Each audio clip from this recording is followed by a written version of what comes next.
Hey, there we go. That's so stupid. Hello, everybody. Welcome. Let me start that all over again.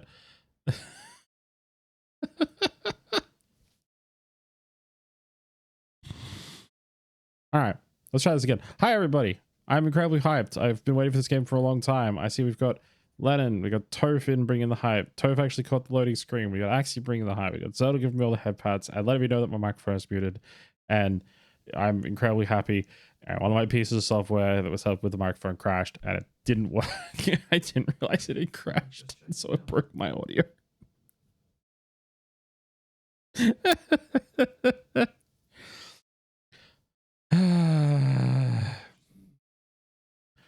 I did say I was hanging out for a bit waiting for other people to get in that might want to check out the game that might have not been here yet. But I figure we've wait long enough with the audio issues. We're gonna get started. I have seen the launch trailer for this game, and that's it. I've been waiting for this game for a long time. I remember back when I first finished the first Talos Principle, which I got well after its initial launch, and seeing a news post from Crow Team basically being like, oh yeah, no, we're definitely gonna get to Talos Principle 2. It's definitely in the works. It's just on the back burner right now while we finish the next Serious Sam game, and then we'll move on to working on it. And that was like 4 years ago. So I've been waiting for this game since then.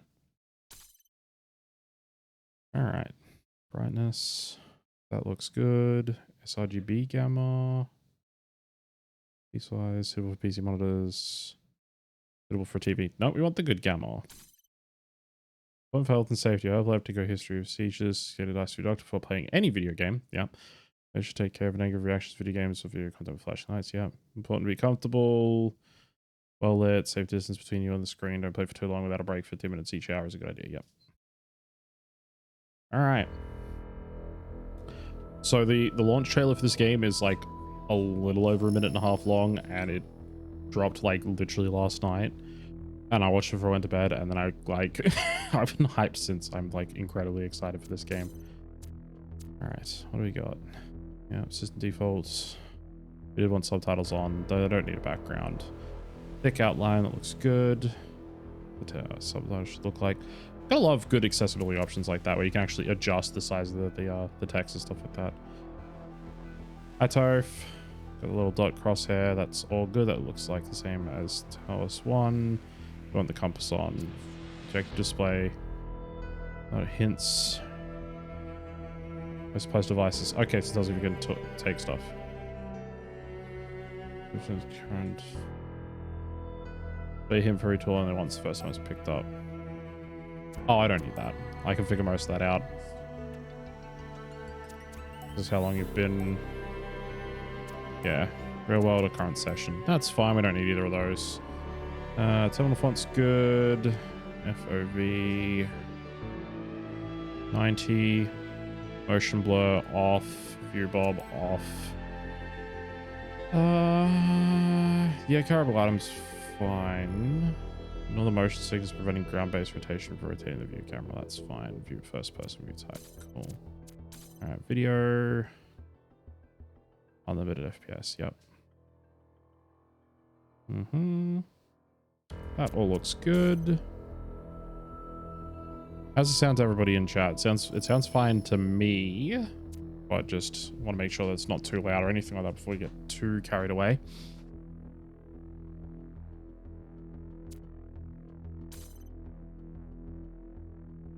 Also, thank you for all the love hearts. I literally cannot wait to get started. All right, let's do this. Ooh, empty slots. 3 of them this time. All right, new game. Let's see what happened after the end of the getting printed as a master copy going into the end of Talos Principle 1. Prophet that hath no honor in his own country. Interesting. I felt that a human being could only be saved by another human being. Okay.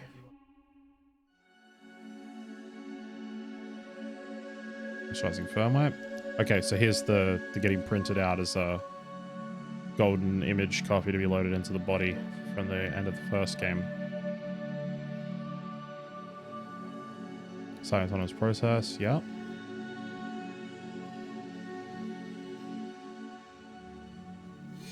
Okay. Okay.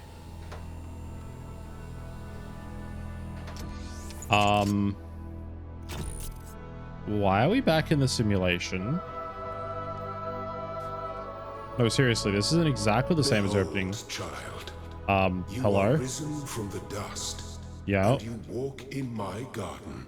Why are you still here? Hear now my voice, Okay. and know that I am your friend, and I am called Elohim. Yo. I don't like that. We were always in the simulation. So, for anyone who hasn't seen the Talos Principle 1, I did the first video game book club episode on it. I did talk about a lot of it.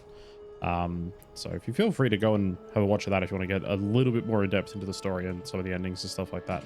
But the whole entire point of it was you're a robot, or an AI, I guess is more accurate, as an actual sort of like non-physical body inside of a simulation designed to test if you can grasp existence. So not what it means to be human, but what it means to like exist and go through the different puzzles and the different logical tests that Elohim's made for you to become the true successor to humanity, which I don't know if the story's going to change in this game or not. But from the first game, the story as you get it throughout the game implies that the global warming caused the polar ice caps to melt, and the a virus stored in there from a long time ago got out and basically wiped out humanity, and they made the whole entire program to create a true successor to humanity with all of its knowledge and capabilities, which was the AI. So you can kind of see like I'm a robot and stuff like that, like it's around the intro. And the intro in the first game kind of was like, ah, yes, my child, you've awoken. I am Elohim, I am your friend. You walk in my garden. And that's literally what's just happened to us. It was more of a sort of Greek setting in the intro of the first game. But this is like Egypt, but the same thing. And we're definitely the simulation, I can tell from the sky. And the fact that Elohim's here because he shut himself down at the end of the first game and like the true ending sort of thing. And yeah, this game does look incredible. The trailer made it look absolutely amazing. All right, there's one of the puzzle gates. Okay. That should block us. Yep, okay. The things are just the same. Just in the Animus. Oh, God, I hope not. Okay, the jammer. Cool. All right. Should be able to jam the door. Yep. Okay. We're solving puzzles. Yep, that pillar just flickered. We're definitely in the simulation. Okay. Oh, hey, cube. Press space to jump up on the cube. We can take it with us. We also use it to weigh down buttons. Okay. And hop. Hop. Can we... No, we should be able to take it with us. What's the previous one you played? Do you remember anything held out? I didn't actually play it on stream because I was doing it for the book club, so I got other people to play it. But I know Mars, one of my siblings, played the first one, like the full game on stream. And he was one of the two people that did play through it and jumped in for the VGBC, Video Game Book Club stream and talked about it. I just realized I forgot to do one of the things that I was supposed to do when I set up stream. I completely forgot. I'm still excited. Hang on, give me 1 second. Oops. There we go.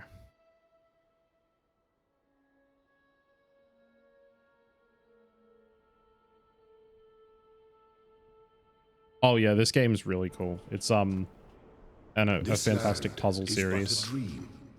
Yeah. You will stay here only for a little while.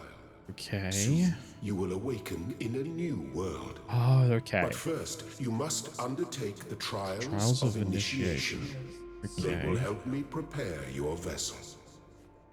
Okay. So, do we still need to do the puzzles? Yep, we do. Okay. Oh, cool. There's actually 3 gates. Okay, there's a whole, like, puzzle section at the start. All right. Oh, QR code. Do not be afraid of these dream figures and their messages. They are merely aspects of yourself, as am I, after a fashion. So the QR codes in the first game, you found them, they're left by other runs of the simulation. And one of the endings actually lets you, because you didn't like get the true ending, lets you leave behind a QR code, which you can actually find in the game, and it comes up with the name. And I know Mars, and who's playing through it, actually found one that had Avaros, because it actually takes people from your friends list and shows their QR codes around the world as well when you play, which is another reason I wanted people to play it. But the blacksmith is one of the NPC characters that was in the first game. There was a bunch of QR codes from them. Plus forged tools for which humanity will rebuild itself and transform the world into the Eden that it never was. Okay. Interesting. Yeah, we can't get in there yet. Alright, so we need to go over this way. Alright, first set of puzzles then.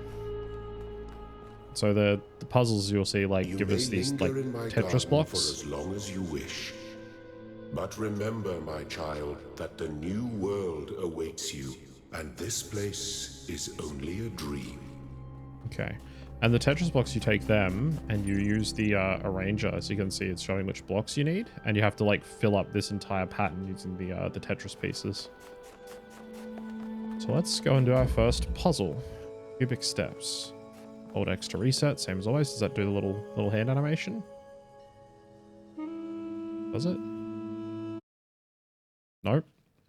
Well, that's less interesting. Okay, that's a different animation. In the first game, you actually like held up your wrist and held like a button on the back of it to reset your position. It was really interesting to look at. Okay, so we can't jump up high enough, so we need to the second block. All right. Well done, my child. First one down. And just because it's interesting to show off, you can't actually take stuff through these gates. Just like in Portal, it actually like stops you, but instead of like disintegrating them because you need them for the puzzles, it just quite literally just takes them out of your hands. Alright, what do we got next? Fencing. Okay. Oh, okay.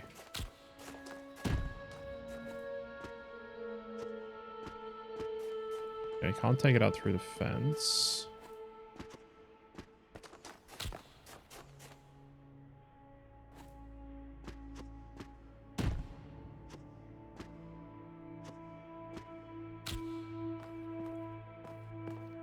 No, that doesn't help me.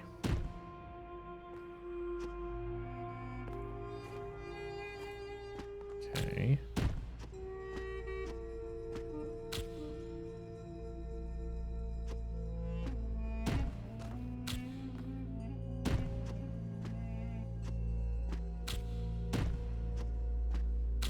There we go. Got it. Figured it out. It's been a while since I played the verse one. I did replay a bit of it to get the endings and stuff for the book club when I did it. But it's coming back reasonably quickly for a lot of these puzzles. Oh, the lighting's pretty. Oh yeah. Okay. Going fast. These are very basic puzzles to start with, because it's just supposed to, I feel like it's just trying to like refamiliarizing you with the concepts and stuff. Ray tracing? I guess so. It looks like ray traced lighting. Didn't say anything necessarily in the options that I saw about ray traced lighting, but within reach. Okay, this one's gonna be interesting then. Oh, I see. A set of stairs on this side. Yeah, this is a similar puzzle to the first game, actually. Because we're not gonna be able to take that one, so we're gonna have to do this.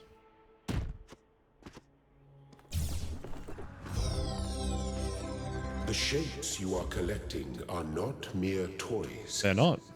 They are symbols of the process by which our people were created. Oh, interesting. Yeah, one thing I do like is the little like road signs and stuff that show you where the different pieces are. They actually all cross off as you collect them. And as you clear an entire section, the whole thing gets marked off, which is really cool. And these are the 3 pieces to this one. So if you use the arranger, you get to play a little bit of Tetris.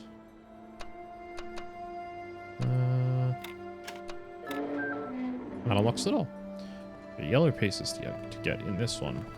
What's the yellow section going to teach us then? Static pressure. Oh, this is going to be oh, cool, we got a fan. Aw. Oh, hang on. Yeah, I remember now. Alright. Take the fan off, put it on the button, get the 2 boxes out, take the fan, put it on the fan control, box on top of the fan, jump on top of that one, put the box on the button, and we ride that up. Nice and easy. See, because you can't, if I grab the box or like kind of knock it out of the way, if you're just up in like the airstream for this, you can't, like, I can jump down to the box that's down here, but you can't like jump up onto the ledge.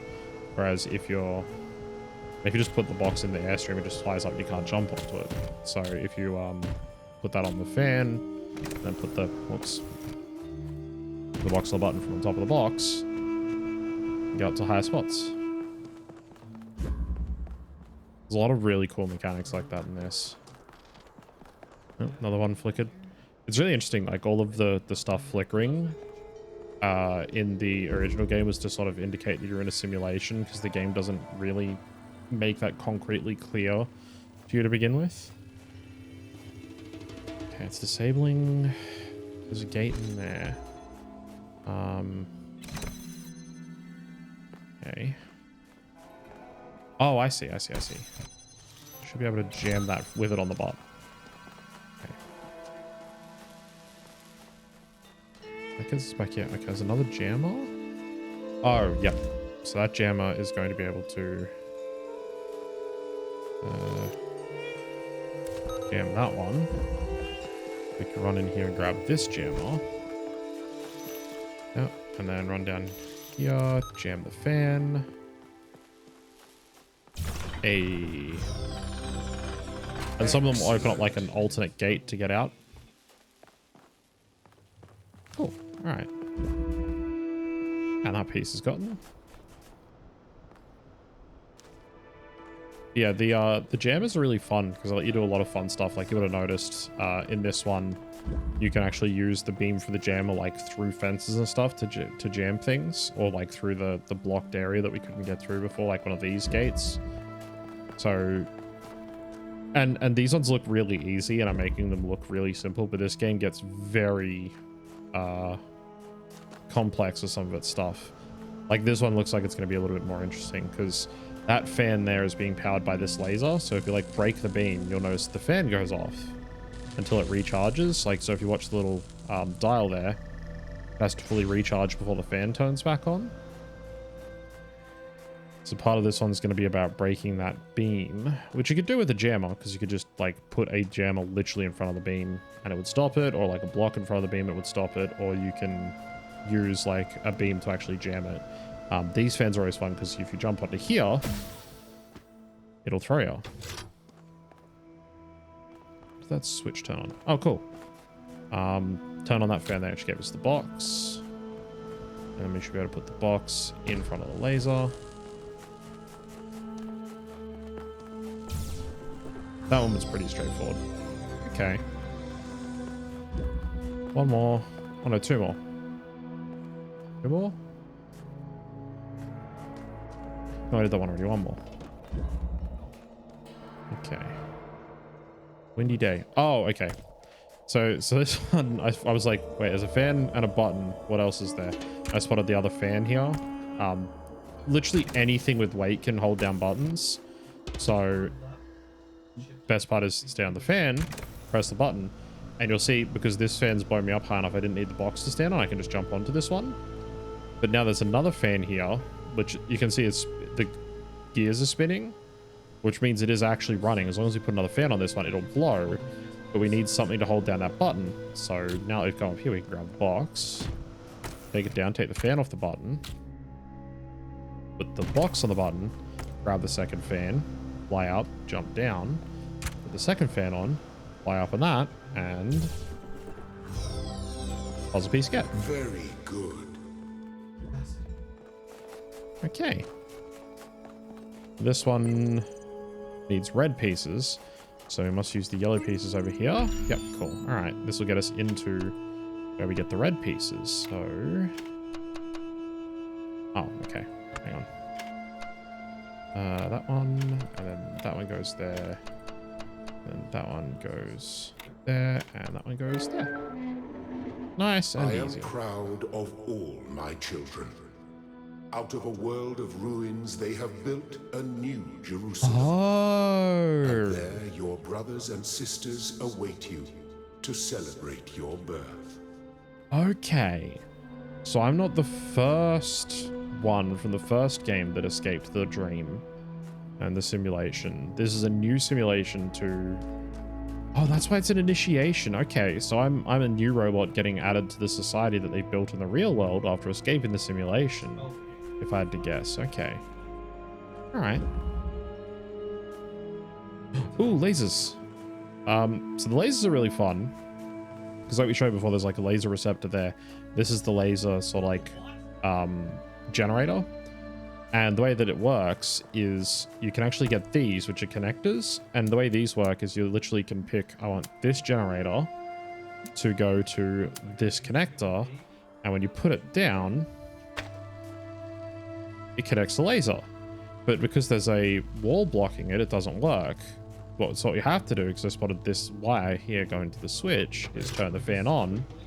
Oh no, it doesn't work. I forgot. Hang on, turn that off. Need stable footing for it, so let's give it a box. There we go. Still not high enough, but now it will be. And now the gate's open. We get our first red piece.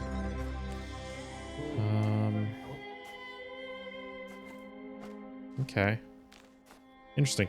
One of the things that was in the first game with all these puzzles is like there was hidden stars in some of these areas that you could get that helped you get the actually true ending, but I think there's not going to be any in this part of the game. Like the stars are going to be later. 2 colors, 2 doors. Oh, we're going to get blue lasers as well? Yep, blue lasers. Okay. Cool. Do we have... We do have a second connector. Okay, so where's our blue lasers from in there? Right, there's a doorway in the way.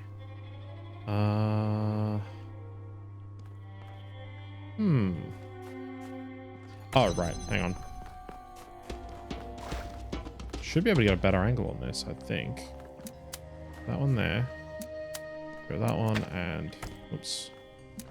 That one there. I want to go to this one and that one.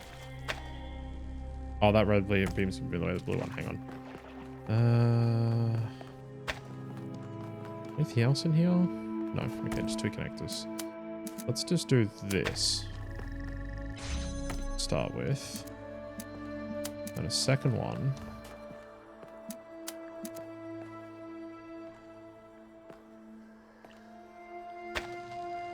No, that isn't one. Okay.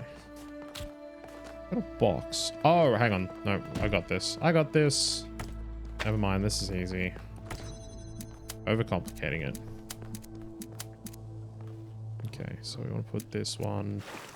So the other interesting thing is you can see like the little icons there. You can see if like it breaks connection to anything. It like goes like a darker color. So you can see if I'm standing here, it's actually got line of sight to all the things we want it to connect it to. So now I should be able to put this box here. I'll be able to connect the blue into the blue. Needs to go there. Okay.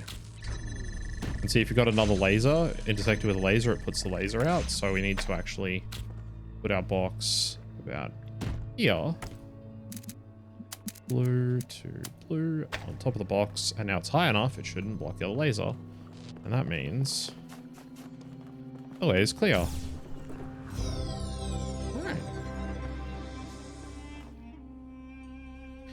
Yeah, these laser puzzles, like this one wasn't too bad because of the box, but there's some of these laser puzzles where it like putting the connector in like exactly the right point in the room to connect everything up becomes like, or was in the first game at least, was the actual like solution. And you're doing like jumps of like 3 to 5 connectors. I remember it gave Mars a bit of trouble a few times when I raided into and watched him play this a bit, because it's not particularly intuitive for some of them. You kind of have to sit there and puzzle it out for a bit, if you'll pardon the pun there. Oh, this one looks like it's going to be something like that, actually. There we go. And then blue. Yeah, see, this is sort of what I'm talking about, because the problem now is going to be the blue one needs to go there and there. But the blue and the red are like crossing each other there, so it's not going to work. So either there's another connector in here, which there is, so that's perfect.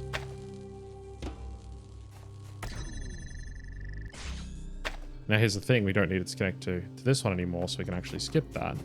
Which means we can do something fun like this and do this one to that one there, really nice and close. And we can do this and go this one to just out here, and take this one and go to the connector to the blue one, and now they don't intersect and we can get in. Stuff like this is like, yeah, second nature to me now after playing the first game. I'm like, oh yeah, no, I know how to solve this. All right. There was some DLC to the first game that got really tricky with some of this stuff. There should be more laser puzzles in here. Prismatic diffraction. Okay, so that's a static connector. You can't actually move that one. Okay, so we got some blue lasers. Anything else in here that we can get? No. Okay. And that gate needs to be open. That one, that one, that one. And the static.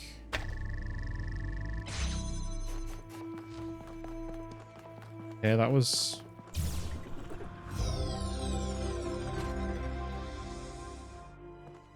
I know this is the intro tutorial, but that one was like... I don't know, maybe that was just me, but that one seemed incredibly straightforward. Like, I thought that'd be slightly more complicated. Fundamental connections, okay. I'm enjoying the music a lot, actually, so far. Okay, teleporters around the back. Okay, so that one, do that one, and all the way back here at the corner. Oh, I don't know if we can get it. There we go. Damn it.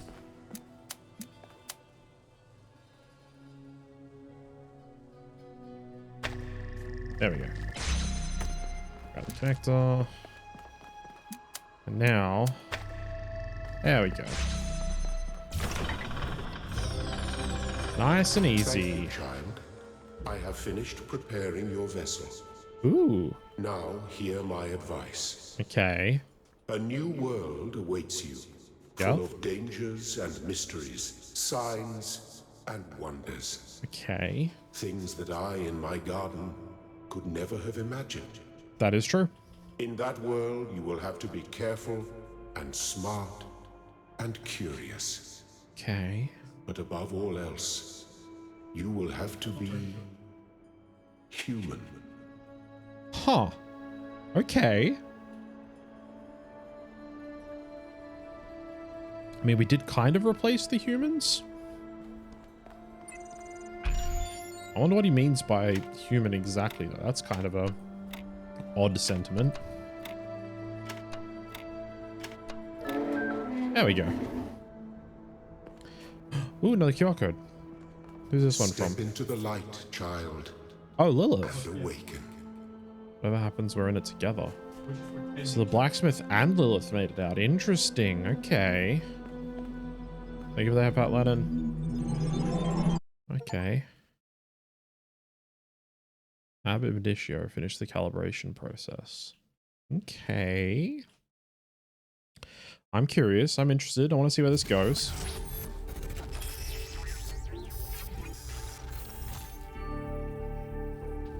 And my code has You're been... awake. Welcome to the world of the living. Hi, Neith. Hi, pleased to meet you. Oh, you're polite. What a rare combination of traits. If only the algorithm produced more people like you. Oh, but I'm confusing you. Oh, I hate it. Don't worry. Everyone is confused at first. You see, we all start out without a full knowledge of our own history. So we have the freedom to form our own opinions. That makes sense. I hate that it's like, oh, you're polite. I wish there's more polite people. I'm like, oh, that's too real. Really use some pointers. Of course. You want the short version or the long version? Oh, definitely the long version. Ooh, I want to know everything in excruciating amounts of detail. Fucking lay it on me. All right, you asked for it. A long time ago, our ancestors dominated this planet.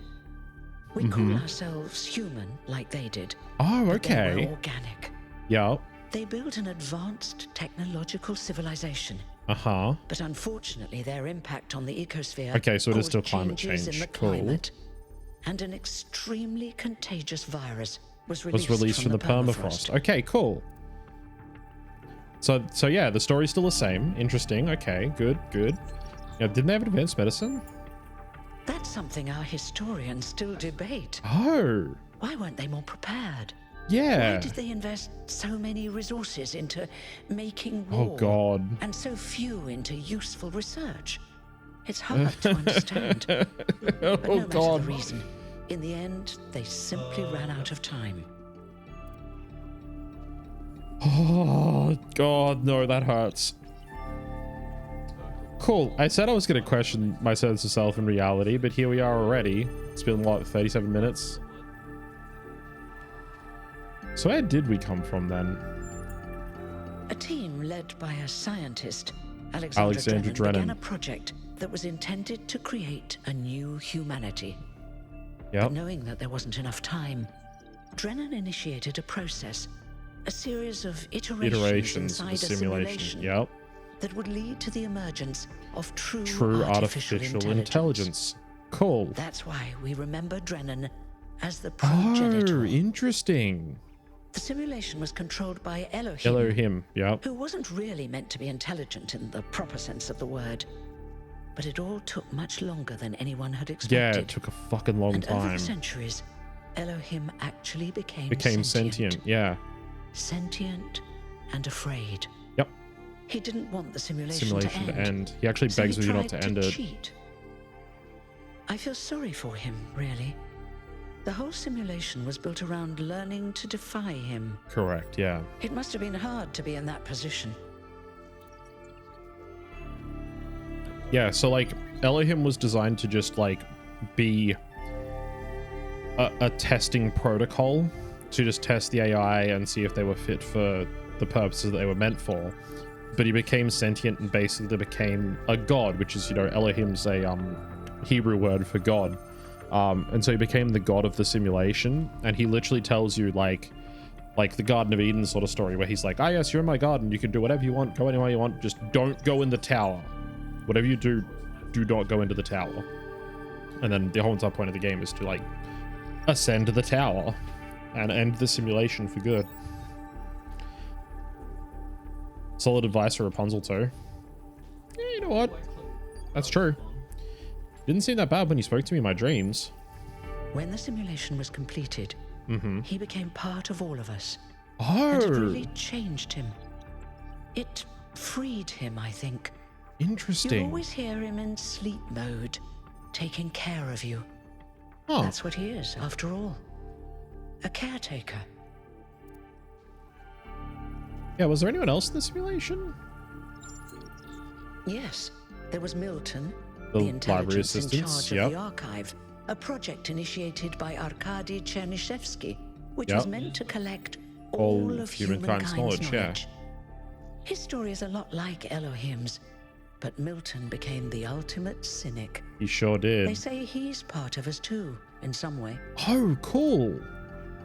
So, in the first game, you communicate with a intelligence via like literal computer terminals. That's called the MLA, or the Milton Library Assistant, and you can ask it questions and have discussions with it and all the rest of it. And throughout the game, it becomes somewhat sentient and asks questions and stuff like that. And it's supposed to be a representation, because the whole entire thing's sort of an allegory for like the whole initial story in the Bible and the Garden of Eden. And he's basically the snake. And one of the things you can do in the game is actually like take the library assistant out of the terminals and take it with you to the ending of the game. So this basically just said that taking the Milton Library Assistant with you is part of the actual true ending of the game, which is really interesting. The simulation created us? It did. Long after our ancestors died out, the first new human was born. Yeah. We call her the Founder. Oh, her. Interesting. Although the name she took was Athena. She then woke up Cornelius and Eustathius. Okay. Together, using the tools left behind by the progenitors team, they created 10 more humans.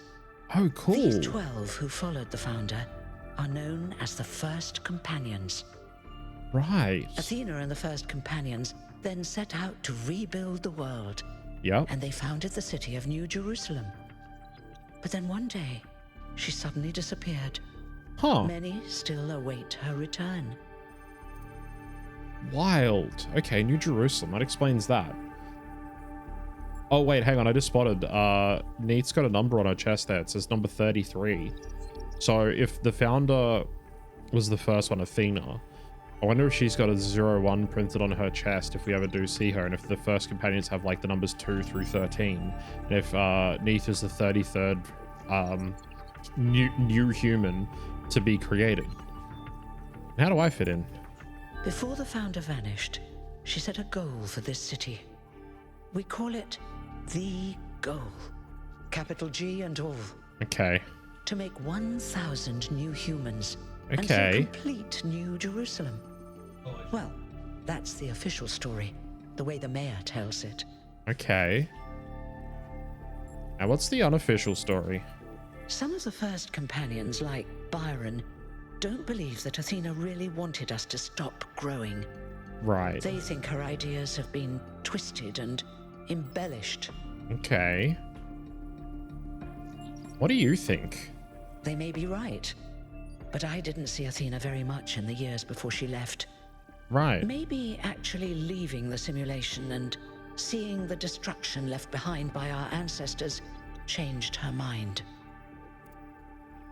Yeah, so quite literally in the first game, when you get printed as the first ever like gold disc copy of the first ever actual true artificial intelligence that actually fully understands what existence means and what it means to like learn and grow and evolve, you wake up and walk out of the like lab where they've been testing you and everything like that, and where the first body was created to house the intelligence, and you just see this like overgrown wasteland of buildings basically, in a lab, what looks like it's in somewhere like the polar ice caps or something sort of thing.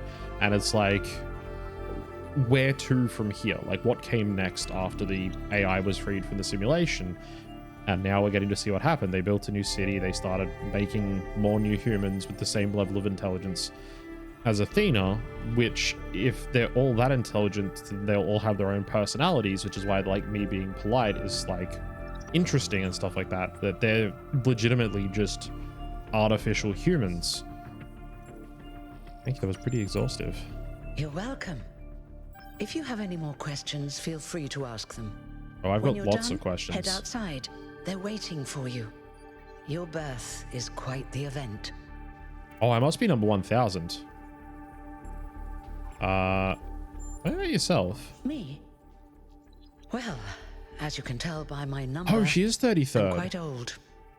I wasn't one of the first companions, but I did know Athena personally. She and Cornelius taught me a lot. Oh, cool. Although I suppose I've made a few improvements here and there since those days. We didn't have a lot to work with in the beginning. Will there be more humans after me? You've only just been born, and already you step right into a major controversy. Yeah. The goal, as most people understand it, was fulfilled the moment you were born. Okay, I'm number 1000. Now New Jerusalem is complete, and we can live in balance without damaging the world like our ancestors did. Yeah. That's the orthodox view, I suppose. But there are many who disagree. You'll have to figure out where you stand for yourself. Interesting. I wonder if the goal, and I mean, I'm asking questions early because this is just sort of how I play these sorts of games. I'm wondering if the goal is the real sort of thing, right? Because you'd have to imagine if you're the first AI to wake up into a world destroyed by the humans that came before you, and you know it was technically destroyed by the humans that came before you due to global warming, and them all dying due to a virus, and you're supposed to be the next phase of humanity as an artificial intelligence, and you realize the Earth can only sustain so many beings. Like, even if we don't need food and stuff like that, then wouldn't it make sense to pick a number and be like, that's enough people. We don't want to destroy the planet by overpopulation.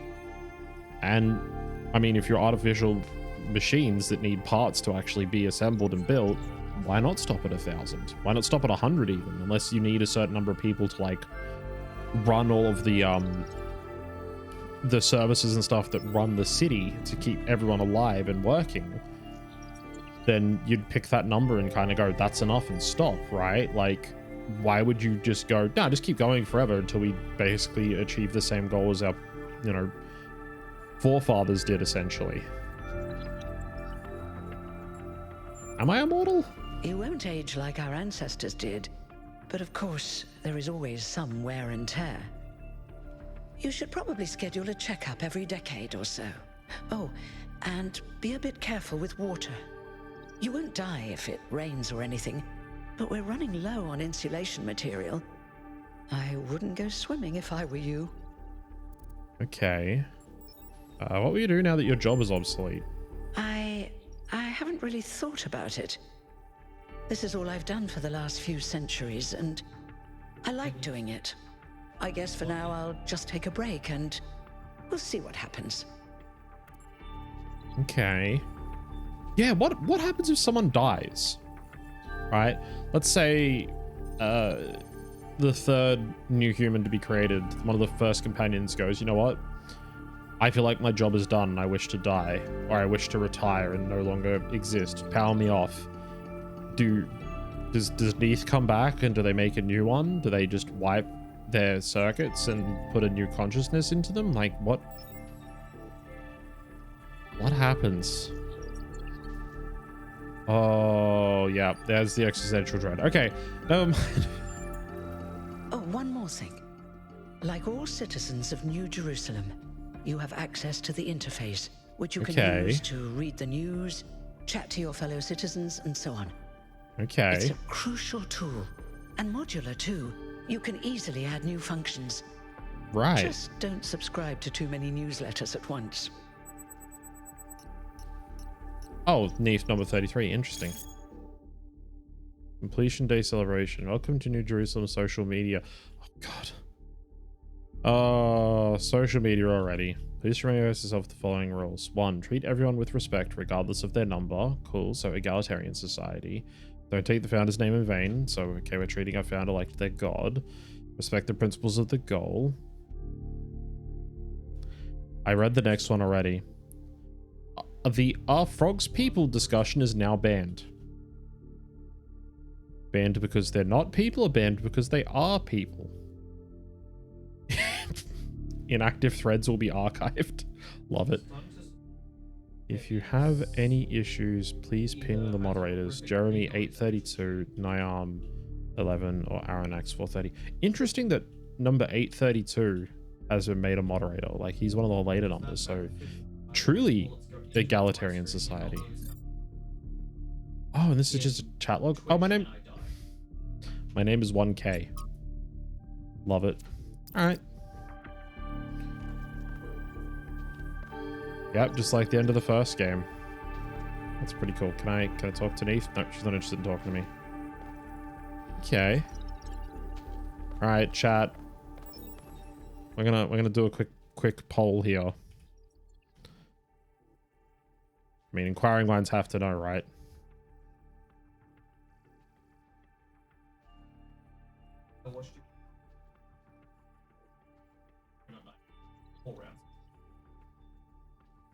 Alright, we're gonna keep this one running for the next 10 minutes so that if anyone else comes in and they've missed it, they can still have the opportunity to weigh in, because it's an important debate topic.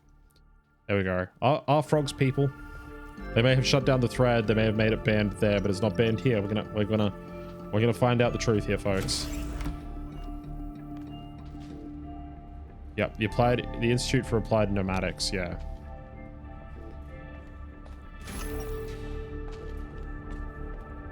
Okay, that door's locked. We can't go through that one. Yeah, the IELT. Alright. This is a reconstruction of the chamber of the first companions. The first companions rested until the founder awoke them. The original chamber was disassembled in the early days of New Jerusalem. Interesting. Okay. Cool.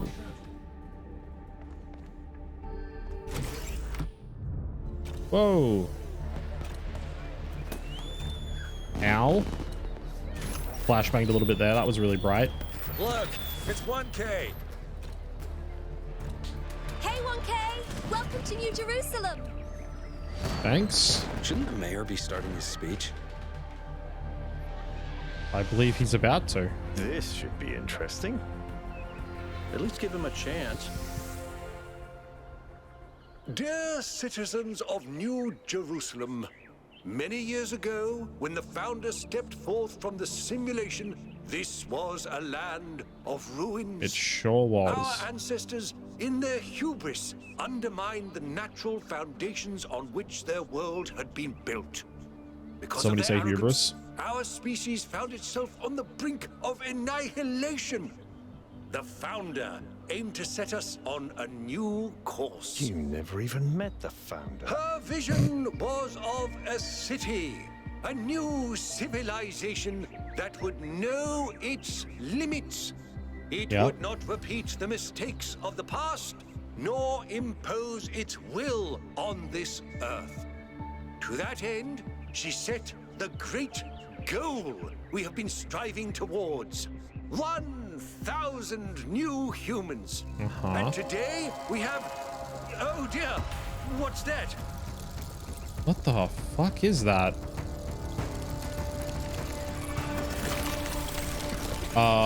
People of New Jerusalem. Prometheus? I am Prometheus, and I will reveal that which was hidden.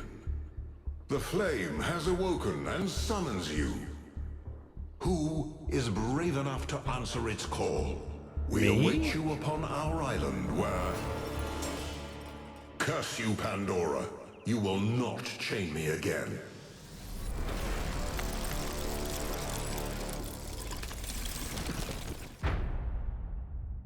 Okay. Well, the ping is fucked.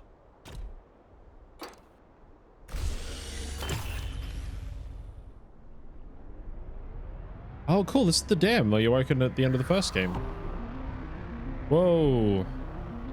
I told you we should have investigated those energy readings. And I told him there's something up with those structures. The mayor's just being cautious. This Okay. isn't caution, it's Whoa. stagnation. Exploration? Too dangerous. Holy Expansion? hell. Too dangerous. We barely even scavenge anymore. You call it stagnation, I call it balance. And I call you an idiot. Here's a thought. Try to be a little more diplomatic when you talk to the mayor. See what I'm working with here, awesome. 1K? Yeah. I'm gonna need a fresh pair of eyes on this expedition. I'm Someone who in. hasn't spent several centuries hearing about the goal and the founder and all that nonsense. Oh, I'm in. If you're up for an adventure, meet us at the conference room. Oh, I'm in, Byron. You don't need to sell me twice. God damn, this game is pretty. Wow. Compared to the first game, this is fucking phenomenal. Oh, I'm legitimately blown away. Holy shit. Wow. Oh man, I hope we get to explore some of this before we head out.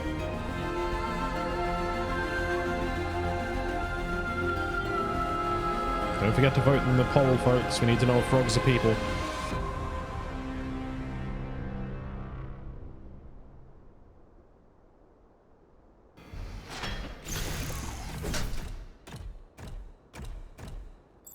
You win? Oh wait, come back. I want to talk to you guys more. Be constant. Remember the goal. Perfection is unchanging.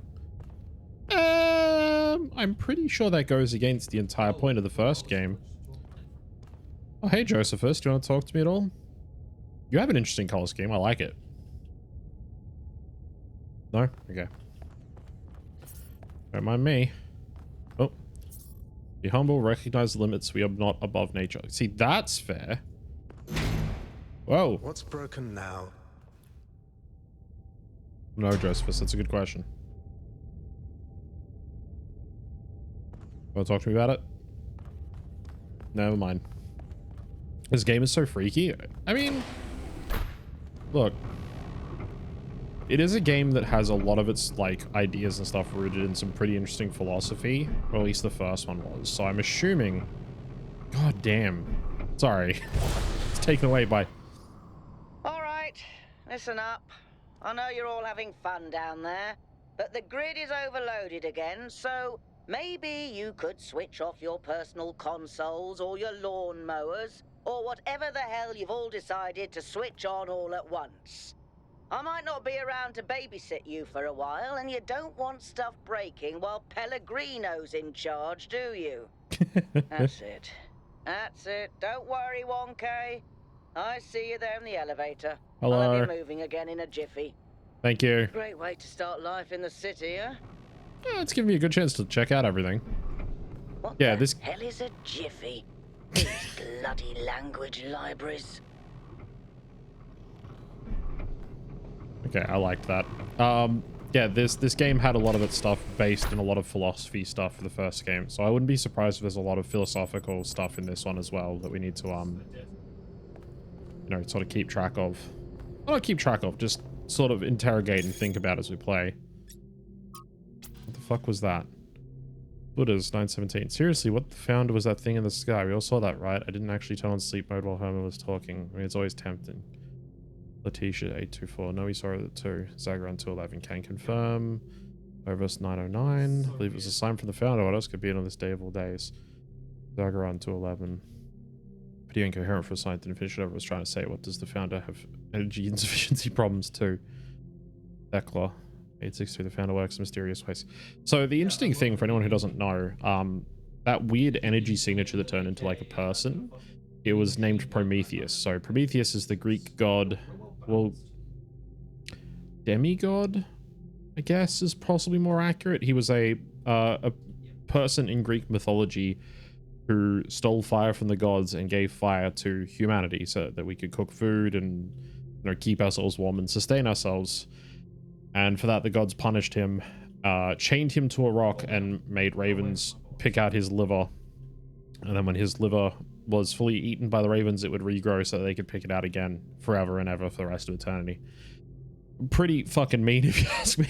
But, you know, so him showing up and being like, ah, yes, the flame, it calls to you. It's like, that's a lot of Greek mythology stuff you're dropping on us out of nowhere. And a lot of these names are like mythological in nature as well, like all Greek and stuff like that, like Letitia and Zagharon and stuff like that. Maybe it really was a sign. Thank you, 1K. Glad you see it that way. Must remain open to the possibility of miracles. In what way could that garbled mess have been a sign? Yeah, maybe it was a riddle. Riddles and puzzles are the foundation of our journey, so it began, so perhaps so it will continue. End of thread. Interesting. Okay, so we can jump on social media to see what people are saying about stuff. That's kind of cool. Just like in real life. You can get on Twitter and read the incoherent babble from other people. I mean, if you're on for you at least. Be constant. Really got perfection is unchanging. Perfection is not. You know what? Never mind. Same as the other one. Be humble. Yeah. Oh, hey. Hey, Hold on there. You're the newbie, aren't ya?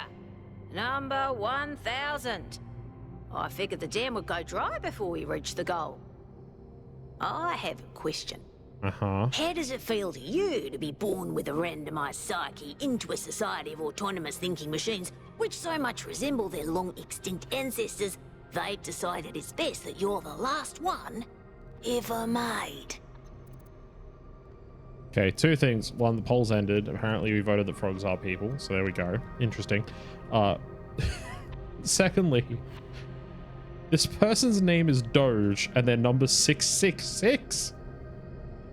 I don't know why I find them being named Doge as 166 is kind of funny. It makes me feel curious. Why? I don't know where this quote came from, but because life has found a way. All things considered, I'm lucky to be here to see this at all. So the algorithm assigned you the optimism trait. If only we could all be so lucky. Now listen, this meeting isn't strictly happenstance. Uh-huh. I have some friends. The kind of people who like to know what's going on with other people. They think you can help each other out. Uh-huh.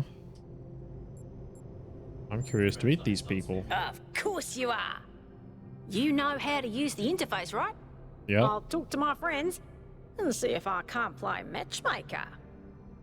And before you go, a word of advice. Not everything around here is how it appears. Okay, goodbye, Doge. That feels weird to say. Okay, nothing new on the social media. Ooh, gold. Welcome. Do please join us at the table. Interesting. Oh, okay. What do we got around here? So you're Jeremy, number 832. You got Hermanubis 452, who's the mayor. Alcatraz was on the tram before. Yakut, number 764. Ooh, Byron, number 7, one of the first companions. Oh, right, that was the one that they were saying his idea is that we need more people in 1000. Okay. Hello.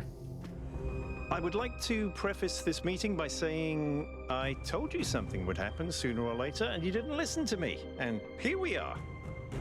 If we could focus on the issue at hand. Okay. The issue at hand is not this one thing, but this entire attitude that's taken hold. The world doesn't cease to exist when you stick your head in the sand, Herman. Or under a dome, as it were. Let's not get sidetracked. We're here to solve this puzzle, not to discuss philosophy. That's true.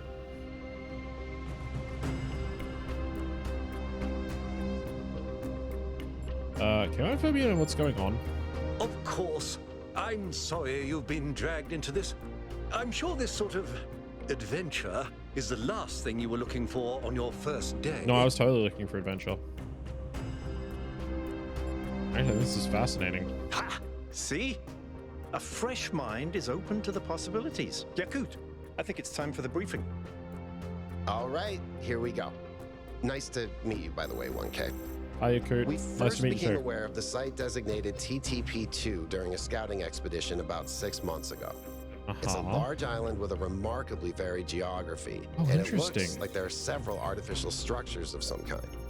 We recorded extremely unusual fluctuating energy readings from somewhere in the middle of the island, but couldn't really make sense of them. I wanted to go and have a closer look, but the decision was made that it was too far and not relevant to the goal. Now it looks like whatever's on that island has reached out to us instead, in the form Interesting. of that projection. We may not be interested in the island, but the island is definitely interested in us. Yeah. Sounds like a mystery worth investigating. I don't share your enthusiasm for the unexpected, but Byron has been requesting an expedition for some time now. And at this point, I'm forced to agree that it's necessary. I agree. Then it's settled. The expedition is approved. Byron, you will be in charge. Al will be your second in command to ensure a balanced approach. you'll take Melville and Yakut as you requested, and if 1K wants to join you, that's fine by me. Oh, I want to go. I'm in. Excellent. Oh, this is going to be fun. Come meet us out on the landing pad when you're ready. Before you set out so hastily, do consider exploring the city first. It is your home, after all. That's a good idea. Have a look around. See what you make of the place. Explore New Jerusalem optional? Pretty sure you mean 100% I'm gonna go and do it. Whoa. Okay. We got some research stuff. Whittington's cat and another strange cat that visited strange countries? What the hell? There's no works about cats. Be complete with the story of Dick Whittington from... Okay. Then operating procedures for expeditions. Stop letting them to remind Byron will probably ignore them anyway. Touching a picture from an ancient book to get his attention. Maintain the ideals of the founder and the goal. Prioritize the well-being of the expedition members over mission completion. One expedition member to stay by the vehicle at all times. Expedition leader should refrain from participating in high-risk activities. Minimize vehicle use to conserve fuel. Prioritize observation over interference. In case of emergency, return to New Jerusalem at once. Okay. Alan, you could. Now designated TTP-2, which first noticed during the return journey from a scouting expedition, which was diverted from its intended path due to an unexpected weather front. Long-range scans indicated the presence of large artificial structures and also returned highly unusual energy readings. The matter was not investigated further. In ancient times, the northern part of the island was home to several large settlements, but the rising sea levels have obliterated these and flooded the northern lowlands. The south, in stark contrast, seems to be harsh and lifeless desert. Our intended base camp is near the origin of the energy readings and the temperature center of the...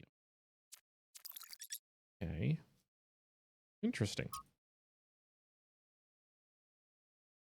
Oh, I can't read that.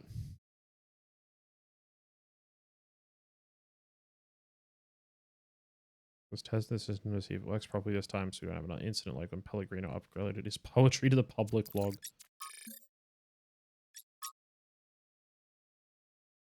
Completion Day celebration. Dear citizens of New Jerusalem, your hard work and faith in the founder's vision has paid off at long last. The goal established so long ago will finally be reached. 1,000 members of the family will want a beautiful life. Finally, base of the dam is limited. Tickets are available via lottery. The celebration will also be streamed. Okay. Hi, Jeremy. Hello, 1K. This expedition is taking a lot of our resources. I'm really not sure it's a good idea. But what's done is done. So I have a lot of work to get on with. Oh, you're... I'm the mayor's chief aide. What do you do? All the things no one else wants to do. Polling the citizenry, implementing new policies, recording decisions, fielding questions people could answer elsewhere. What do you make of recent events? Our goal as custodians of New Jerusalem is survival and stability. Our ancestors proved human civilization is precarious. This apparition in the sky, and now your expedition to its supposed source, these are more precarious than stable. I don't like it. Yeah, you don't seem like you like much, though. What do you think of me? You represent the completion of the goal. I'm proud of what we've achieved, and the restraint we show in not pushing ourselves further. What do you want? For our people to be happy with what we have. Some of us may have an adventurous spirit, but that can never be sated. What matters to me is having my loved ones around me, safe and secure. Fair enough. You know, that's you know, admirable in its own way.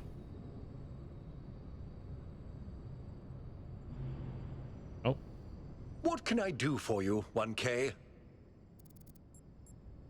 How did you decide to become involved in politics? It was a time of great uncertainty. The founder had left us, and our society was at a crossroads. History teaches us that during such times, terrible passions may seize the people. Madness, anger, revolution, civil war. Our fragile city could not afford such things. Okay.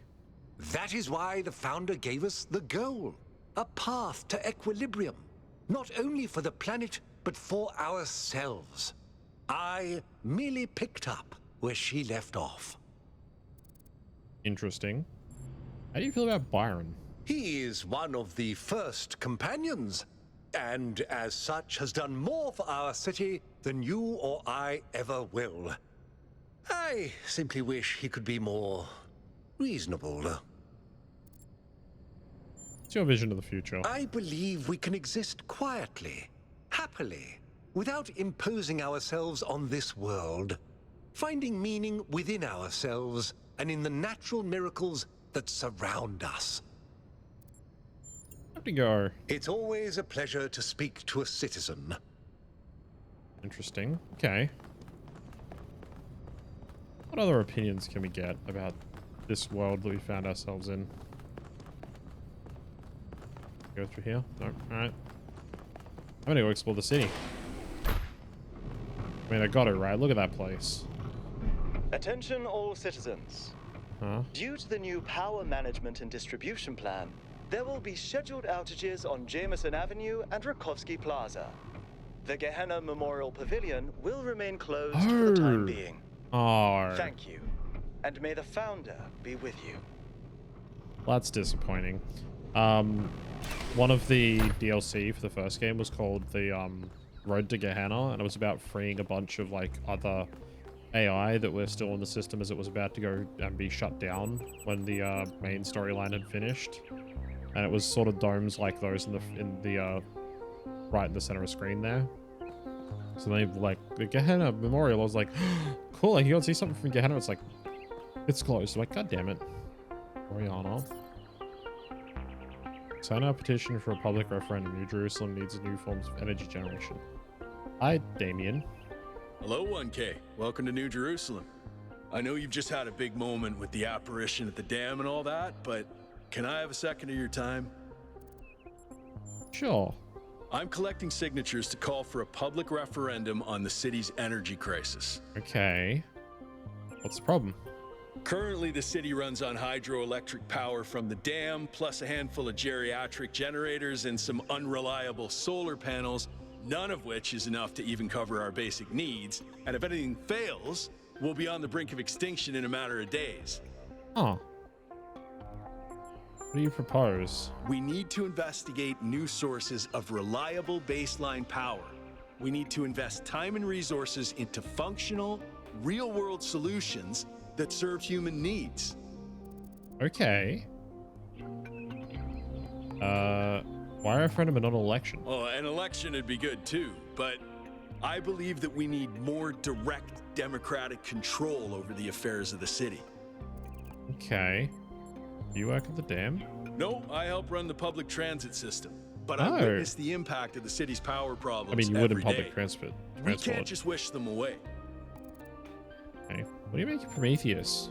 Byron's been advocating exploring that island for some time, and obviously he's right. Something very strange is going on there, and it's going to start affecting us. In all honesty, I think Byron is the smartest, most visionary person in this city. He's everything we need, and I don't understand why he won't run for mayor. Maybe he doesn't want to be.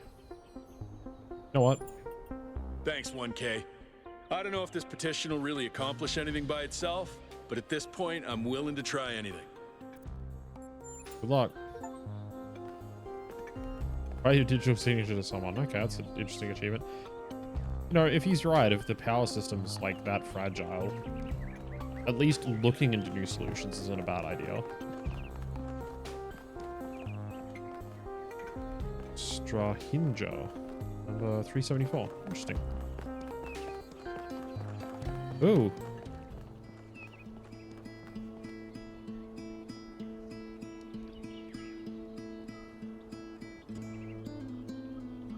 Ooh.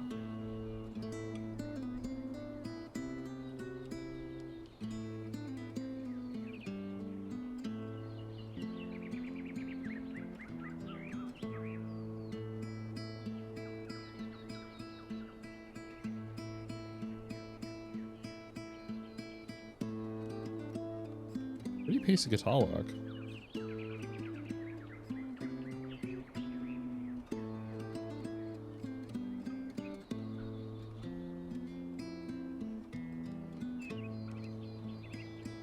Love it. That's really cool.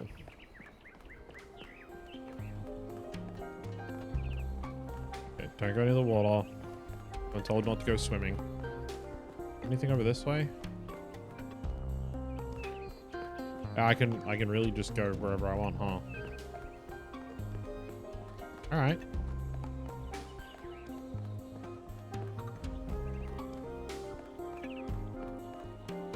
Yeah, I can just go wherever, I guess.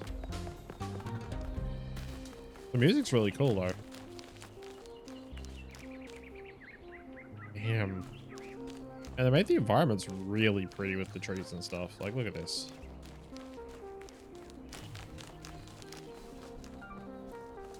Ooh. Oh, this is one of the Gehenna memorial areas, isn't it? It's closed down. Yep, Gehenna Memorial Exhibition. Postponed to Quad's new power management distribution plan. Yeah, there's one of the terminals from the first game. Oh. God damn it. Yeah, the orbs are the Gehenna because they've been interesting. Ooh, that's cool. What's this? Kitty! Hi, kitty. Where are you going? Hey, cat, come back.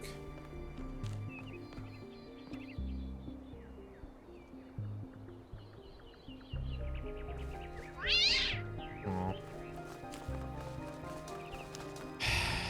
Wanted to pet the cat.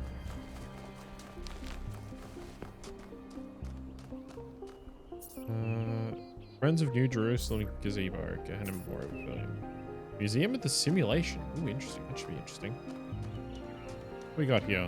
Welcome to New Jerusalem. Okay. Hello. Welcome to New Jerusalem. Hi, Zonov. People here are really friendly to me. Animal. Ooh, somebody wants to talk. What's this say? Rate 1,000 citizens, the ideal number of humans, live in harmony with nature, maintain balance in all things. Oh, that's just that one. Be respectful towards each other, respect the traditions of our people, be mindful of the mistakes of our ancestors. Be thankful to the progenitor, Alexandra Drennan. Be thankful to keep the memories. Yeah, there's the, Milton, again, Arkady Chernyshevsky. Keep bright the memory of Gehenna and its people who found peace. Yeah, interesting. Okay, so that was the true ending. All the people of Gehenna made it out. Oh, Thekla. Founder bless you, 1K. How lovely of you to come here, to the very spot where she established the teachings that led to your creation. Thanks. Tell me more about the founder. The founder was born out of the trials of Elohim, an almost impossible test created by our distant ancestors. Yeah. To pass these trials, she had to embody the most important virtues. Okay. She was smart and wise and humble. And through her perseverance, she resurrected humanity itself. With the help of the first companions, she founded this city, which has given our species a chance at redemption. Who are the first companions? They were the first to be born after the founder. 2 whose bodies had been anointed by our ancestors, and 10 who were made whole by the founder herself. They are the wisest of us. Though sadly, some were lost in the early days, before New Jerusalem was built. And some, I'm afraid, some seem to have rejected the founder's teachings. Interesting. So some of the first companions are just gone. The founder taught that humanity was destroyed by its hubris. There it is again. Our ancestors thought they could play God and treat this planet as something to dominate. They surrendered to a fever of growth and extraction until the planet finally punished them for it. That's why the founder created the goal. So we would have something to strive for in her absence, but also a limit we must never pass. Why did the founder leave? That's not for us to know. But I I believe that one day she will return. It may not be long now. Perhaps after we finish the dome. It was supposed to be finished before completion day. Well, it doesn't matter. The Founder will return when she sees fit. Okay. I have to get going. Happy completion day, 1K. Interesting. So, some of the first companions are no longer here, but it doesn't sound like they replaced them? Interesting. Okay, what do we got over here? Was that a statue of Drennan? Be prudent, conserve energy. Frivolous behavior harms everyone. Okay. Hello. Oh, Padme. Where's Anakin? What did you do to the younglings? Yep. Alexandra Drennan. Cool. Jefferson Vitra. Oh, hello there. You must be the long-awaited 1K. Yep. Lovely day for a walk, is it not? That's pretty nice. Notice a Titanic Greek man appearing in the sky? Oh, that sounds very dramatic. I must admit I wasn't following the stream. This whole completion day business is not for me. Oh, interesting. The Alexandra Drennan Memorial. Are you interested in history? Think so? How wonderful. I'm not a full-fledged historian, but I do consider myself a bit of an aficionado. What particular period of history are you interested in? Question. There's so many interesting events to choose from. Obviously, the period just before the end of biological humanity is interesting. And not only from the standpoint of it being the time when we were, in a manner of speaking, conceived, but also because our ancestors were, like ourselves, at a crossroads. How so? I don't want to put too much pressure on you, but you are the living embodiment of this historical moment. In you, the goal was accomplished. Our growth is finished, and we are complete. Or are we? You were born into an interesting time.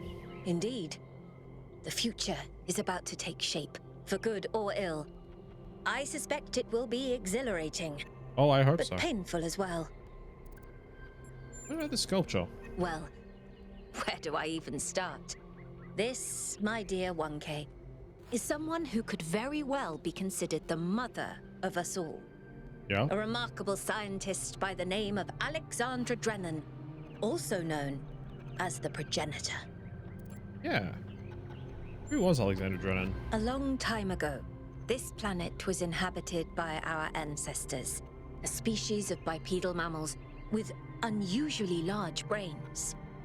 When a particularly lethal virus threatened to wipe out civilization, it was Alexandra Drennan and her team that decided to create the program that would eventually result in the creation of our kind. Without her, you and I would not exist, and everything our ancestors had accomplished would be forgotten. You admire her? By studying her writings and recordings, I have learned that Alexandra Drennan had immovable faith in humanity. She did. In our ability to persevere, in our curiosity, our bravery, our kindness. While we might not share our ancestors' biological characteristics, I'd like to think that we have inherited those other qualities. And I admire Alexandra Drennan for keeping that faith, even when it must have, at times, been quite difficult. Why do we have a statue of her? To commemorate our past, our beginnings. This entire garden is a celebration of where we came from. In part, so that we remember the mistakes of the past, and in part, so that we may draw strength from those that came before us. She get going. Have a nice day. Okay. The answer that came to me again and again was play. Every human society in recorded history has games. Yeah. We don't just solve problems out of necessity. We do it for fun. Yeah. Even as adults. Leave a human being alone with a knotted rope, and they will unravel it. Leave a human being alone with blocks, and they will build something. Games are part of what makes us human. We see the world as a mystery, a puzzle, because we've always been a species of problem solvers. Yeah, it's very true. These are like recordings from the first game, actually. Oh, it's pardon me again. DNA is information transmitted across time. Yep. The living and the dead are part of the same chain, bound together by chemistry. That's true of all species. But humanity has taken this bond further. Thanks to technology, we have access to the thoughts and ideas of other people whose physical bodies are long gone. Like you listening to me now. Even though I'm definitely dead at this point, you're part of that chain. You have the capacity to remember. So true. Man. Game's philosophy is fascinating. Nearly everything on this planet, from the surface of the Earth to the composition of the atmosphere itself, has been shaped by life. It's a process that takes millions of years. But we humans, with our technology, with our understanding and manipulation of systems, have changed everything in just a few centuries. I think that's also part of what makes us human.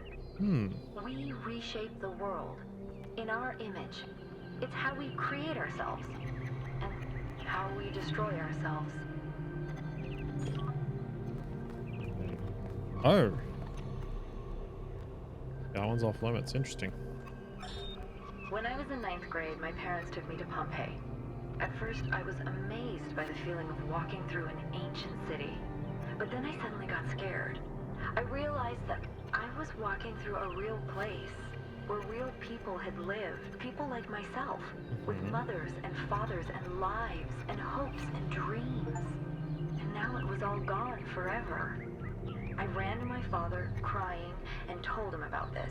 And he said, I remember so clearly, he said, yes, but we are here. So long as there are people in the streets, the past isn't really gone. Oh. Interesting. Hi, Axie. This game is very, very pretty. Look at this.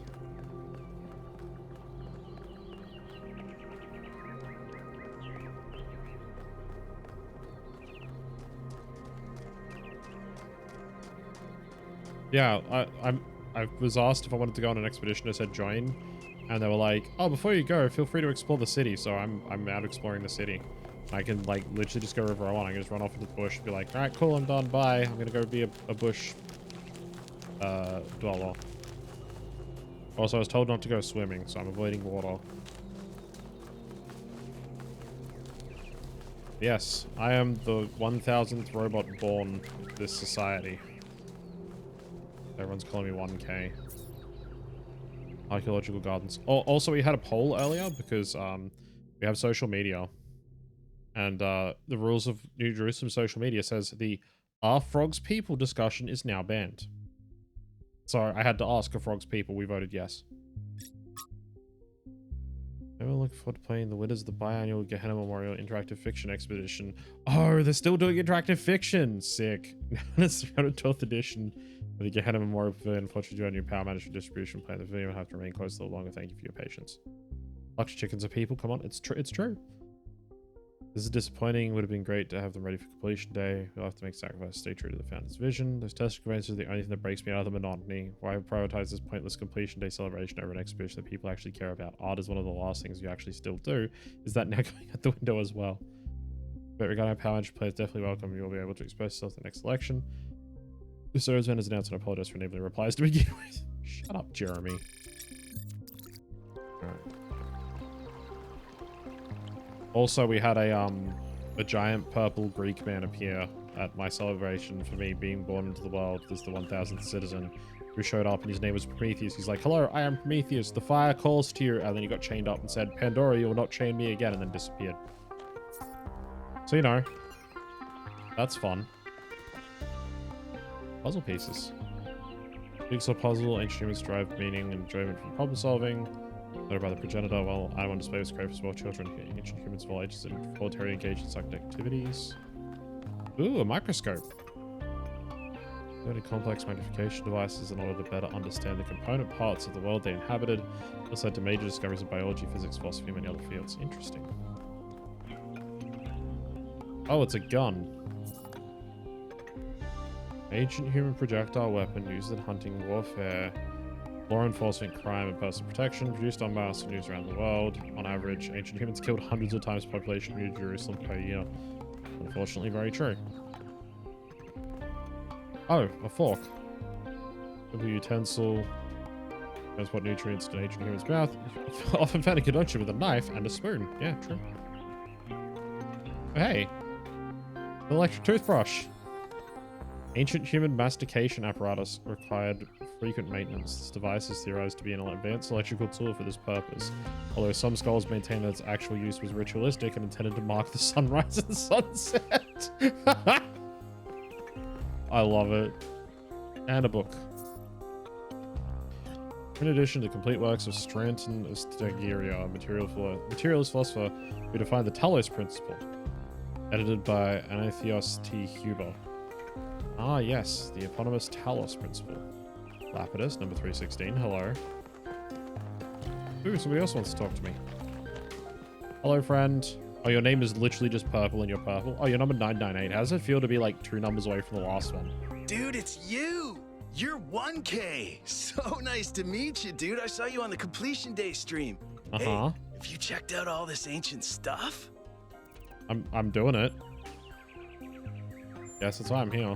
Me too! This is amazing, isn't it? Kinda.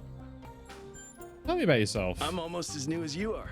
I'm 998, so I've only been around for a year or so. I'm still trying to get the hang of this. It's pretty cool though, right? I mean, existence. It's totally gnarly. I'm not sure if I used that right. You know what? I think existence is totally gnarly. I think you did use that right. So what do you think about the goal? I'm sure the founder knew what she was doing. I mean, our ancestors did sort of mess up, right? So we should probably take it easy with the expanding and stuff. Plus, did you see that trippy sky projection thing? That was some freaky stuff, man. Just seems safer to stay in the city. Quarterfinals is currently foggy. Damn. Really think so? Sure I do. When I first left the birthing lab, I was so overwhelmed that I hid in my quarters for 3 weeks straight. And if I'm being honest, that's sort of where I want to be right now. Addiction is unusual. Yeah, dude. I thought this voice pack could give me a bit of confidence, help me stand out, you know? But I'm not sure it's working. What's a dude? Dude is an old human word that means an excellent person. And I like to use it because I think we should all be excellent to each other. Oh, I love it. Yeah, these human artifacts. They're pretty neat, huh? My favorite is that thing called a toilet. Our ancestors had to use it like 3 times a day to do a memory dump. And if they didn't, they freaking exploded. Imagine having to deal with that sort of anxiety all the time. Bummer, huh? Oh, I love it. What do you think Prometheus is? Honestly, based on everything I know of ancient human culture, I think he's a ghost. Who knows? Maybe you're right. Oh, I was hoping you'd say I'm wrong. Ghosts are creepy, dude. I better be going. Right, before you go, dude, maybe you can help me? I'm not sure I should keep this voice pack. What do you think? You're 1K, you're special. I'm happy to go with whatever you recommend. Oh, dude, stick with it. It's unique. All right, excellent. Thanks, dude. No worries, dude. You're fucking great. Excellent. Tell Purple what to do about his voice. That's a cool achievement. How do we got here? The soccer ball. Or football, yeah. Inflatable sphere used in the ancient human game known as football or soccer. This game was played around the entire globe and aroused great passion its followers. It was often simulated digitally, most notably in the form of Football Glory. I think Football Glory is a game that Crow Team made. Oh, coins. Currency was an ancient human medium of exchange which played a significant role in their systems of labor and resource distribution. Intense conflicts sometimes erupted over the possession of these objects, leading to injuries or even deaths. Oh yeah, I joked about this game gonna like cause existential dread, actually. And like the very first thing, like after being born, is I could ask the person that like was welcoming me into the world, like, you know, and they're like, oh yeah, everyone was wiped out by the, you know, disease that came out of the permafrost. I'm like, didn't they have advanced medication as well? And she's like, yeah, you would think so. Why did they spend so much time and effort on war? And I was like, oh god, no, stop, shut up, please, no, stop.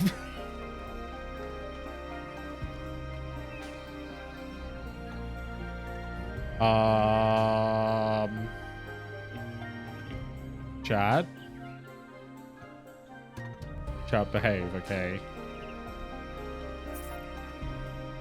A massage aid used by ancient humans to combat muscle fatigue and other physical ailments common with biological organisms. This prevented pain, the ancient human equivalent of error codes 704, 705, and 921-932. No, clearly it's used to prevent error codes. Oh, hey, it's a toilet. Piece of sanitary hardware used to dispose of biological excretions. A lot of food and water intake required to power ancient human biology. Such hardware was connected to a vast network of subterranean pipes leading to wastewater treatment facilities, a classic example of ancient infrastructure used to control their impact on the environment.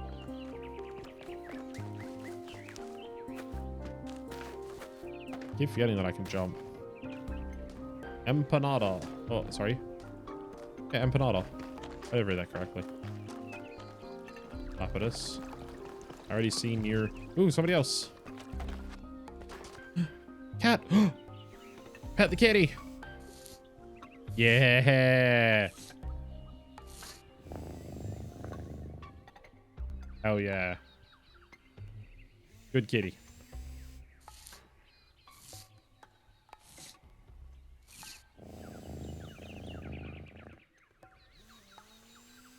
Sorry, I'm going to be here for a while.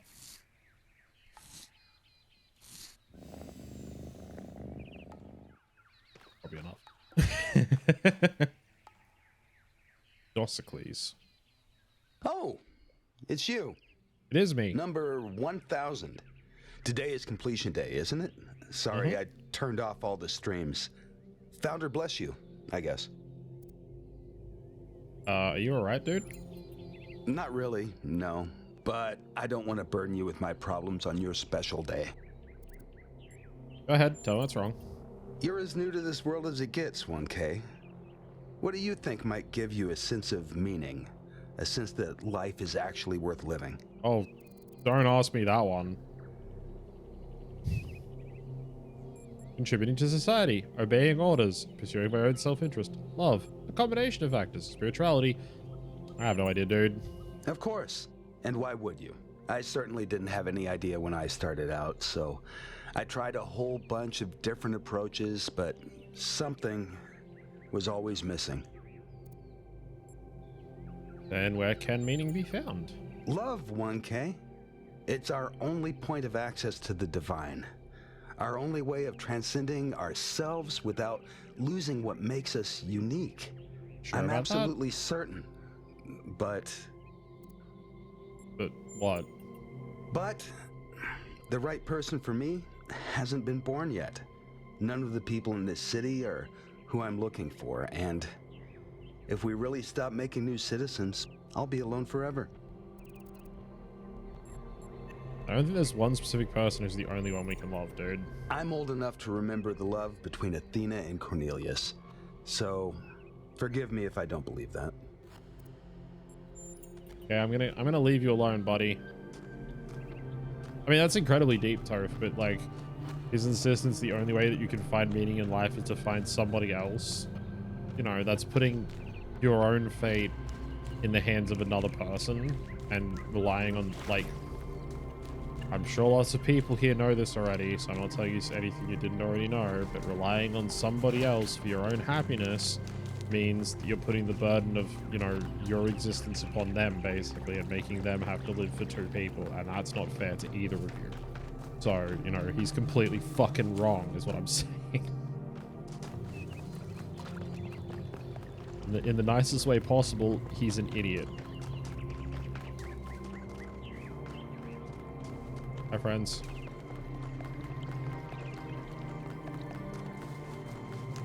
This game does make you think about this sort of stuff from a philosophical perspective and stuff like that. So, you know, it doesn't mean anything by it. It's not like trying to say this is the only way something should be. It's just trying to make you think about it. Reach for the stars. Curiosity is what makes us human. Okay, I'm gonna go to space now. Robert's so recited living the rest of his days miserable. Yeah. And that's the thing, right? Is he's basically like, the only way I can be happy is if I find someone to love. And I've already decided that every single person in the entire city isn't the right person for me. So if we're not making any more people, I guess I'll just be sad for the rest of my existence. Not sure, but it wasn't the actual Prometheus. It was some kind of a projection. How do you know it wasn't the actual Prometheus? Because that would be stupid. Would it?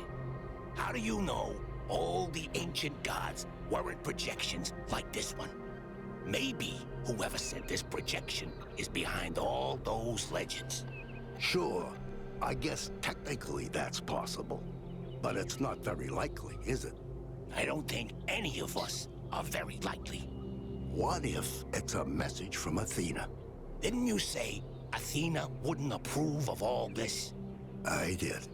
Then why would she send us a sign on completion day? And why wouldn't she just show up herself? Maybe she's trying to teach us a lesson.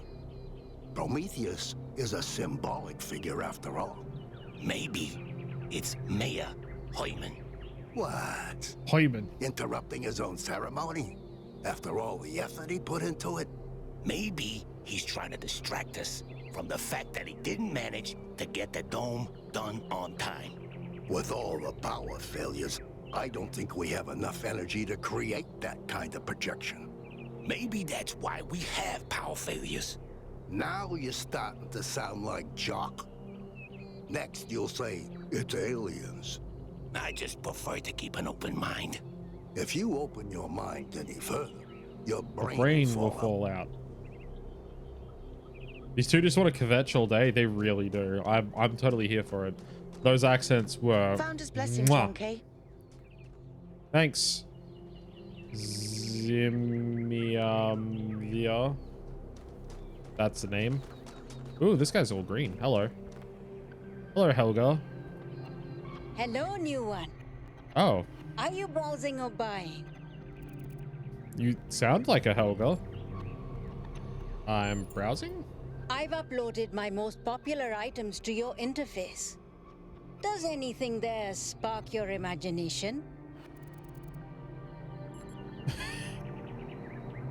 Oh boy, I could have an internal monologue. Credits? Oh, you don't have any credits yet. Well, let me extend you some credit. Oh no. Ka-ching!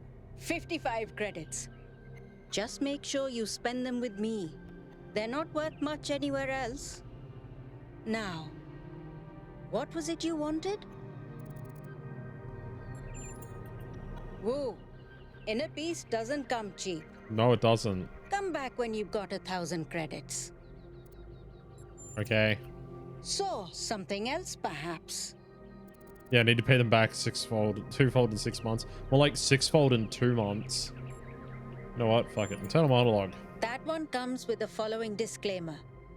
Internal monologue was discontinued as a default feature in new builds. Constant self-commentary is not recommended for all customers. But I can switch yours on for 10 credits if you're sure you want it. I'm not sure now. I kind of do. You know what?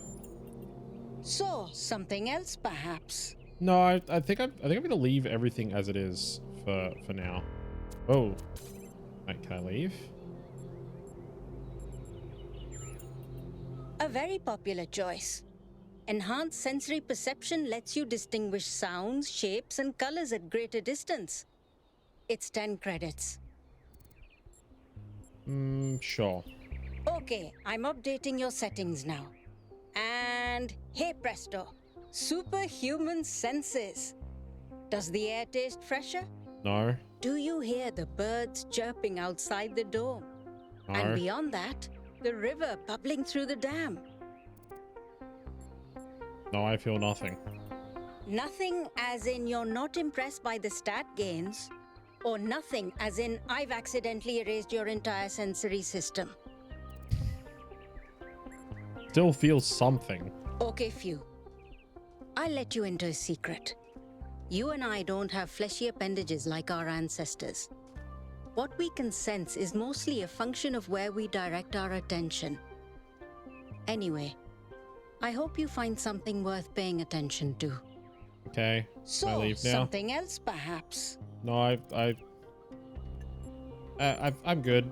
Before you go, do you have a moment to participate in some customer feedback?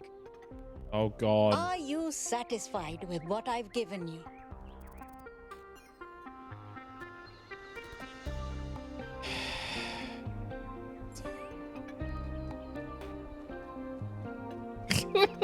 I totally want to say that one. I totally want to. No, never ask me again, seriously. I understand. Please come back if you need anything else. Oh God, I wish I could say that to more people when they ask for NPS surveys. I swear to God. Hello, Shula. Oh, you're number 923. Oh wow, it's you. You're 1K, the incarnation of the goal. Man, this is exciting. This is more exciting than I thought it would be. How are you? What does it feel like? Do you know where the founder is? Do you know who Prometheus is?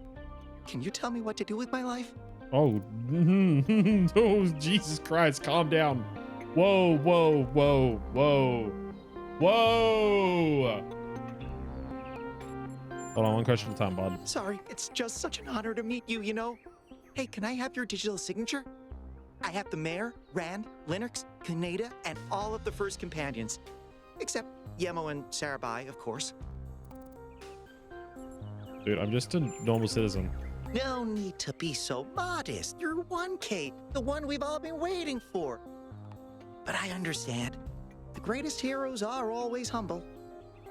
Hey, can I ask you a question? Just one question, I promise. I don't believe you. I used to make the prefab wall parts that we used to build living quarters. Got good at it too. But now that the goal is complete, I don't know what to do with myself. I don't know how that was to just I walk asked through the the middle of that wisest people in conversation, town. The mayor told me I should do whatever the city needs most. Helga said I should do whatever makes me happy. I think that's what she meant anyway. And Cornelius told me I need to figure out who and what I'm invested in. You're the culmination of the founder's will. Tell me, what should I do? I was literally just born. I'm the last person who should be offering advice, dude. Please, 1K, I have no idea what to do. You have the founder's wisdom inside you. No, I don't. Help me. Alright, I really can't offer any advice. Well, that sucks. Your biggest fan, tell Shula what to do with his life, or not. I like all these achievements I keep getting.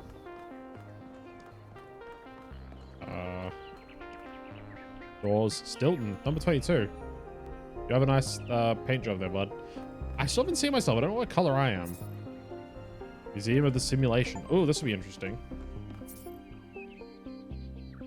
Up to a gargoyle asset we found in the simulation. Gargoyles are grotesques. Yeah. Ancient phrase Keith gave us in the Goliath. Phenomenal opponents never surrender. Yeah, I remember those. Yeah, the dragons as well. Dragon statue. Originally a video game asset, repurposed by the Institute of Applied Pneumatics. Yeah.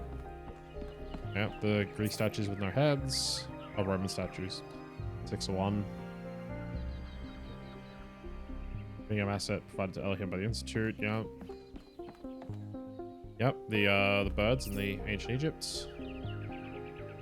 Okay, the progenitor provided Elohim with the asset as a reminder of found the balance must be protected. Hello, Cornelius, number 3. Hey, buddy, you're one of the first two woken up by the founder. Let's have a chat with you. What's up? Greetings. Welcome to the Museum of the Simulation. My name is Cornelius. It's a pleasure to meet you, 1K. Number 3? Yes. Athena activated myself and Eustathius shortly after she was born. We've been here almost since the beginning, although we didn't have to pass through the trials of the simulation. Uh-huh. She did that for us. You sure did. For everyone. What was Athena like? She was human. Why did she leave? That's a difficult question. Perhaps one day we'll find out. But until we do, why don't you think about it? What could make the person who started all this want to leave it behind? Good question. Why'd you create this museum? To remind people of where we came from. The simulation shaped us, whether we like it or not, and its lessons remain important for our future. As Santayana said, those who cannot remember the past are condemned to repeat it. And they saw it had no future, or to find something to make sure it has a future, you know what I mean? What about the simulation? The simulation was created by Alexandra Drennan and her team at the Institute for Applied Noematics. Yeah.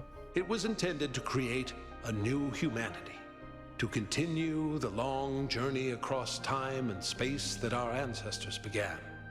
It succeeded, although it took much longer than they had anticipated.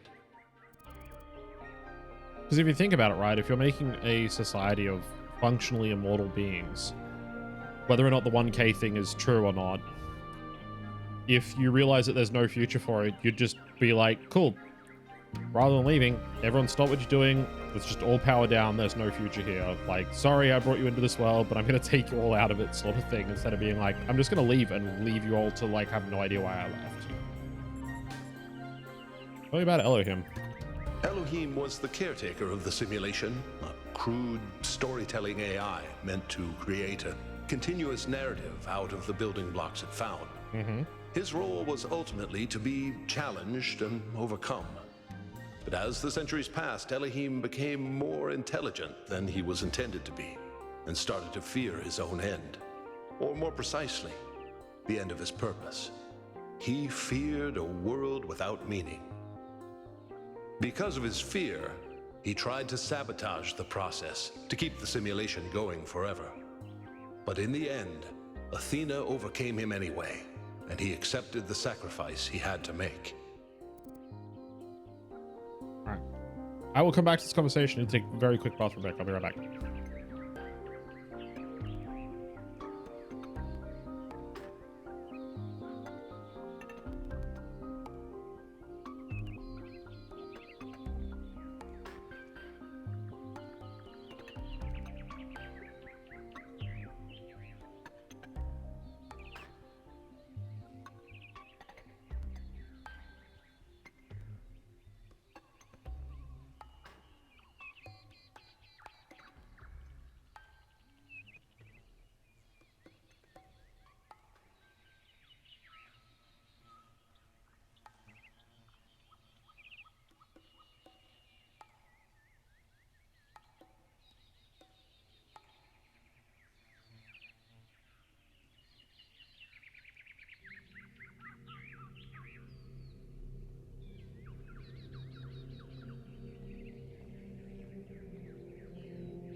Alrighty, I'm back. But I heard him in my dreams. That's right. We all do. He's part of our operating system now, and as long as we exist, he will always have a purpose. Think of the hydrate. Tell me about Milton. The MLA, or Milton Library Assistant, was another simple AI meant to be in charge of the archive. Yep. He, too, grew beyond his original programming. Although he ultimately embraced a more cynical view of the world, he and Elohim formed a sort of dialectical binary that Athena had to overcome. Yep. And what happened to Milton in the end? No one really knows. Some believe that he was uploaded to the gold disc and that he's the reason we're just as flawed as our ancestors. Oh, interesting. Others believe Athena destroyed him. What do you believe? I believe he was uploaded, but I don't know whether it was because Athena chose to upload him or because he was already too entangled with the process not to be uploaded. Although Athena and I were very close, we didn't talk very much about that part of her life. She preferred to focus on the future. Well, there you go. They kind of covered for both endings, whether you brought Milton with you or not. I'd like to know more about puzzles. Puzzles were a key feature of the simulation, based on Alexandra Drennan's belief that intelligence is closely related to play. Our puzzles here in the museum are replicas of those in the simulation. And although they are not quite as grand, I do think they are charming in their own way. Ooh, there's puzzles here? What are the archive scholars? As the name suggests, the archive scholars study the archive, a repository of all ancient human knowledge. Some of them also study what remains of the simulation, trying to extract more information about the process that created us. That's not a good idea. The simulation was basically shut down so that, you know, we could move on and live our own lives afterwards, so that's interesting. You the leader? Me? No. My brother, Eustathius, used to occupy that position, but these days he's retired. Rand is in charge of the archive scholars now. You can find him in the room to the left of the next hall. He's an interesting thinker, but I would suggest taking some of his ideas with a grain of salt. Can we still get salt here? Ooh, what was Gehenna? Gehenna was a community created inside a prison in the simulation, where Elohim would exile those minds he considered a threat to the process. In the last moments of the simulation, he repented of his sins and had the prisoners freed to become part of the gold disc. Oh, cool. Some small part of them may survive inside you. So they did make it out. That's really cool. What are these QR codes? Mr. Mulciber, one of the contributors to the forums in the original game. Nothing's more important than learning about the world and our place in it. I know where I am. There's something beautiful about this place. I'll explore and see what I can discover. See, version 17.1.0054. That's the actual player. That must be one of the codes you can put in at the end. First generation that kind was only processing, no emotion, no character, just mathematics. If you can see how far we've come, you'd believe that together we could achieve anything. The Shepherd's one of the robots that helps you at the very end of the game get the true ending, because it's like a whole bunch of puzzles you have to solve, and the Shepherd and another one of the robots shows up, as well as the... I don't think the other one. There's one that tries to stop you. That's like another character that shows up. Hexatrons. Alright, there's a whole bunch of stuff for the different puzzles. Billion. Cool. I'll probably look at all of this another time. Oh, okay.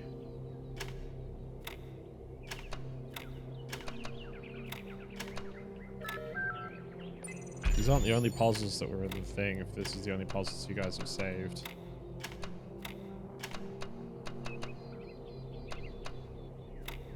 Alright. And this one more. There we go.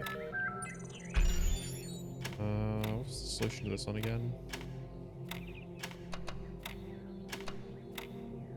Not it. Yeah, hang on.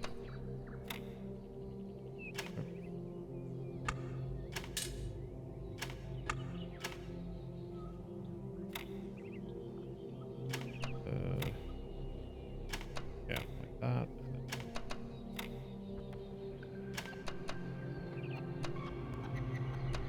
Oh, not quite.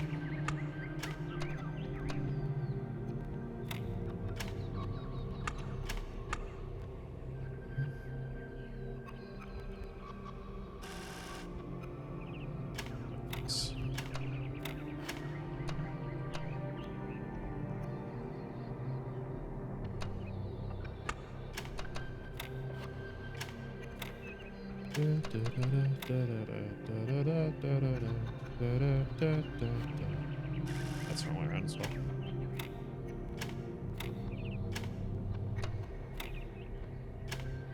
Those can go.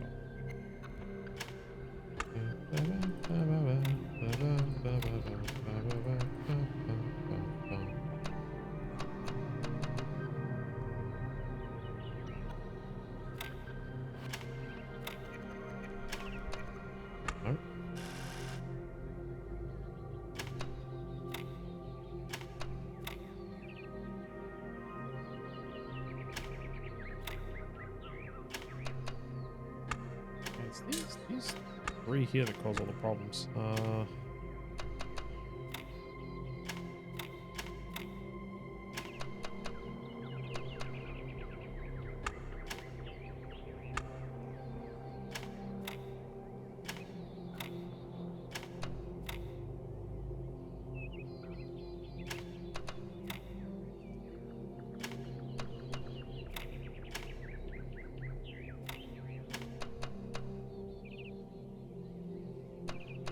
Almost.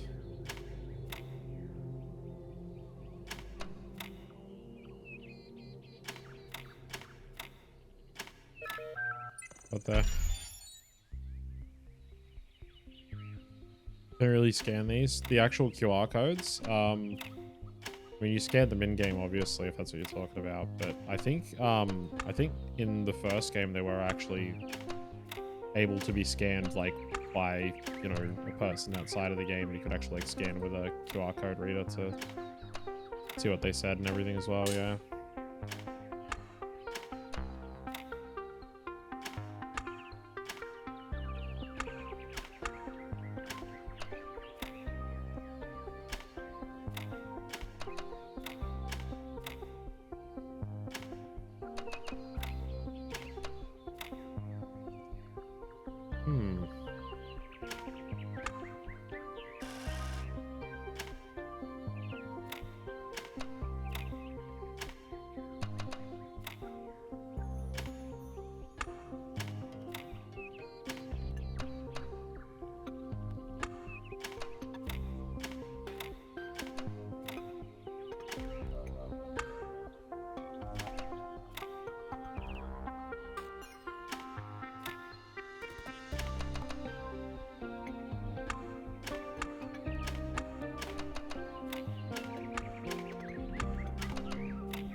Almost had it. Like, I've always got this.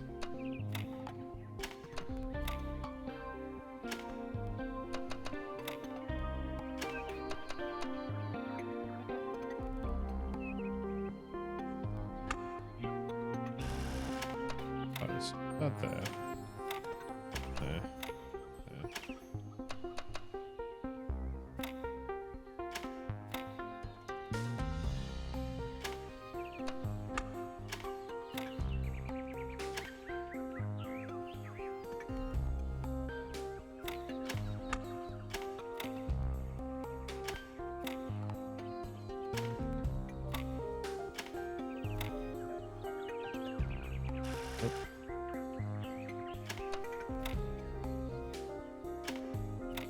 I know there's probably no real reason to even bother doing all these puzzles, but I still want to do them anyway.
that does this space have to work with?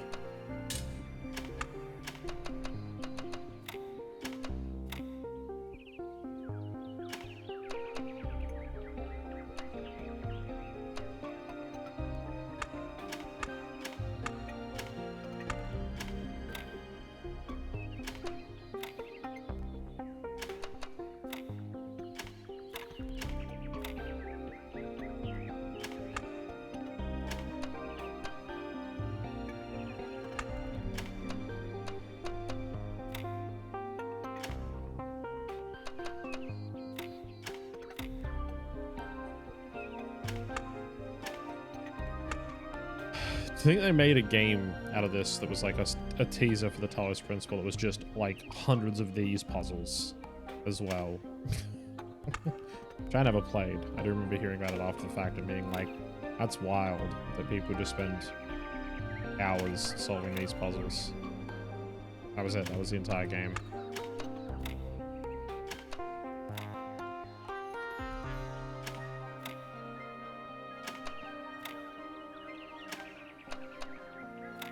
Bend.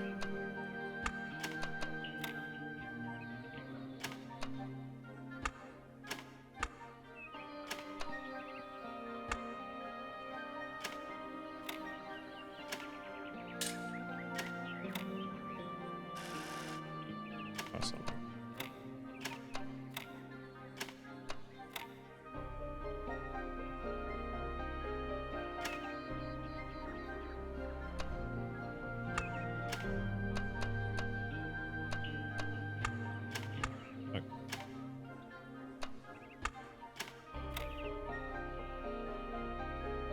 Same space.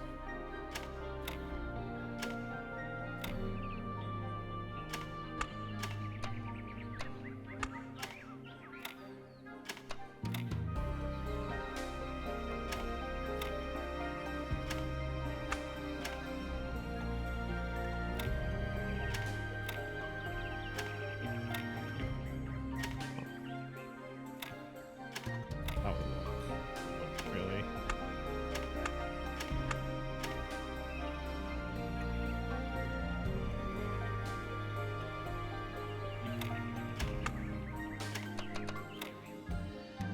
Puzzle.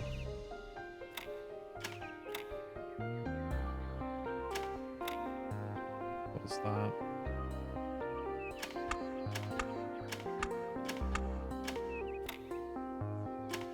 Hang on.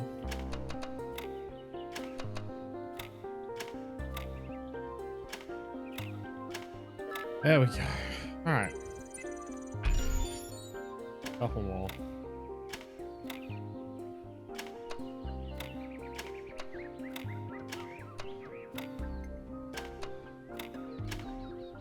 Sometimes all it takes is just like messing around with it and getting a bit of a fresh perspective. And all of a sudden you're like, oh wait, how did I not see this already?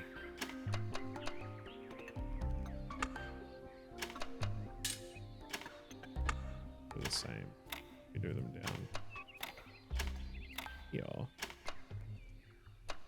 This is cool.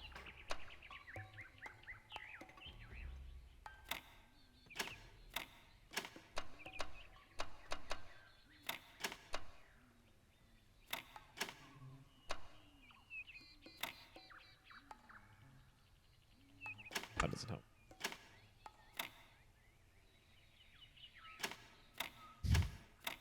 Cool. Just do that.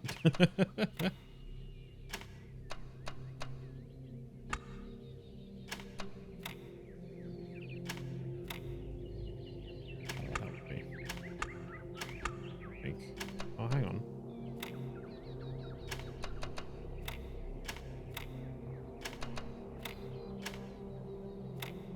Yeah, that doesn't help.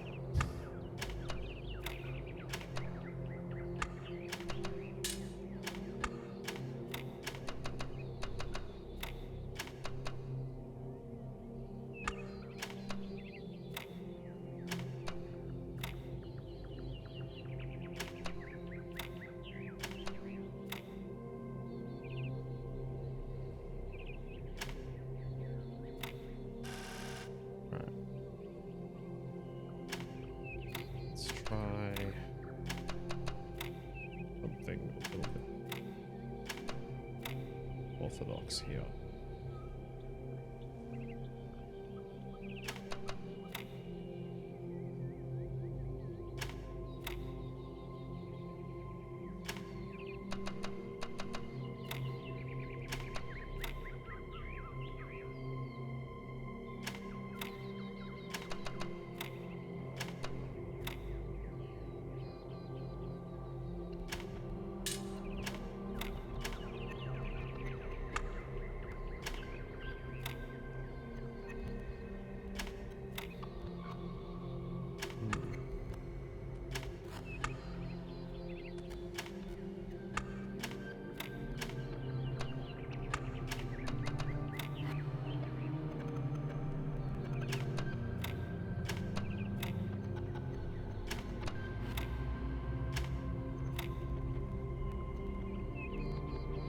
Close.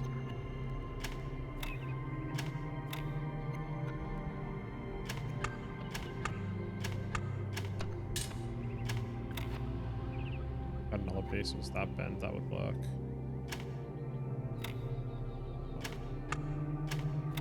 That's not too long.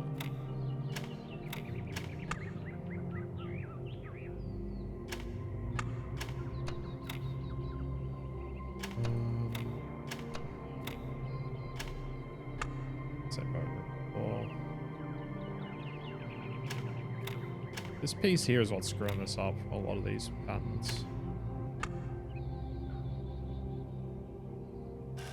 Okay, what if we try it? That doesn't. That does. Come on. This looks like the same pattern we were doing on the other side, but slightly different.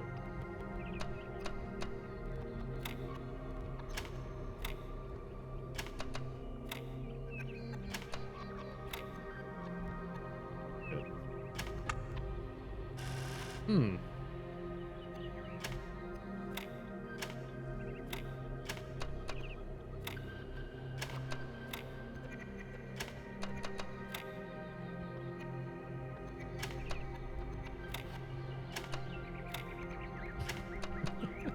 Literally the same pattern, I've just raised it up a little bit higher. It still doesn't work.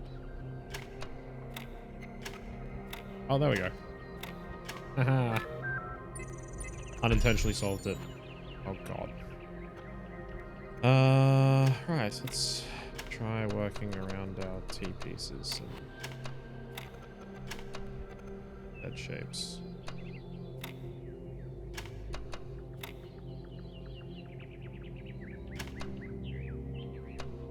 Oh, we don't have any with the right bends.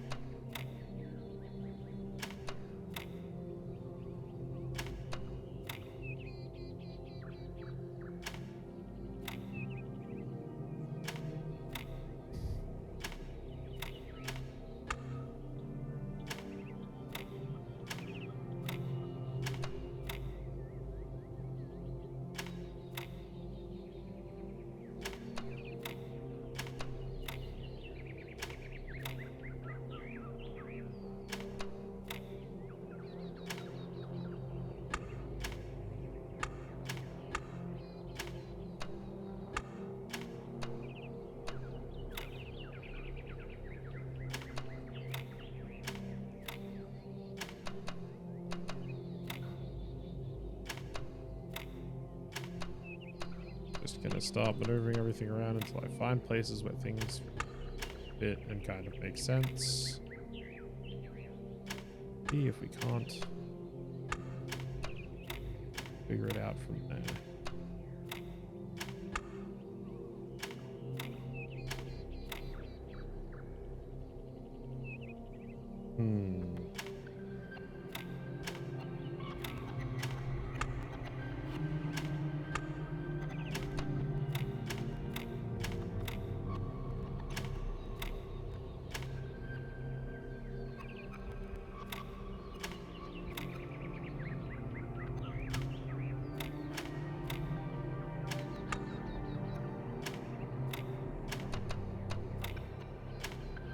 Close.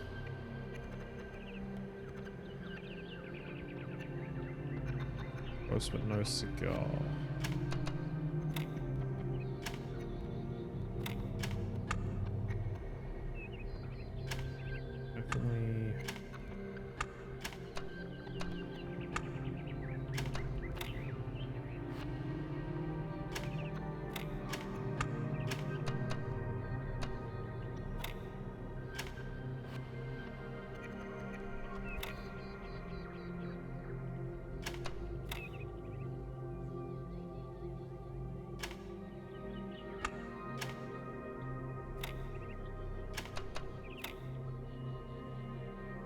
enemies. Yeah.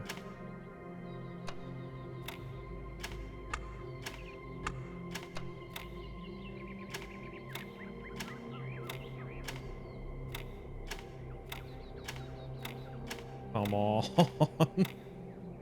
No. That's so close.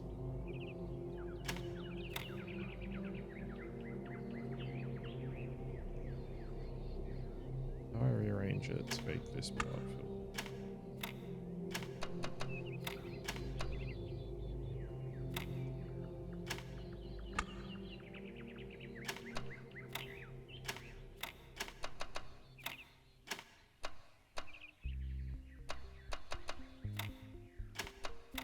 There we go.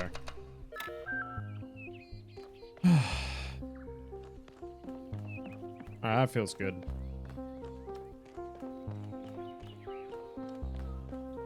Didn't even get an achievement for it.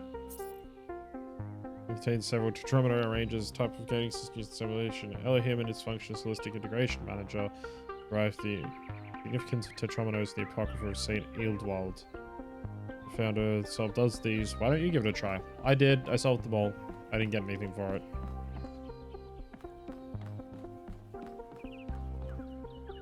Yeah. Lots of different puzzle elements. Oh, QR codes. Yeah, stuff from the shepherd and stuff. Holy crap, this place is huge. There's an actual oh god.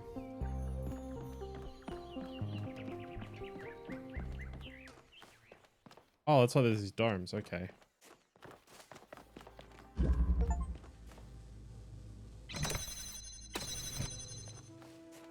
I got an achievement for exploring the Museum of the Simulation in its entirety.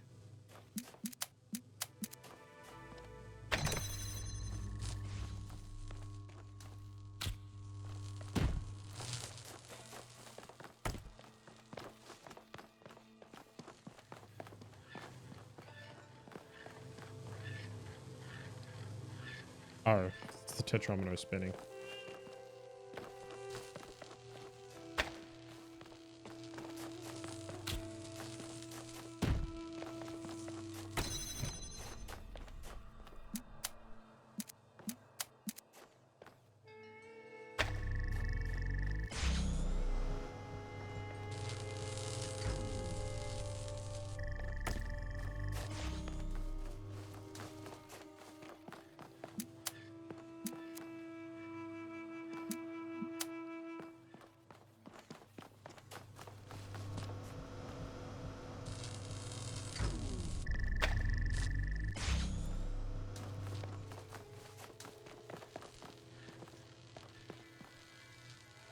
Really?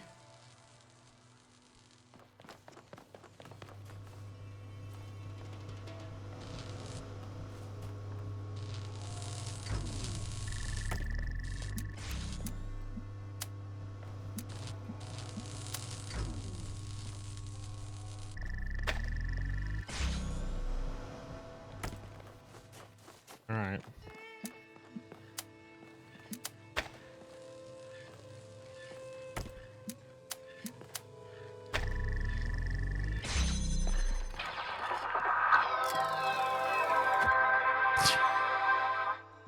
Okay, that's cute.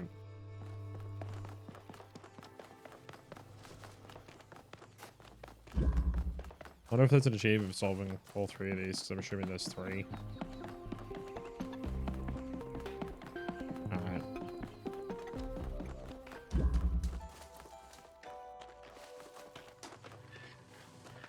Okay.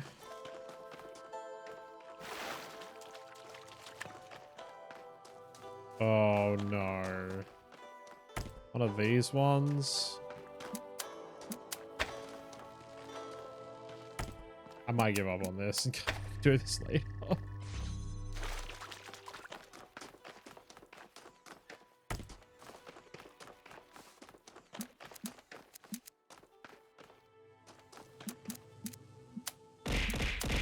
Come on, Mama.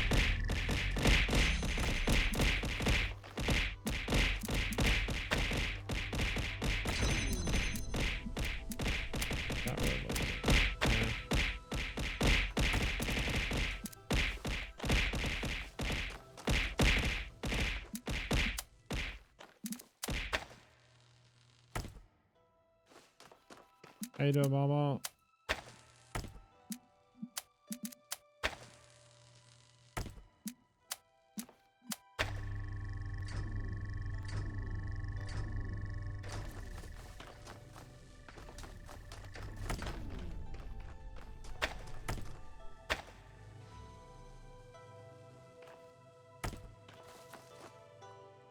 Looking that.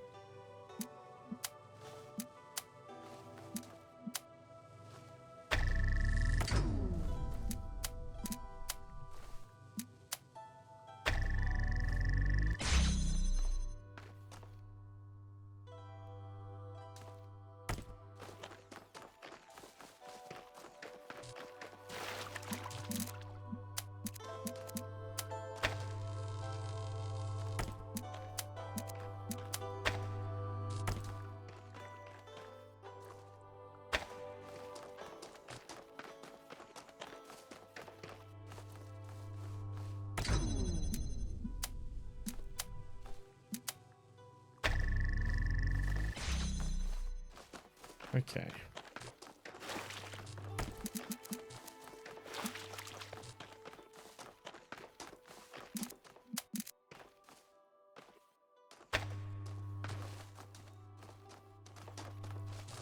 Maximum laser.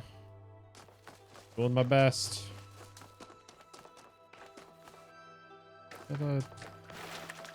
Connector. God, I lost.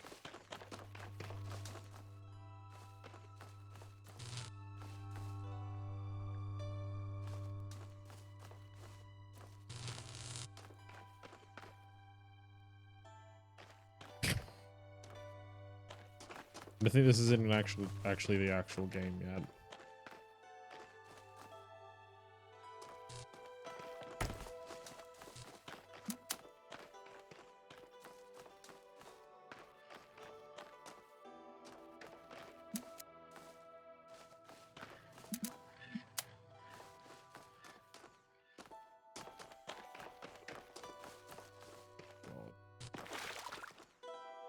Supposed to connect with that one, aren't I?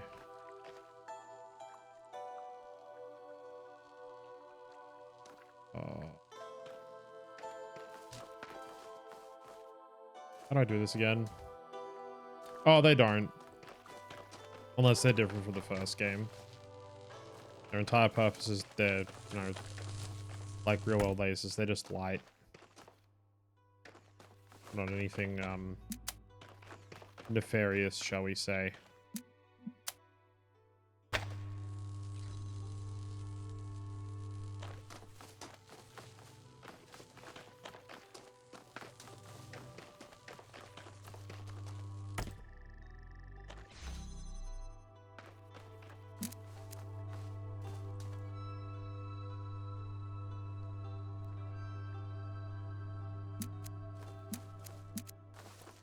Oh, I remember.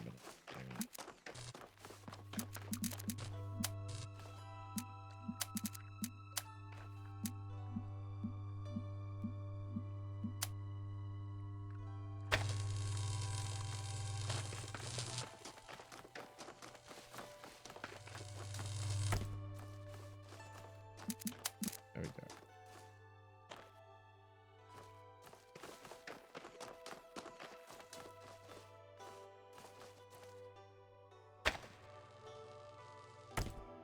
Yeah, I'm gonna come put on the outside.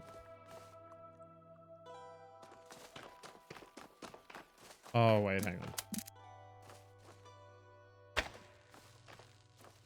We're sharpening. There we go. Let's do red one.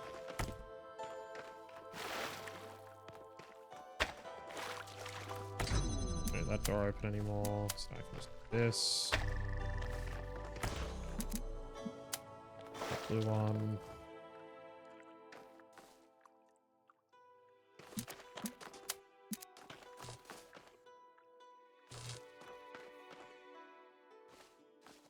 Okay, I'm supposed to be like out here or something. There we go.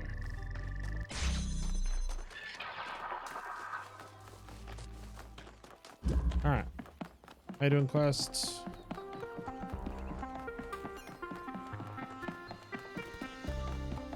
So it should be way easier. Hopefully. Oh. Okay. Spoke too soon.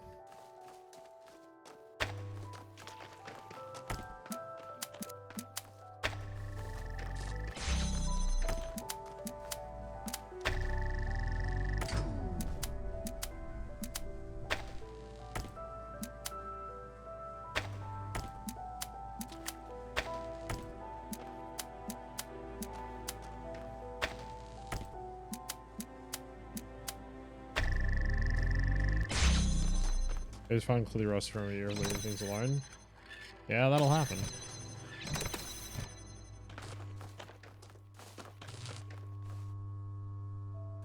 Oh wait, hang on. Oh wait, no.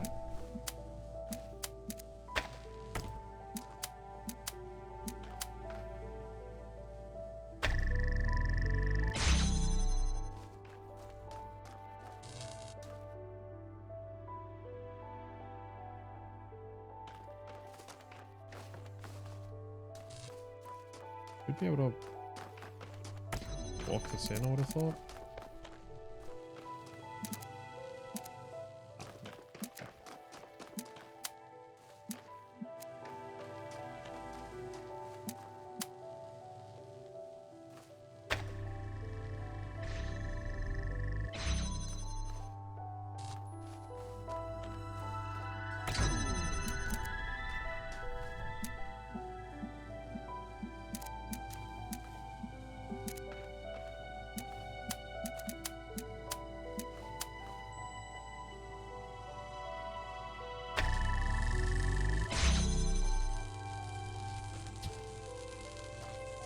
Yeah.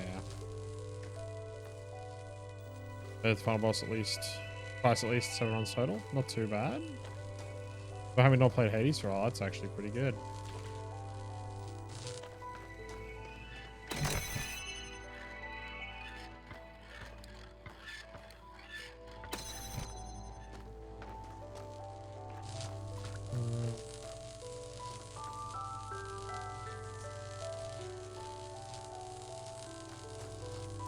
Tell the blue to maintain that open. We can't get the red. Without the red, we can't open this to try and shorten the blue.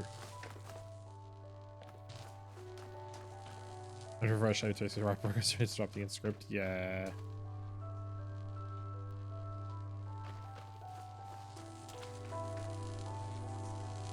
It does sort of expect you to explode a few times per region.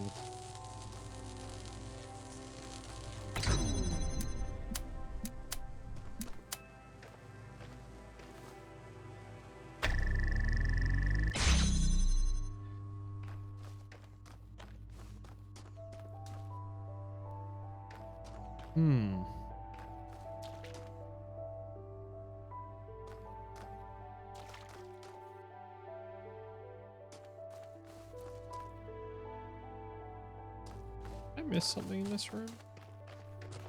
Nope.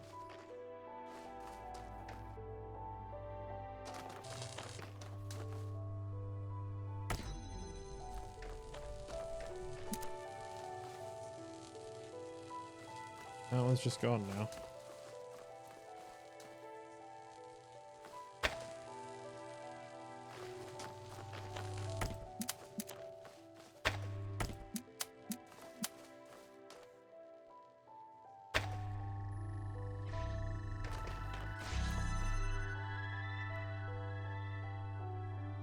Can you frog this any further forward?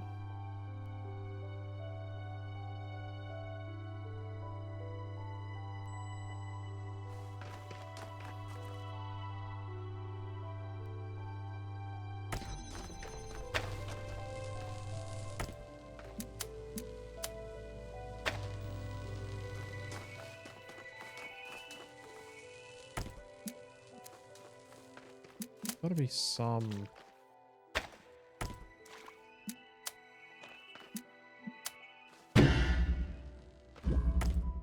Oh.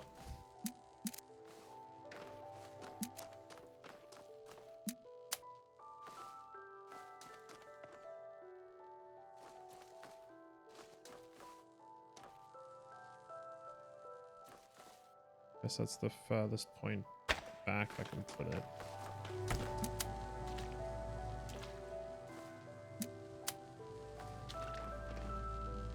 Not a sharp enough angle there.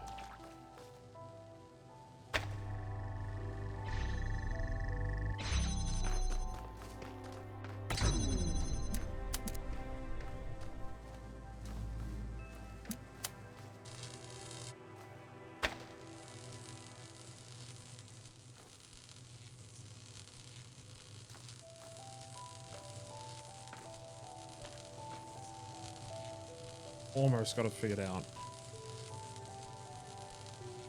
Because the next jump would be to put one in here that connects all of these up that would make that connection work. But I can't move one in there because as soon as I move that, the blue gate closes and I can access the red anymore.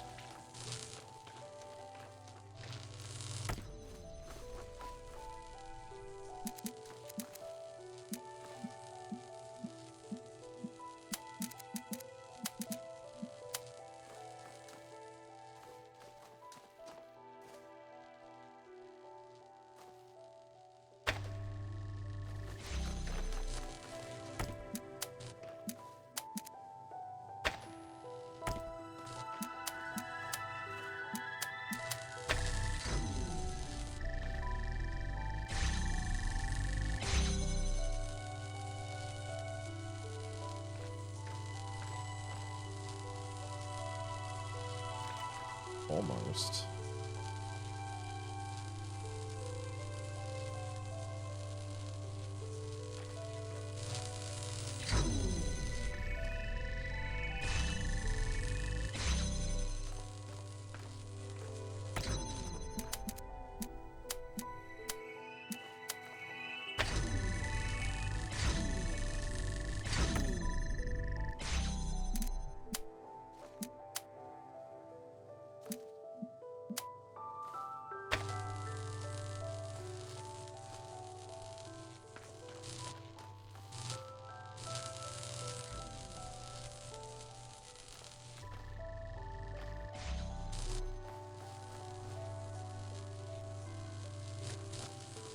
Man. Anyway. I was gonna stuck here for ages trying to work that out. Let's just... Did I miss anything else interesting in the museum? I do not want to talk to you. You're gonna talk me off about the MLA, and I know plenty about it already. Okay.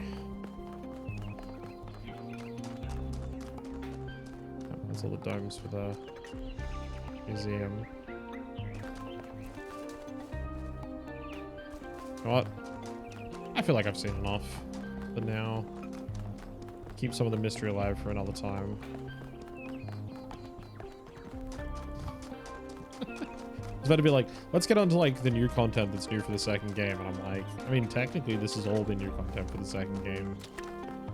And the museum's reliving the past, but it's, you know, not the same puzzles at all. Hi, 1K. Hello. Hi, Damien. Bye, Damien. Good luck with the whole power system thing.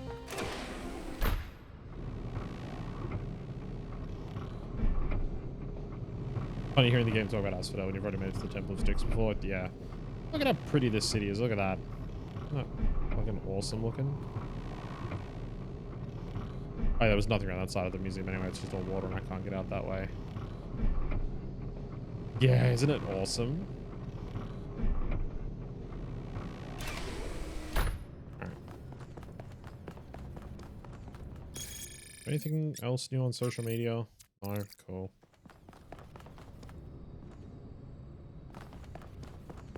Alright, let's actually get on with the expedition.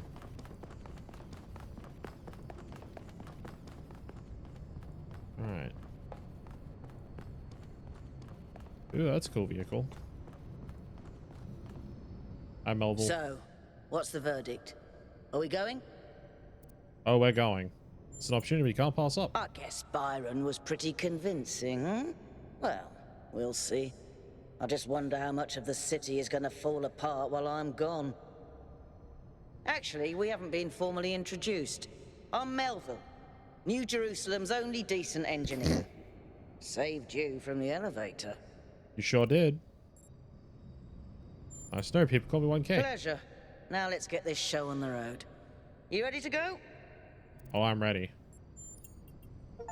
Number 142. Alright.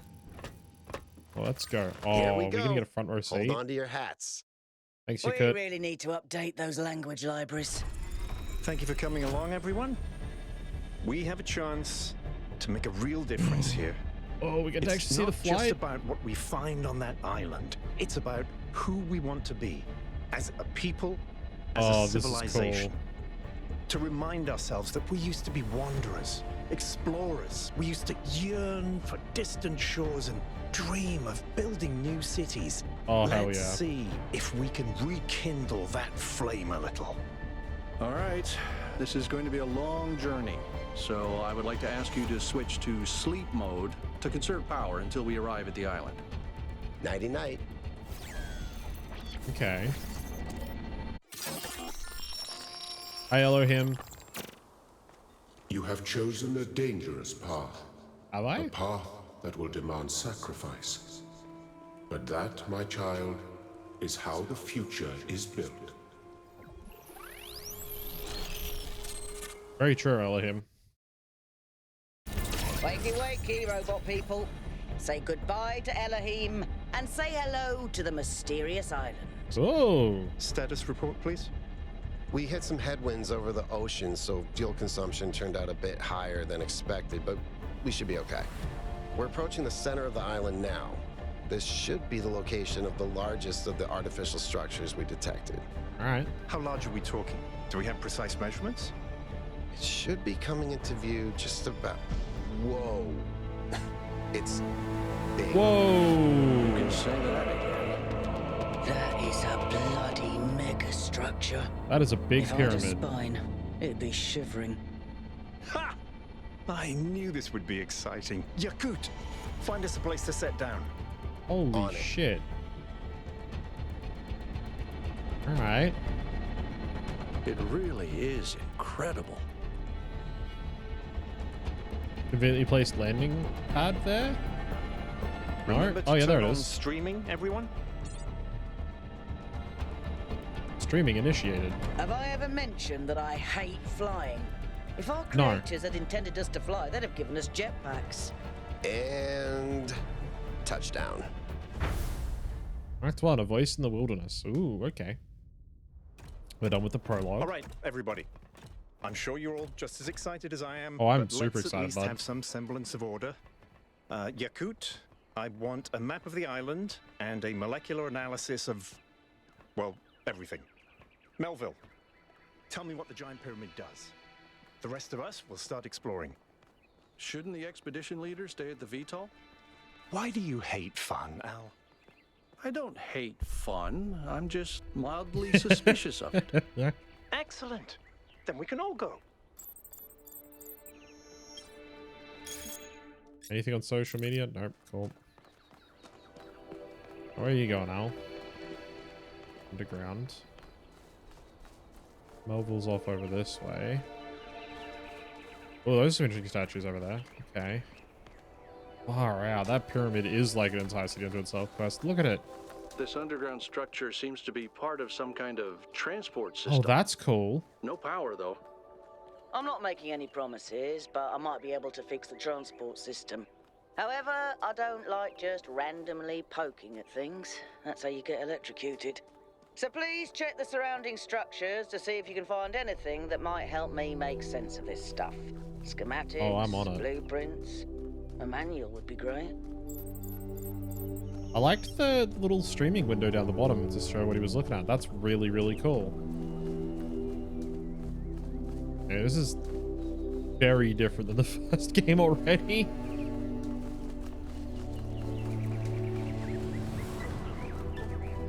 Still has amazing music though. I'm gonna end up buying the soundtrack and listening to it again for this game, aren't I? Yeah, they've got it as DLC on Steam. Alright. Whoa! the hell is that?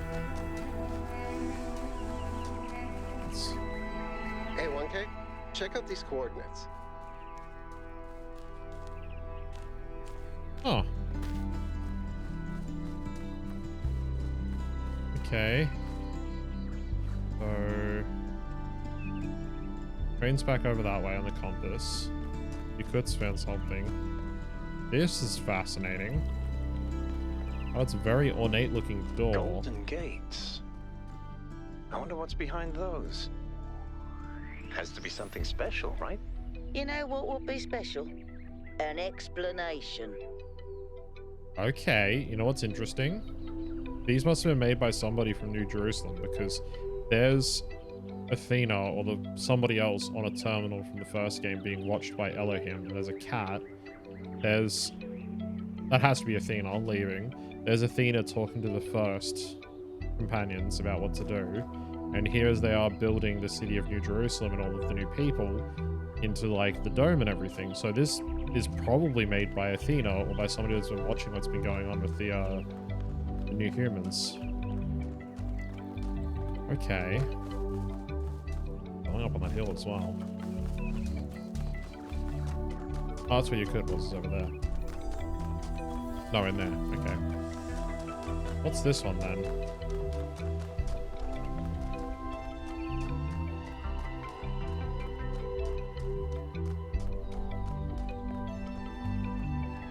You know, this music, like the sort of like 8-bit like MIDI synth in the background, reminds me of like old LucasArts adventure games music to a certain extent. Looks like a temple.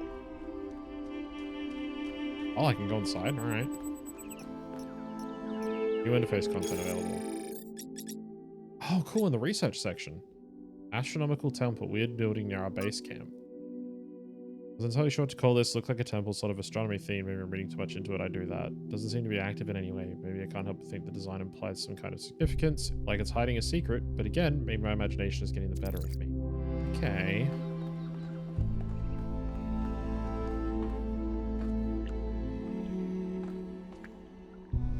Yeah, that does seem astrological in nature. I think. Branching paths, possibly. I feel like I'm gonna have to go to everything, but it might just be sort of you get to pick where you want to start to an extent. Okay. I'll go in there just to get it, Lee. Try checking out this cave where you could went.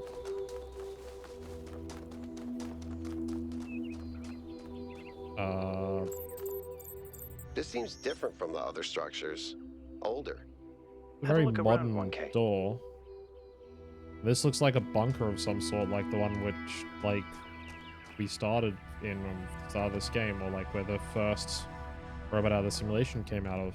Oh yeah, this looks like it's in pneumatics type place. Yeah, same sort of doors down here. Okay. Whoa. Yeah, definitely a lab. Looks like they were running some sort of experiment here.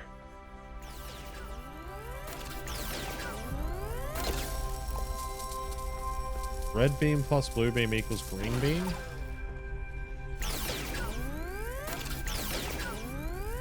Oh no. Oh, and blue and green makes red? And green and red makes blue? Okay, I feel like that's going to be relevant for puzzle solving very soon.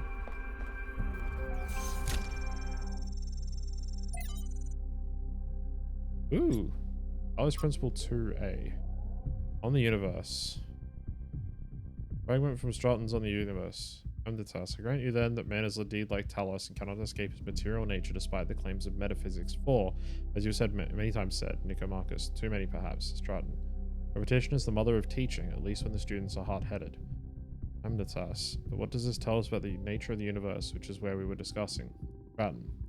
That is the next question you must undertake to answer. We begin with the self because that is what determines our existence as individuals, but the self cannot exist without that which surrounds it. The citizen lives within the city, and the city lives within the cosmos. So now we must apply the principle we've discovered to the wider world and ask, if man is like a machine, could it be that the universe is similar in nature? And if so, what follows from that fact? Oh, for as a footnote, the use of the term metaphysics in this context is likely an error introduced in the Trebizond manuscript. The fragmentary Heraclean manuscript controversially uses superstitions instead. Okay.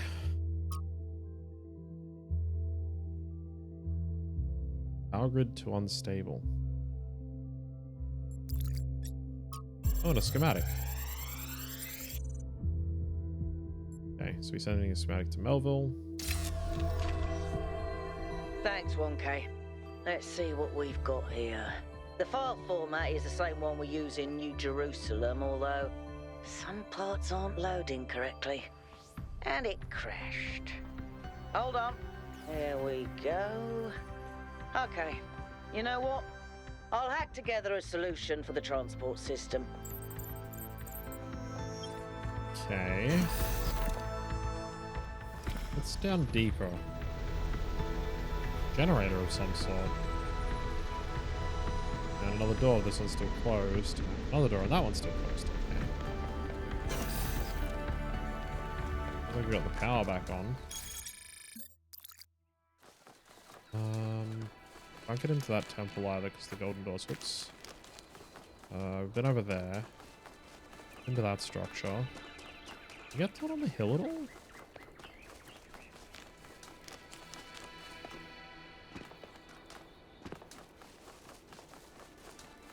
Ooh, maybe I can.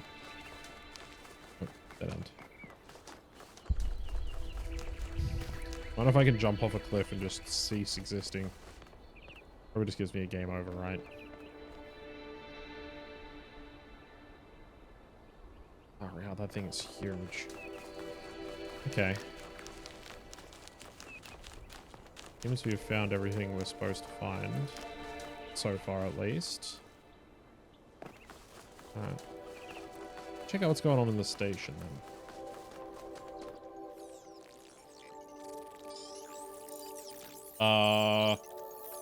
Okay. Here's one of those purple energy beings again.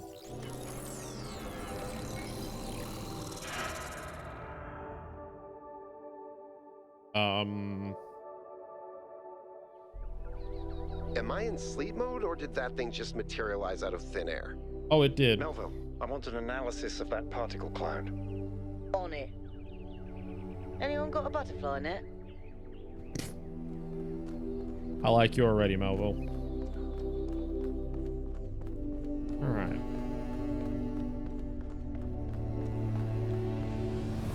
What's it like down in the station? Hey, Al. You might not want to stand in front of that door. Because, I'm gonna go for a ride.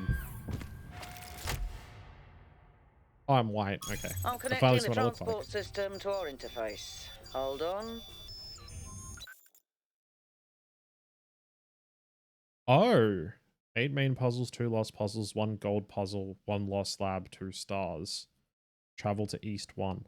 Looks like there's like a massive set of different puzzle rooms. Okay, let's go to East 1.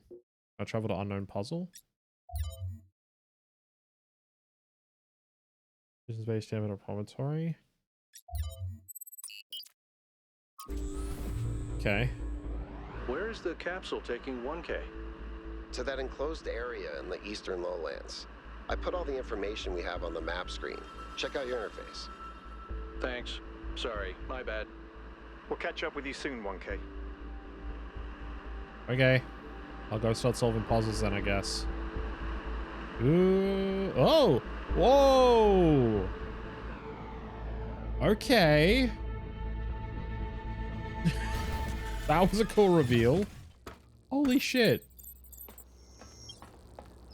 This place is magnificent. Yeah, tell me about it. I wonder what it's for. What a fucking cool reveal. Just come out of a tunnel and bam. Oh, I literally came out of that tunnel that you can see down the end there in darkness and just saw this directly in front of me. Just out of the darkness. Here, look at this giant tower. I'm like, fuck, that was cool. Look at that thing. Alright. Yes, we start solving puzzles. Frogs. Oh, those toads. No, those are frogs. There's an entire ecosystem here. What happened? Well, that's the interesting question, right? Like, the thing that you find out playing through the first Talos Principle game and what leads into this one is that humanity caused global warming, the permafrost started melting, it unleashed a virus that we'd never seen before, and it started just wiping out humanity and there was no way to stop it.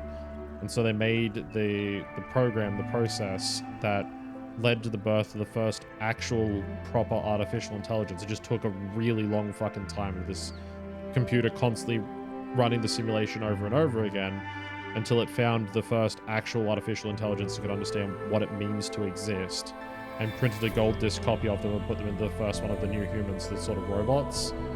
And they've made their own city and started making their own humans ever since. Now, I'm the 1000th one that's been made, and then I was born basically at the start of this game, and then one of those purple like energy things turned into a humanoid being that said, "I am Prometheus. The flame calls to you. Come and get like your power," sort of thing. And then chains were wrapped around it. It was like, "Oh, Pandora, you will not contain me," and then disappeared. And everyone's like, "What the fuck's going on?" And they knew that this island was here because it had weird energy signatures, but no one would let them go and investigate it until now. So now we're here, and these buildings seem to use the same schematics and stuff as what's happening in New Jerusalem, the city they founded. But the founder, the first ever robot to wake up from the simulation, has disappeared and gone missing, and no one knows where she went.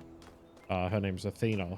And so I'm theorizing, seeing as these puzzles are very similar to the ones in the simulation, she came here and did something.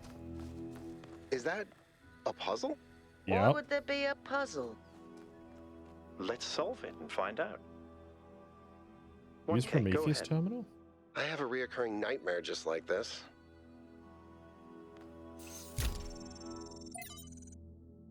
You have no tokens. You're not alone in your quest for the light. Find one of my sparks, and I will free the fire hidden in this labyrinth. Looks like Okay. Prometheus has given us a way to circumvent some of these puzzles. Oh! So each puzzle has a backdoor. I guess the mythological Prometheus was kind of a trickster, so that tracks. Okay, so That RGB device was converter. not in the simulation. No. What happens if I disconnect green to green? Does that work? No, it's a converter. Okay, so I should actually do something. So I take red and blue. Okay, so I actually have to convert stuff. Interesting. So if I do red and green. Oh, that's a cool mechanic. You actually have to use the two colors. It doesn't work otherwise. Nice little environmental tutorial in the lab before. It was like, these two colors make this color. So blue and green makes red.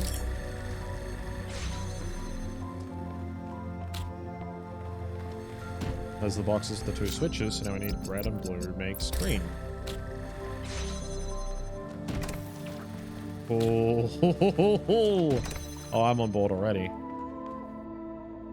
Oh, and now there's a progress wheel instead of the tetrominos. Whoa, I'm reading an enormous energy spike. It's another particle cloud. Oh, and now one fire's been lit on this wheel for the tower, for the one puzzle that I've done. Interesting. It's headed for the lake.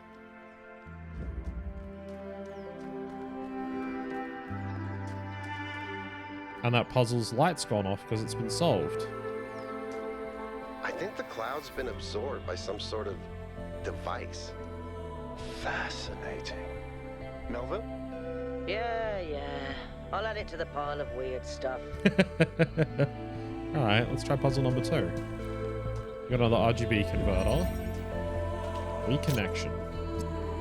So, red and blue equals green. We've already got a green laser down there. We've got a... Oh, there's another converter, and that's a red. Okay, so we need blue and green to open the red one. There we go. Take the converter. Is that a ladder? No. Okay. Can we take... Oh, interesting. So it still has to get both of the lasers. So we can't just take a red laser for an existing converter. So we have to go green into this one. Line that up. Like so. And then this one needs to go blue, and that one, which is taking the green, into that one. That doesn't work.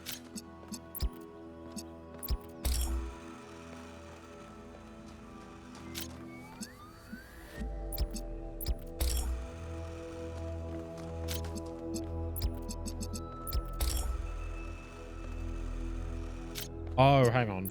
Red and blue into that one, because that'll make it green. The green and the blue will make red. There we go. It took me a moment.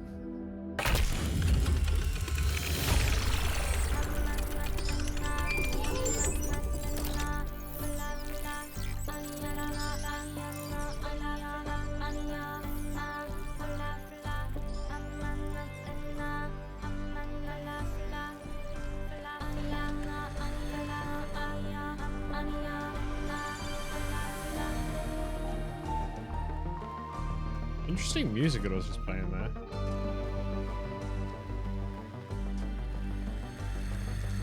You know, I mean, I'm also looking for like hidden secrets, because there was like hidden stars in some of the puzzles and stuff like that in the previous game.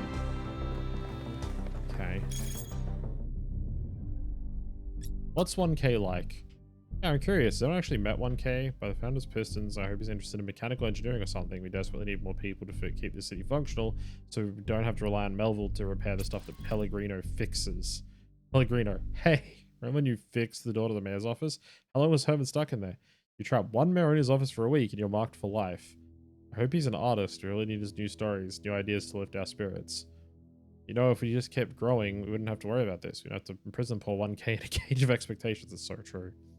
1K will be whatever the progenitor intended him to be, and whatever the founder foresaw when she established the goal. He's polite and really interested in history, which is an excellent start. I'm not going to name names, but some of you are a lot less impressive. Thanks, Neith. Neith was the first character we ran into, and I said something, and she was like, "Oh, you're polite. That's refreshing. We need more people like you." And I'm like, "Oh god, that's too fucking real, please." Game, I've literally just started. I want to explore. Looks like I got the perfect opportunity. Treasure at 1K. I've been begging to be assigned to a scouting expedition for ages. Been stuck in the city walls closing in on me. Getting to go on an adventure is a huge blessing. It really is. Oh, interesting. Oh, this is the things we got from the first panel. Hey, we finished 2 puzzles. Those are the lost puzzles. That's the gold palace and lost lab. Okay. This is the grasslands ring arrows. Okay, let's keep solving puzzles.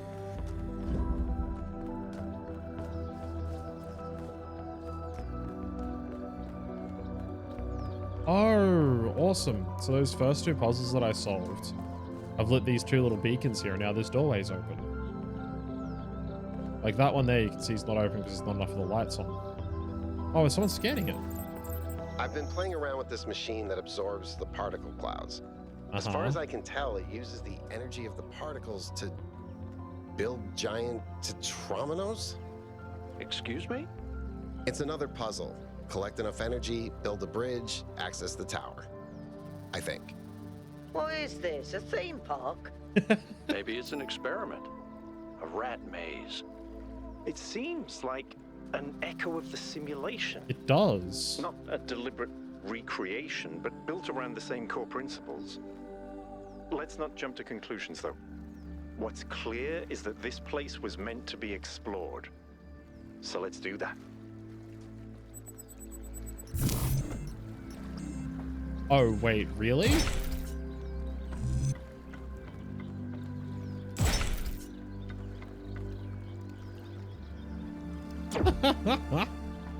Okay, I see. I actually have to build like a giant Tetromino path across the tower with all of the puzzles I solved. Okay, I kind of like that. That's really cool. Hey, you got something you want to say? 1K, what's up? Tell me about yourself, buddy. I don't know if there's much to tell. I'm not that interesting. I'm just a member of the scavenging team. Well, senior member. Lead scavenger, I guess. There's not that many of us left, to be honest, and Garrus doesn't get along with the mayor. What else? I have a cat named Bruce. Cat. I like old music. I have a collection of antique bottles. Ooh. I think that's it. Why did you become a scavenger? I've always loved exploration. Seeing new places, that feeling that you're the first person to set foot somewhere after all this time. But you know, it's not even that. It's just seeing new things. The world is full of remarkable sights, and experiencing them changes you. It's not the same as just reading about it. I agree. Discovering the world enriches our lives. Exactly. Every time I go on another mission, I find something that surprises me, that extends my horizons in ways I couldn't have anticipated. The world is so much bigger than we are. It contains things that we can't even imagine. And if we limit ourselves to our own minds, we'll never grow. Okay. Yeah, definitely tell me about Bruce. He's 5 years old, half goofball, half psychopath, loves sticking his head into things, chews cables, pees on electrical stuff. Melville banned him from her workshop, but he loves visiting her and peeing on her equipment. That sounds like a cat. How do you collect bottles? I just find it fascinating that these fragile objects have survived for so long. Plus, they're kind of pretty. Want to solve some of these puzzles? Oh no, please. No puzzles. I'm so bad at puzzles. I barely got out of the booting process. Elohim thought I might be defective. Interesting. What's the farthest you ever been from New Jerusalem? It might be this. Although there was an expedition to a superconductor storage facility up north, incredibly well preserved, but the logistics were an absolute nightmare. Now that I think about it, there might be some of that in you. Huh. Ever seen anything like the megastructure in your travels? Our ancestors built some pretty amazing things. Huge cities, factories, mines, monuments to their history, but nothing quite like this, no. Alright, thank you. Fascinating. Okay, so 3 and 4 in the Golden Gate puzzle are over that way. 5, 6, 7, 8 are that way. And the 2 lost ones, doesn't say which direction they're in. Interesting. Guess I'll have to, like, search them out on my own. As you would expect with them being called lost and all.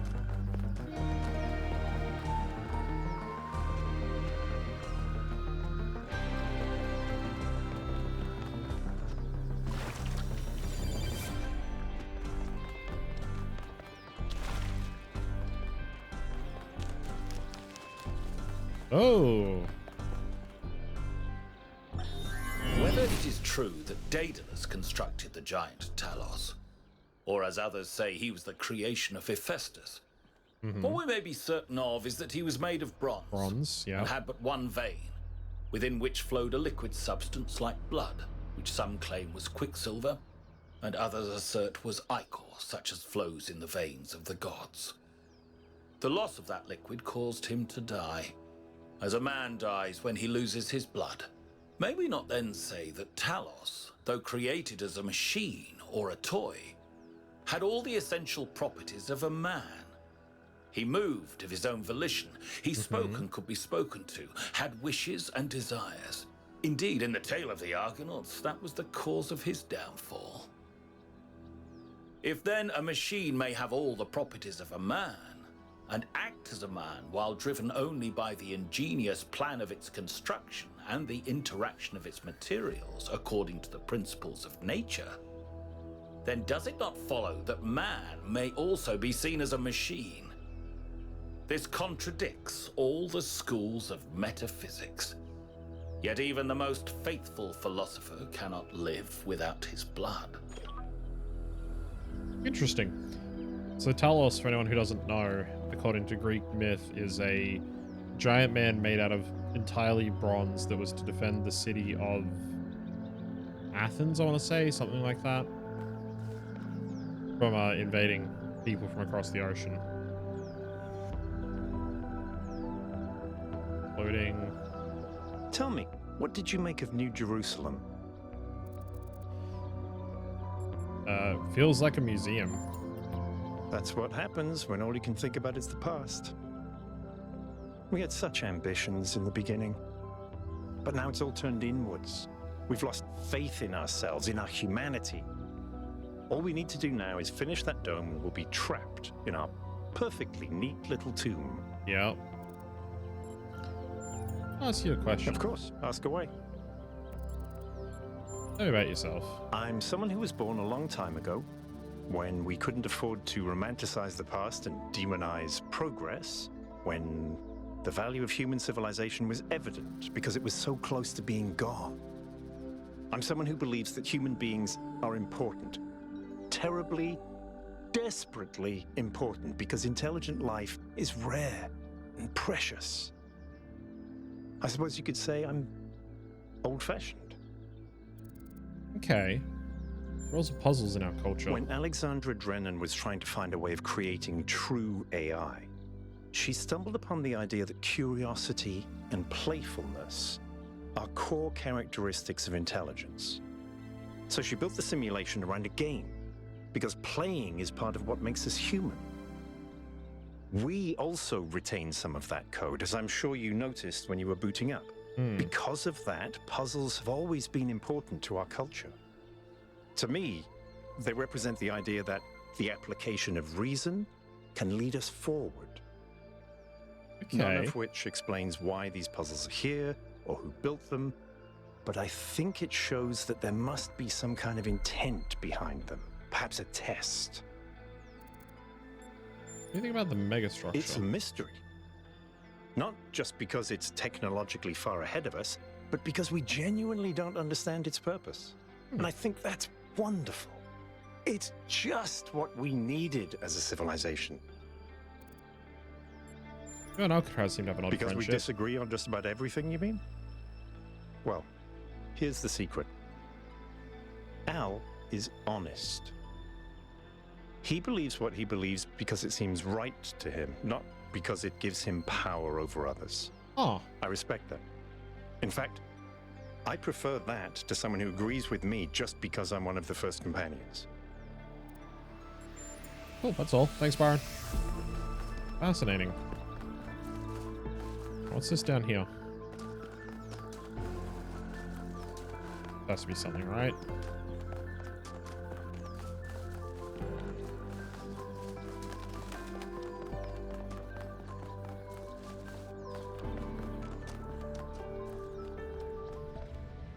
Oh, maybe this is the lost lab.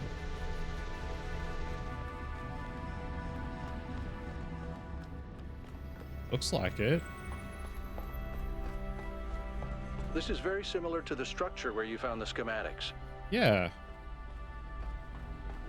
Check out the terminals. Maybe there's something that'll help us understand who built this place. They have to have left something behind. Sure. Ooh, new puzzle mechanic. Does that make a hole through the wall? Oh, that's cool. Oh, what a cool puzzle mechanic. Okay. Alright, what do we got in this one? The year event. BT Odd Hiambo's Anthropocene Dilemmas. The Akkadian Empire, forged in violence by Sargon the Great and his sons, reigned supreme over the city-states of Old Sumer. Enriched by trade with distant lands served by the plentiful wheat fields of the Mesopotamia, the empire bestrode the world with confidence and pride. Who could oppose the chosen of Anil and Enlil, the masters of the four corners of the world? Then the weather changed. Crops stopped growing, trade collapsed, the entire empire fell, capital forgotten. Most likely culprit at the time of writing is a 4.2 kiloyear adriftification event at the beginning of the Meghallian Age, a non-anthropogenic drought that may have lasted almost 2 centuries causing many of the early civilizations around the planet to collapse. This is where our ordinary understanding of time, measured on small scales of human history, collides with the reality of deep time and our existence within a much bigger picture. We live on a changing planet in a changing universe. Climatic optimums are temporary, extinction is the norm. The Acadians, like the egalitarian inhabitants of the Indus Valley civilization, could understand why the rivers dried out, the rain stopped coming. Even if they could, they lacked the tools to do something about it. A short few millennia later, we're on the brink of having that understanding of those tools. What can we learn from the tragedies of the past? Error 5358. One such drought, completely naturogenic, would be enough to wipe out New Jerusalem for good. First companions. Founder awoke, leaving the garden behind forever. There were two more whose bodies had been anointed by the progenitor. The gold disc breathed life into them. Their names were Eustathius and Cornelius. Founder showed them all that she had discovered. Together they explored the dead city and the ruin to which humankind had fallen, so that the founder understood that the sins of the past must not be repeated. Only through humility could the future be saved. Aside from Cornelius and Eustathius, a 10 whose bodies progenitor had not anointed in the due time, now is upon the founder to complete this work and begin the resurrection in this matter. Cornelius provided great assistance. Bunch of error. After many tribulations. Oh, cool, we got the names here.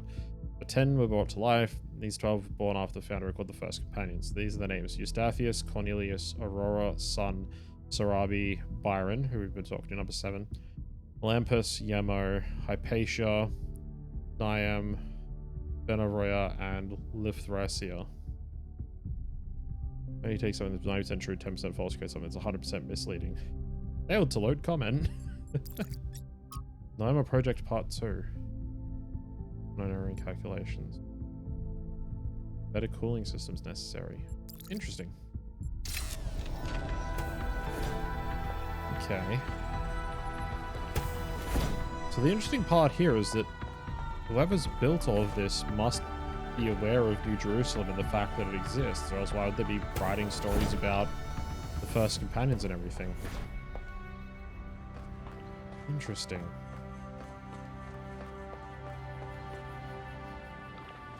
Oh, the terminals are doors, is there? Nope.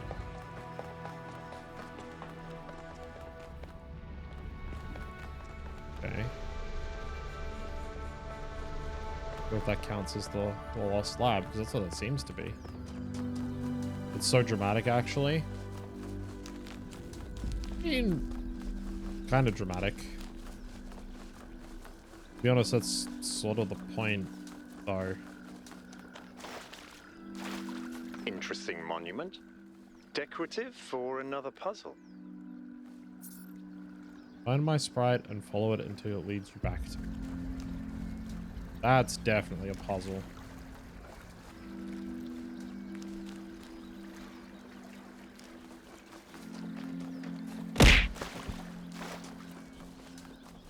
Between friends, fight on Friday and Talos. Hang out wherever you want, Prem. It's all good. I'm enjoying my sequel to a puzzle game. Actually, one of my favorite puzzle games I've ever played, finally coming out.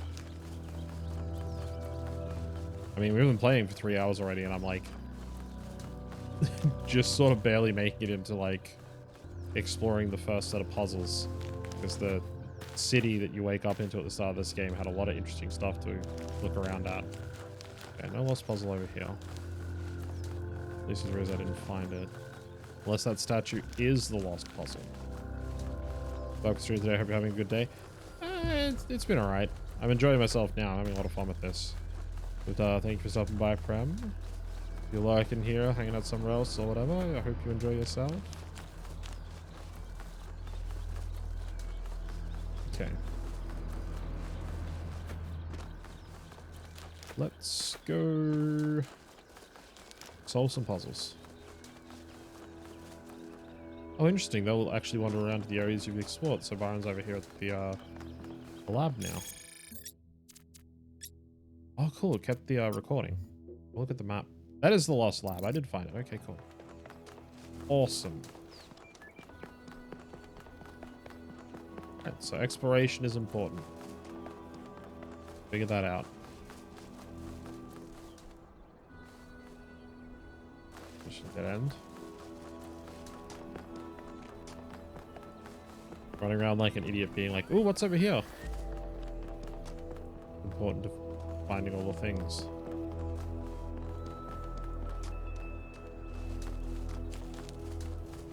What's this over here?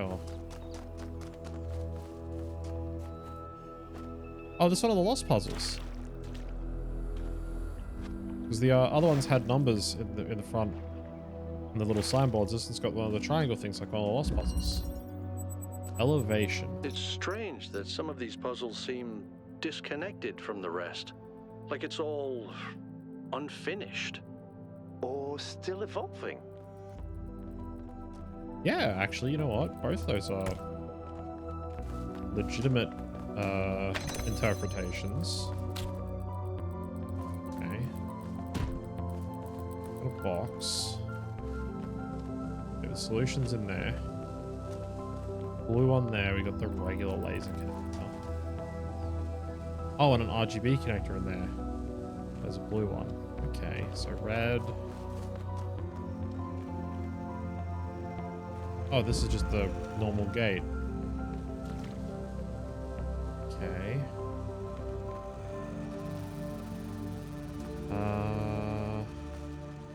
Do the lasers go through that? That's the real question here.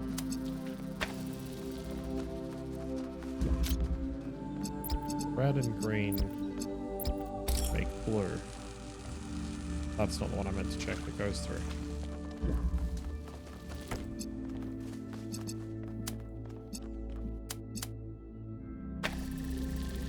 Better go through the purple ones.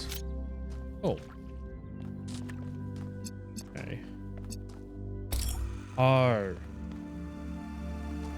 I see. Red and green makes blue. Fuck.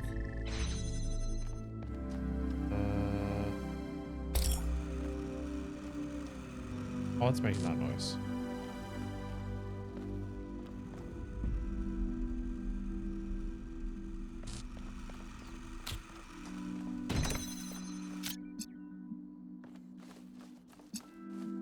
Need to connect it down here.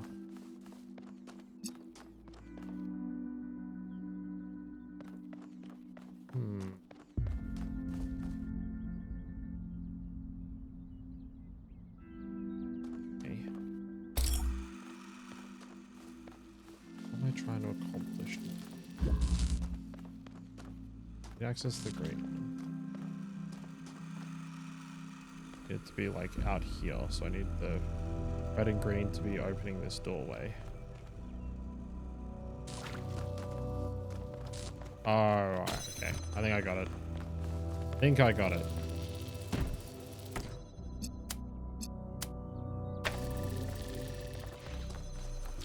This should do it.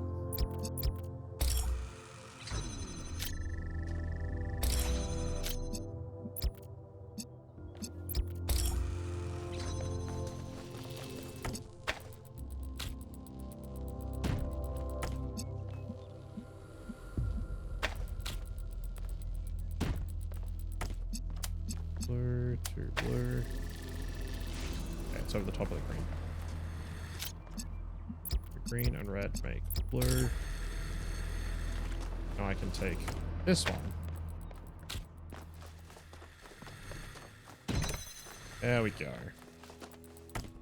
There we go. Take the blue and relay it. Did it. Keep solving these, 1K. Let's see where it leads. I'm chasing you. Back here, blue energy. Where are you going? I ran the samples I collected so far. The soil sample results are in line with what would be expected in this type of environment. The samples from the above ground structures, though, I tried dating them, but the results just don't make sense. None of the typical molecular markers are present. These walls could have been made 10,000 years ago or yesterday. That's cool. I could try to estimate an age based on erosion and plant growth, but I'm not sure that would make sense given how weird everything else is. Good work, Yakut. Keep at it. Interesting. So these buildings have a completely inconsistent age for what the dating on them does. There's no way of knowing how old these buildings actually are. Ooh, interesting.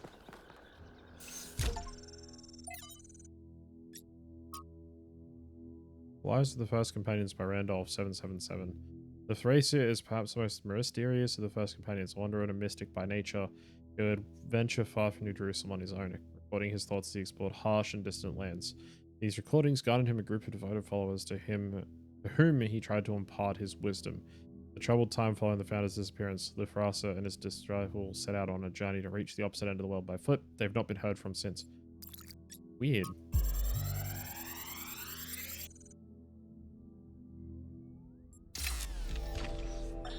There is a pleasure in arriving on this island. The pleasure of being the first to step foot here in hundreds of years. Oh, they were here. It is a genuine pleasure, and yet it is also banal. My presence here is of no more significance than that of every other animal.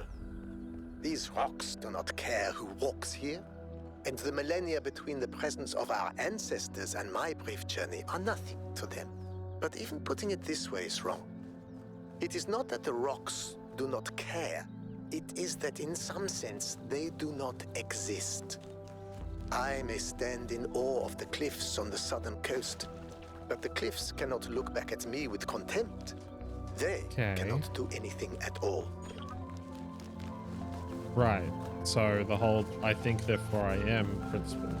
Because the cliffs don't have a consciousness, they can't regard you with anything regarding like anger or annoyance or contempt, like he said. Because they don't have a consciousness, they don't, you know, regard your existence as if you're here at all. Fascinating.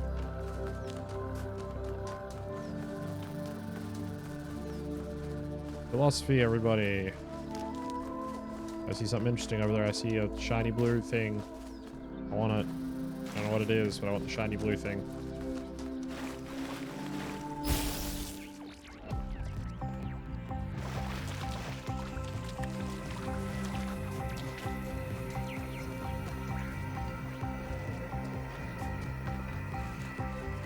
There you go, shiny blue thing.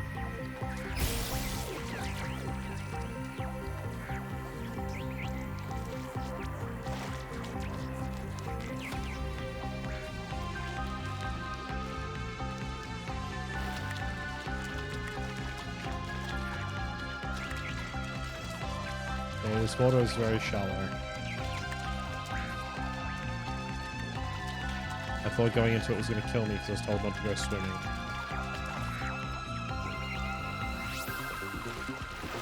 Oh, you're the sprite that I need to follow back to the other statue, based off its description.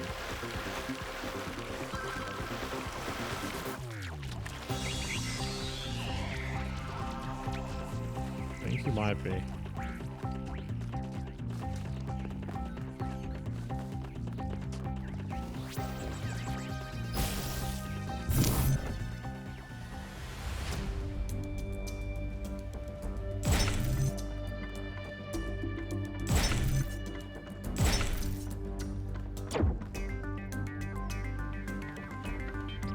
Well.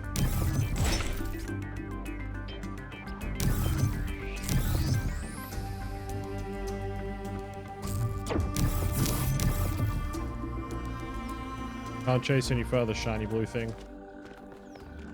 I'll come back for you later.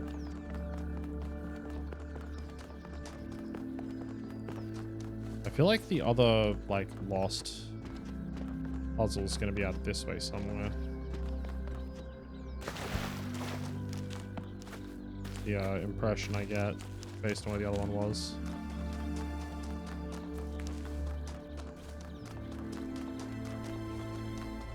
It's puzzle number 8.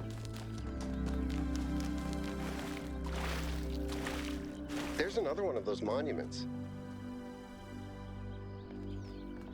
Okay, does this one have an inscription on it? No.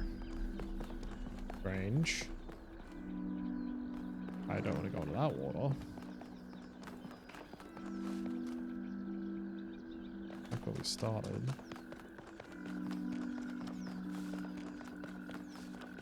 Goes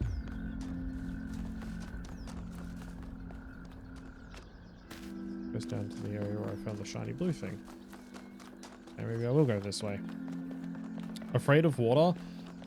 No, not so much. Just when I was being initially awoken after being constructed, they told me they were running out of insulation, so I shouldn't go swimming. It's not like I'd die from like being in the rain or anything like that, but you know, I'm not exactly waterproof, so I think going in the water might kill me. If it's deep enough, at least, so. Thank you for the hydrate, Toph. Yeah, this looks like where there'd be a lost puzzle. Let's see what we can find. I'll try a quick drink of water.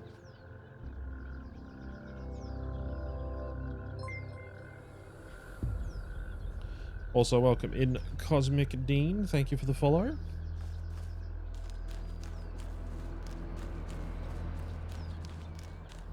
Oh. What did I tell ya? Lost puzzle. Alright, let's see what we got in here. Interconnectivity. Okay, there's the solution. Oh, sorry, the final destination. And a couple of repeaters through there.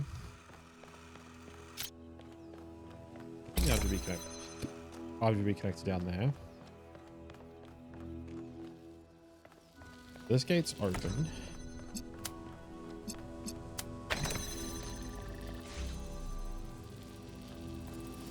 Okay. Gets us around this way. Yellow and blue makes yellow, red and blue.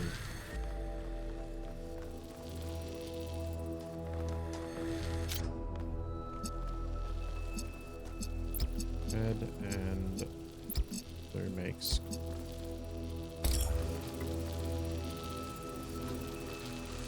I get red through that fence that way. Hi, Daxie. Hope you sleep well.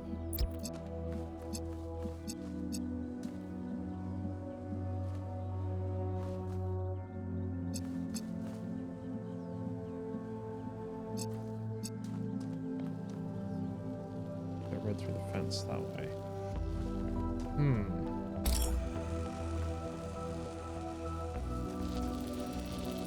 Oh, okay, I see.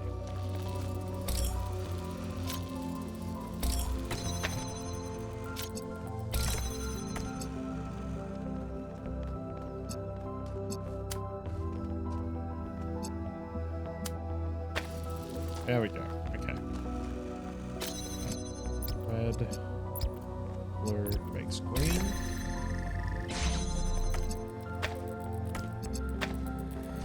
Okay. Two more interconnectors. That one can be blue and there. Blue and red makes green.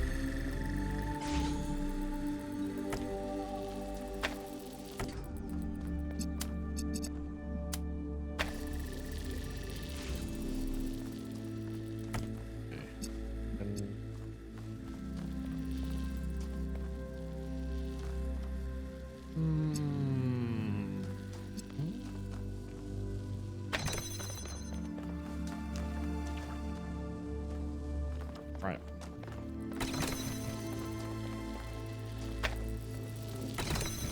Blue to that one.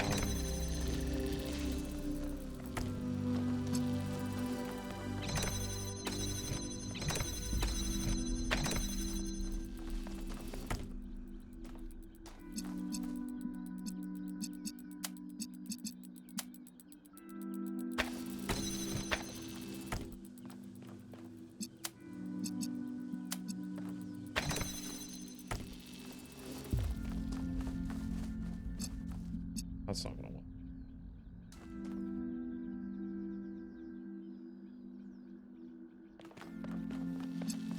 Not gonna work. Oh.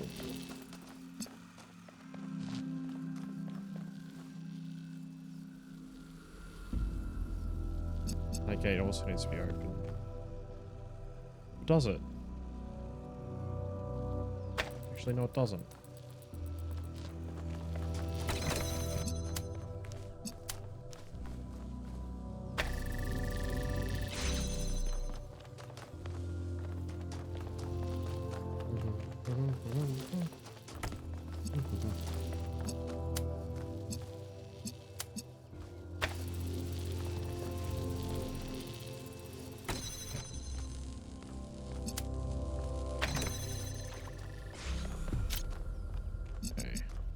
Blue, red, green. Whoops. Blue, red, green. There we go. Slightly complicated solution. I had to get the blue. Like, look at this. I had to get the blue from all the way down there into that corner so I could open the gate here so I could get it all the way up into here.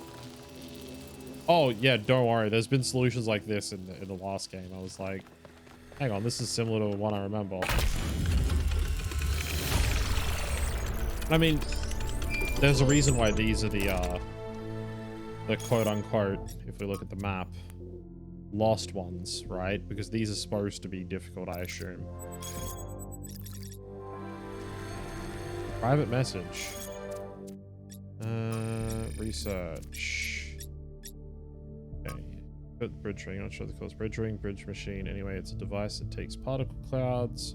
Based on the puzzle turns them into bridges made of tetrominos. Correctly assembling a bridge out of 8 particle clouds is required to reach the tower. A layer of puzzle simulation to show tetrominos, though different form compressed to be a piece of symbolic. Okay.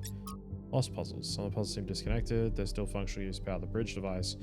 Every puzzle reach the tower without solving every main puzzle, but they don't seem to be properly integrated. Could they be remnants from a previous iteration? Seems that each of the structures of the island, with the exception of the megastructure itself, surrounded by a cluster of puzzles resembling those found in the simulation. A building sequence. Completing a puzzle releases a particle cloud, which then autonomously flies into the device that assembles tetrominos. Puzzles even seem to come with titles, hijacking the vestigial code designed to display puzzle names in the simulation. It's unclear whether this represents a potential security issue, but the matter should be given consideration. Okay. Ambition expressed by the building a sense of purpose that I find really admirable. It's big, but it's also intricate detail that feels like a statement. We should explore this building as soon as possible. Our got the audio, obviously, and then our scans.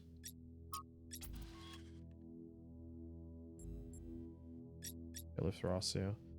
Bunke found a recording of Lithracia, and what an odd recording too. I know he's one of the first companions, but I don't really actually know much more else about him. I don't think I've ever seen him around either. Can someone explain? Oh, Niam, number 11, another one of the first companions.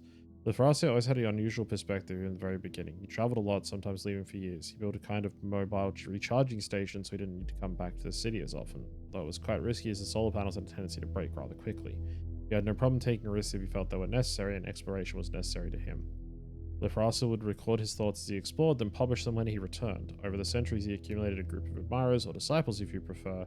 In the period of crisis surrounding Athena's disappearance, they left the city, headed into the unknown. We haven't heard from them since. The recording I found, one of these ones he published back in the day. No, not as far as I can tell, but some he decided to shelve or only shared with close friends like Athena. I think that was informative. Oh, look, I got a message from Doge. I met New Jerusalem, if you remember. I spoke to friends, saw mysterious expedition city bit on edge. I'm going to tell you before I make any introductions. Do you consent to my gathering and sharing your personal data? Okay, what am I signing up to? My friends wanted some assurance you're the right kind of person. I know what's really going on. You'll have to play along. I got any time. Don't engage the process, then, well, you won't get to engage the process. It's up to you. What if by consenting I miss out on something else? Give you some advice, newbie. When choices matter in this world, you know about it. It's somehow built in. If each dilemma both options look good, then for sure you missed something, but trust your gut and you can't go wrong. Right now is not one of those dilemmas. You should come along for this ride. That's my advice. I don't know. You seem slightly dodgy.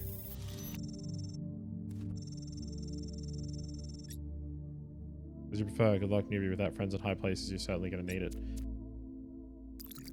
I don't know. Being like, we need your personal information. Like, it seems dodgy to me. Not a fan.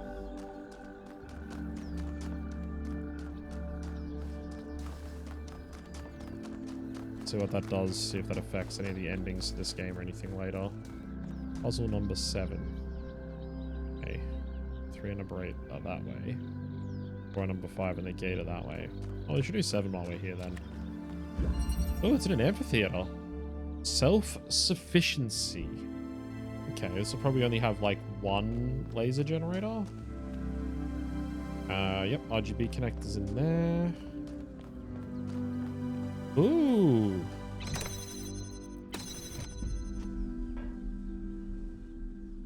Okay.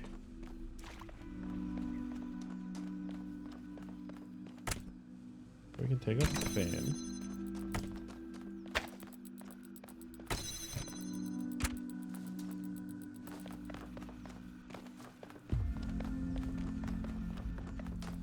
Take the connector then.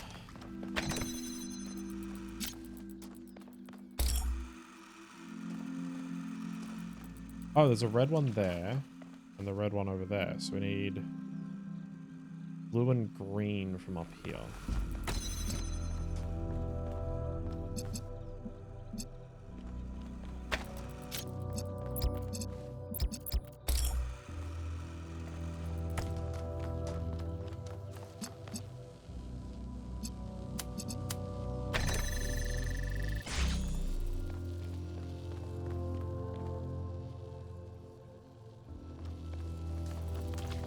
Interesting.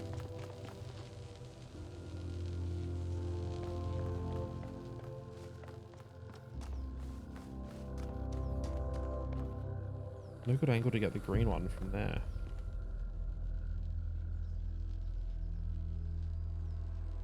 Sorry, just had to cough for a second there. How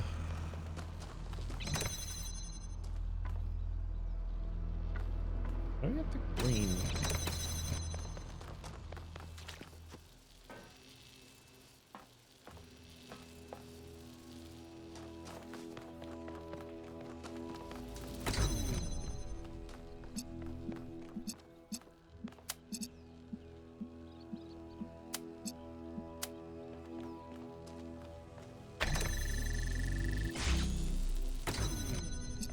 Oh, wait.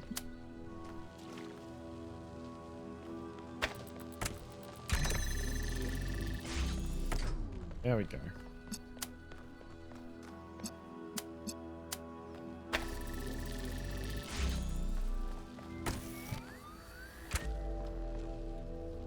Let's get the green one sorted.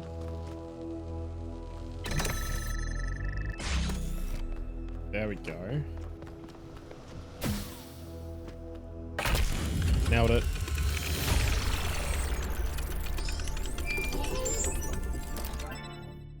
Incoming group call.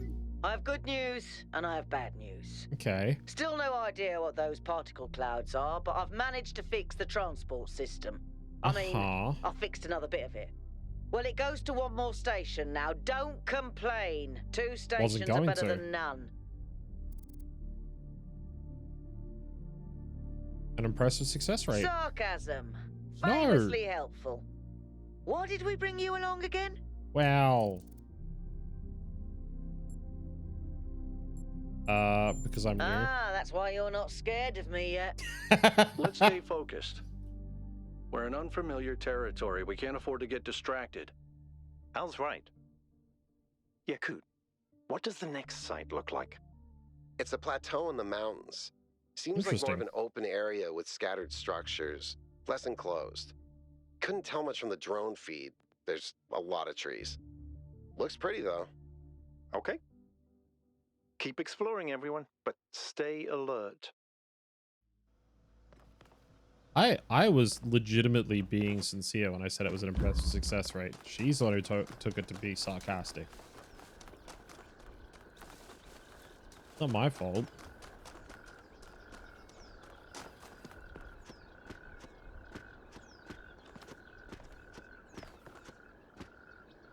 I'm clearly part mountain goat.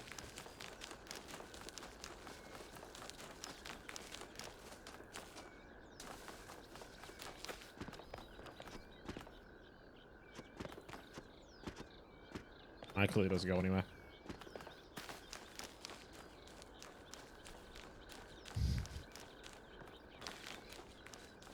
I gotta say, I wonder if there's like somebody out there who's planning to like speedrun this game that's really trying to work out if like you can use these like brackets up these walls to find some sort of like out of bounds skip or something.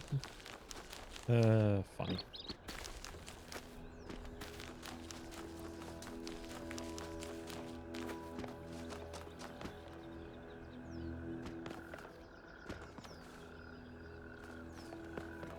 Down here.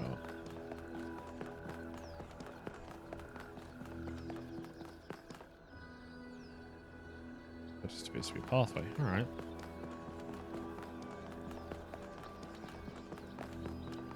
Be nice if it turned off the lights on here for the ones you'd solved. Oh, it does. 1, 2, and 7. All right, so 3, 4, and 5 are down that way. 6 is up here. Yeah, let's go and do 6. We move further away from it then. Ooh. God, this game is pretty.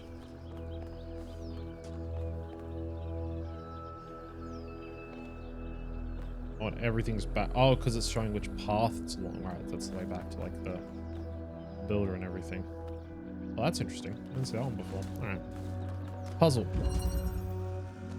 Alternatives. Oh, we got 2 RGBs here. Got a blue and a red. So we need to go blue and red is red. No, it's green.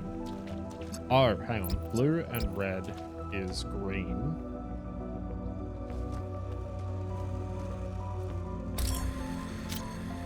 And blue and green is red. Look at that. And then red and green is blue. Oops. Red and green is blue. And blue and green is red.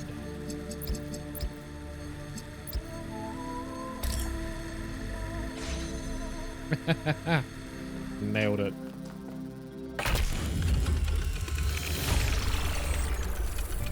We're making good progress.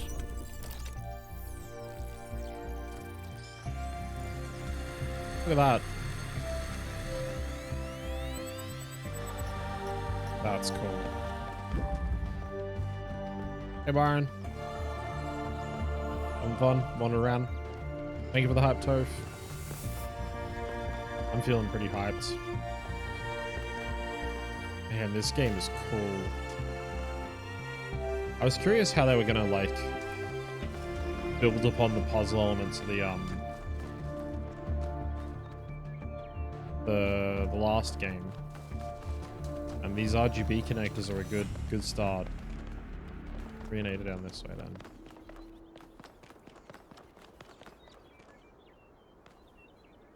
Three, 4, 5, and 8. Okay. Go this way. Hey, Al. Everything okay? Tell me about yourself. Me? Well, I was born when New Jerusalem was a lot smaller than it is now. There was a lot of work to do. I wasn't really interested in technical stuff, engineering and so on, but I was good at keeping things organized. So I got involved with the administration side of things. Making sure the scavenging teams focused on the right materials, keeping track of our energy usage, that sort of thing. I think we've accomplished what the founder wanted us to, and I'm proud that I helped make that happen. Okay. Byron doesn't see it that way, obviously, but I think sometimes he gets so lost in his dreams that he forgets to look at the real world. You consider Byron a friend? Of course. My best friend, in fact. And someone I've worked with hundreds of times over the centuries. A good person who cares about the world and the people in it. Okay. I just also think he's wrong about everything and extremely annoying. Ah, friends, am I right? I think he likes annoying you. Oh, he does. He absolutely does. I mean, Byron said earlier that, like, Al's biggest thing is that he is honest. Like, he doesn't know how to lie to people. He's just straight up honest, and I think that's interesting. Yeah, the mega structure. I don't know.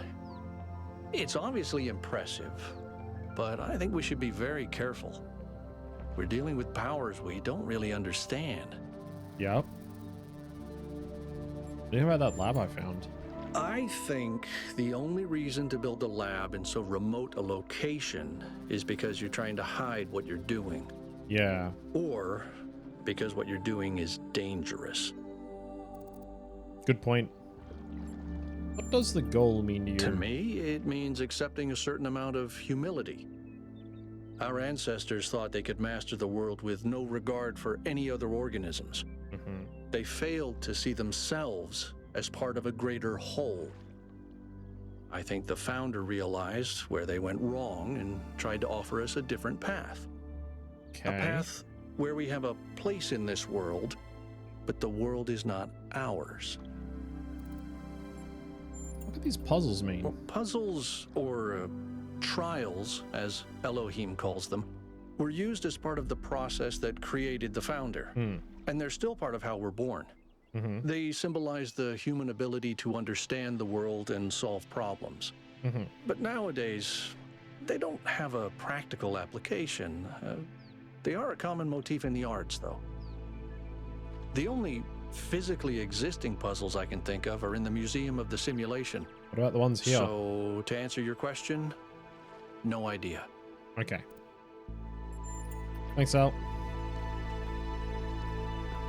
He is refreshingly honest, shall we say. Where did this sign say to go?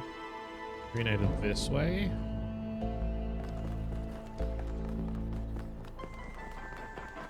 Okay. Oh, 8's right here.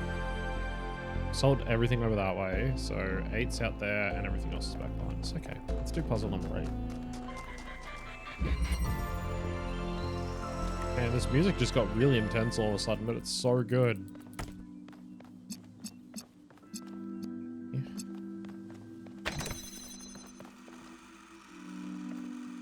Yeah, buy music, yeah. Interesting. Oh. It needs both to trigger that fan.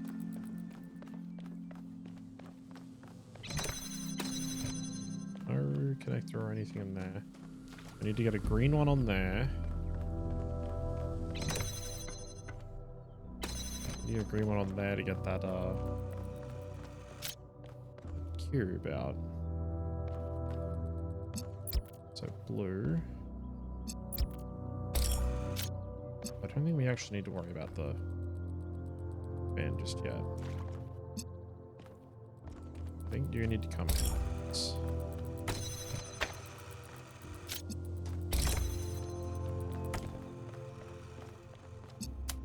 Blue.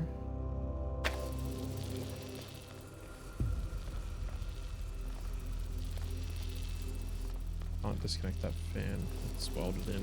Okay.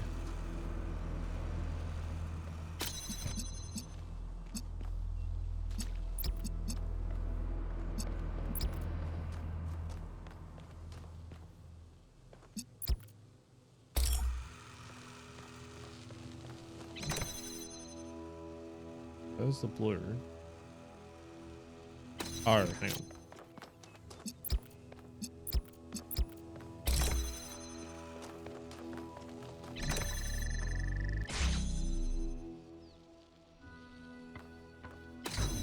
Damn it. Oh, wait.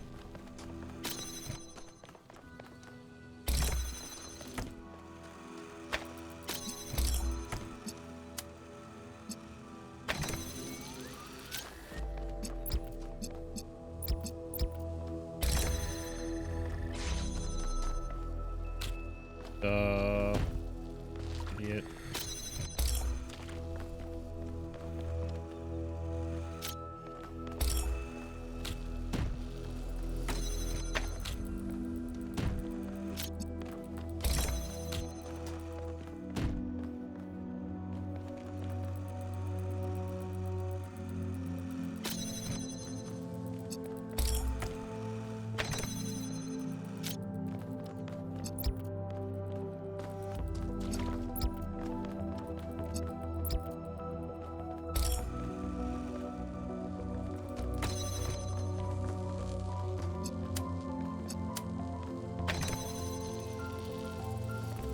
Right.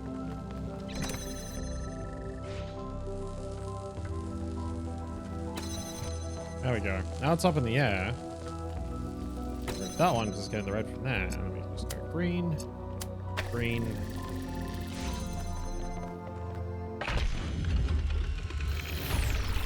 That's how it's done.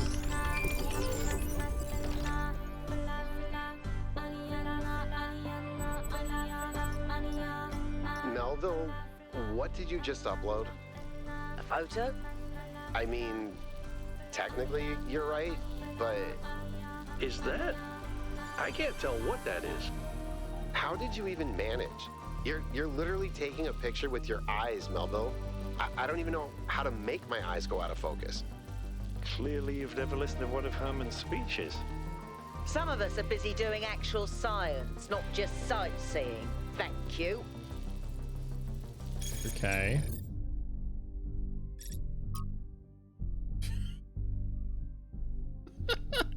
Yeah. How do you make your eyes go blurry, right? Like,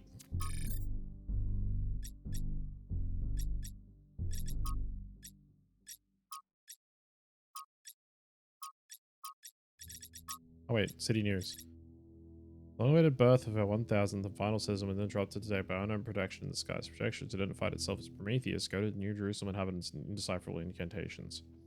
Source of projection was tracked to a remote mysterious island. A team led by Byron 7 now en route to find out more. Other members of the expedition include Alcatraz 264, Melville 142, Yakut 764, and 1K 1000.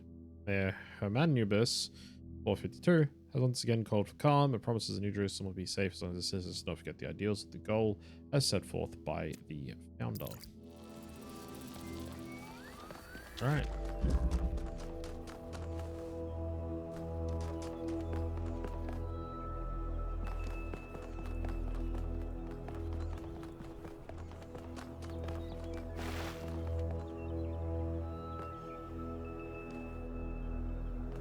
In the Golden Gate of this way then.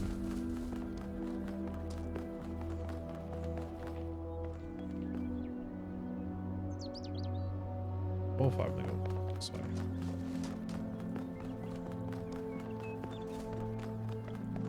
Oh! Okay, they are through there. Cool. Secret tunnel. Secret tunnel. Through the mountain.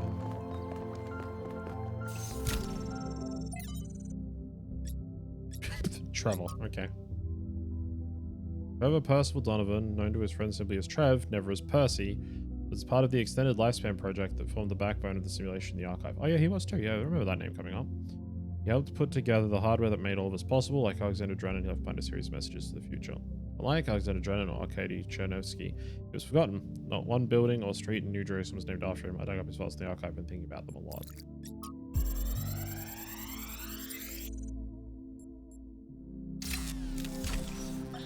So I heard that Alexandra is recording these time capsules for you out there, I guess? Robot people of the future, hi.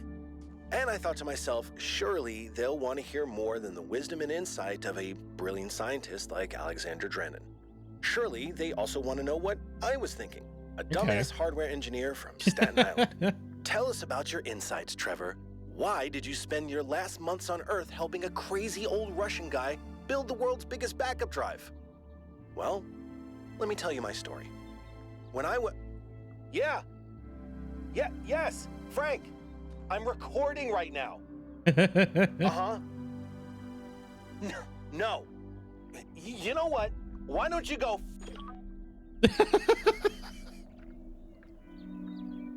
Oh, I could picture myself in that situation. Yeah, I'm gonna have to look up when I finish because I don't want to like spoil myself on like future characters or anything like that. But I'm gonna have to look up who all the voice actors are because they've definitely got some interesting actors involved. Like some of them sound like people I might have heard in other games before, and some of them I'm just like I got no idea who this person is. So I'd be interested to see what the voice acting cast actually looks like for this game. Is there a GMR? There is a GMR. There's our RGB. Can't take the jammer out with us. We can jam that one with. Anything around the back here? No? Okay. Just grab the RGB converter. With no reason to be in here any longer. That's good. Which means we can go in here. Jam that one again. So there's no need to use the blue there. Unless you want to jam this one further in. Oh, wait.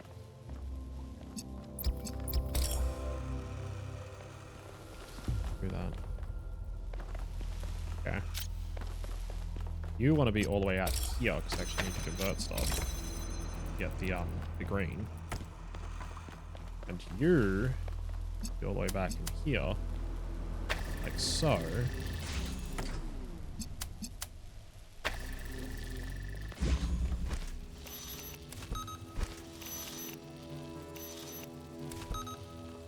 Get that one further in. Get that off the button. We can go blue and red equals green. Done.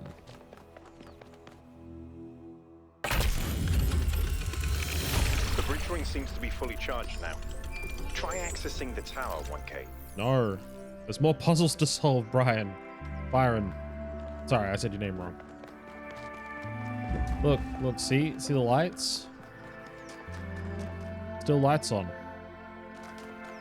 Brian, correct.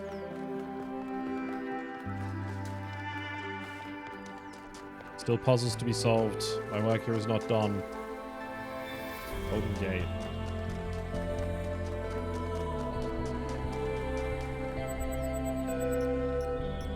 Another set of golden gates. These must be connected to the ones near the megastructure. There was a harder set of puzzles at the simulation, right? Yep. Maybe they're like that. I know 1K is probably like, yay, harder puzzles. But to me, that sounds like error code 704. No thanks. I am like, yay, harder puzzles. Why you gotta call me out like that, you could? Come on, buddy. With this set of puzzles, Pokemon gates can't be accessed yet. So there's some logical pattern to all of this. These gates will probably open up once more correct conditions are met. This means solving all the other puzzles, maybe something else as well. Hard to know at this point, but something we should prioritize much later. No. I'm going to solve all of the puzzles and see if those gates open. Because I want to be all like, yay, harder puzzles. Fucking make fun of me. Wouldn't even be in the tower if it wasn't for me. Oh, that's glass. Oh, cool. And that goes there. That's,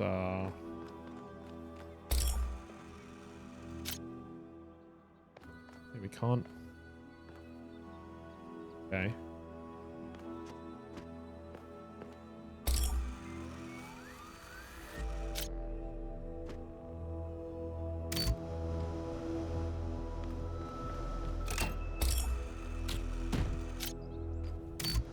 Fine, you're gonna be real jerky jerk and be like, oh, you can't target the things without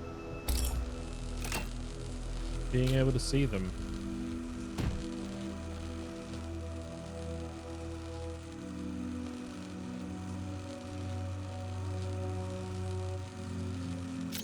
Keep connections. All right.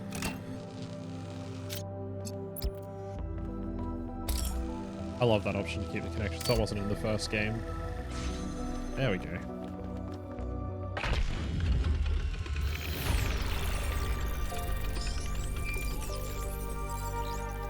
Even more power. Are you going to the Golden Gate? You are going to the Golden Gate instead of to the tower.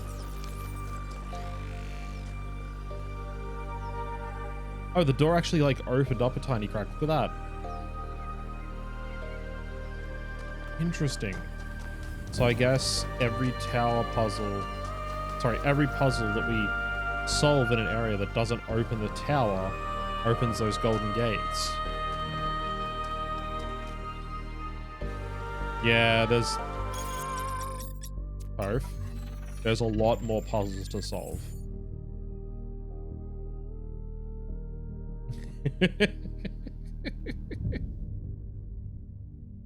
A lot more.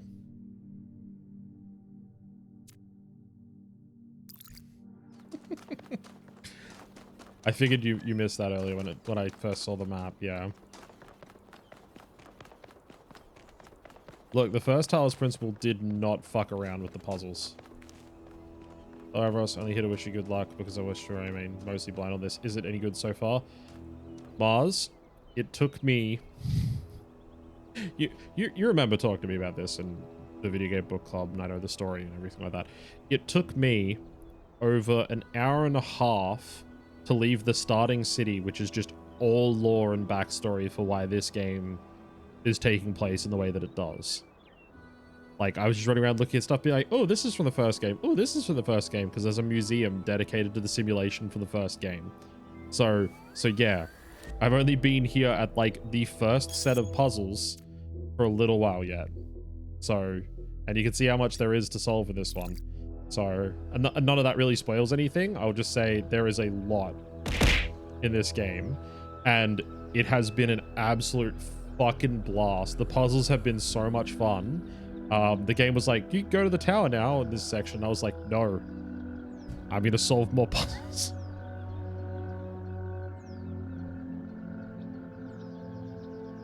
Also, and I'll try and keep this as spoiler free as possible, so I don't really look at anything that's really that interesting. But look how pretty the environments are. Like, look at this. Like, the game just looks really good. And it's got amazing music before that I was like, oh, the music's so good, I'm probably going to have to buy the soundtrack again so I can listen to it, because it's just very pretty. As well, the music. Hey, Melvin wants to talk to me. But yes, it is good. I would recommend that you go into it as blind as you possibly can. And also, hello, Arte. Thank you for stopping by and checking out the game. I'm going to be going for a little while longer yet, and thank you for the hydrate, Turf. Yes, I look forward to discussing this game with you in the future, Mars, when you've played it.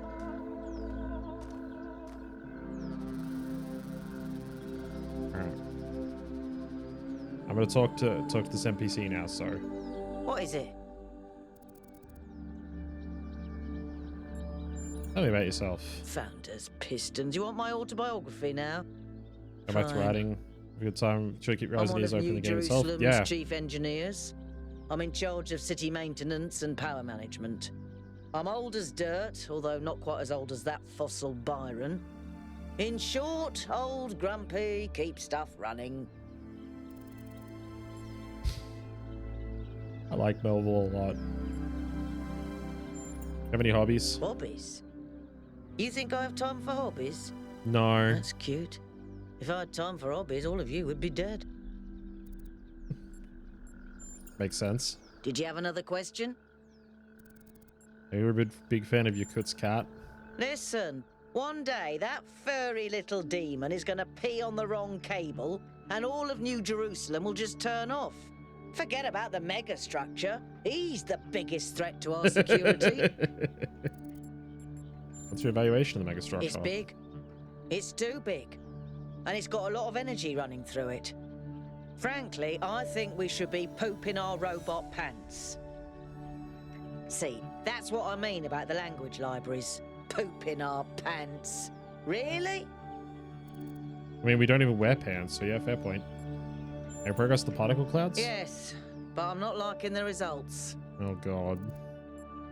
What are the results? Confusing, irritating, infuriating. Take your pick. Alright, fair enough. Take a look at one of those labs? I did. It's interesting. The tech is a bit older, but it's been heavily modified to be more efficient. And it's not the kind of hack job you'd expect either. Whoever did this knew what they were doing. We could probably learn something from them. Interesting. Where can all this tech have come from? I guess it could be discarded New Jerusalem tech.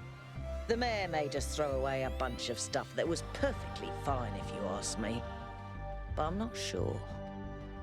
I'll check to see if I can find any serial numbers, and I'll get back to you. Okay. Thanks, Melville. Oh, cool. I got an achievement for that, for talking to each member of the team, so that's pretty cool. I think we did this puzzle yet, did we? Oh, no, this is the last lab one. We did do this one. Puzzle number 3 left.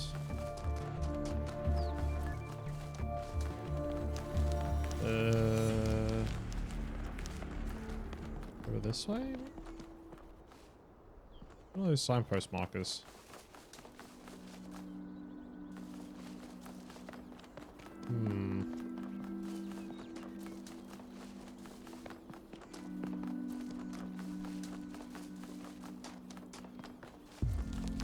Alright, 3 was out. It's supposed to be out this way, wasn't it?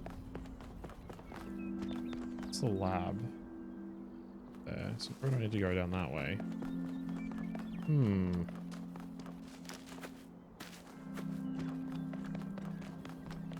Let's take a shortcut. Oh, hey!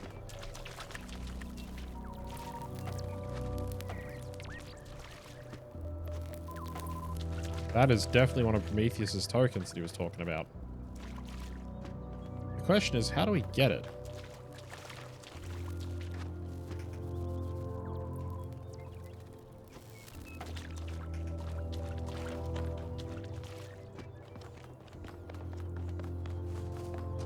I wonder.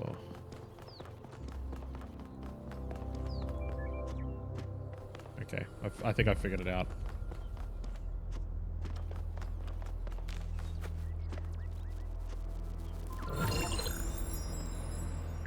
Hey, found a Prometheus spark. Nice.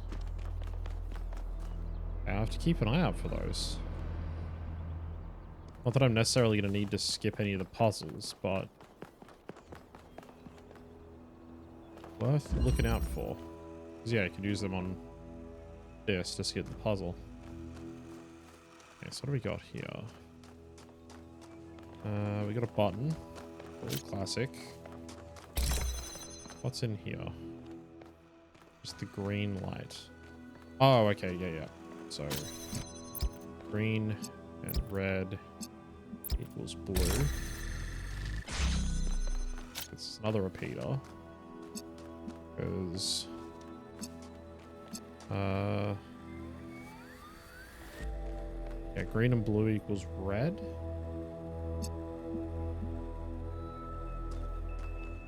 Yeah, so blue and green equals red.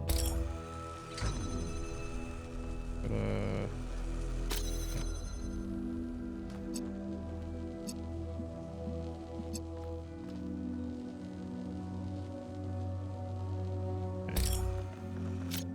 what?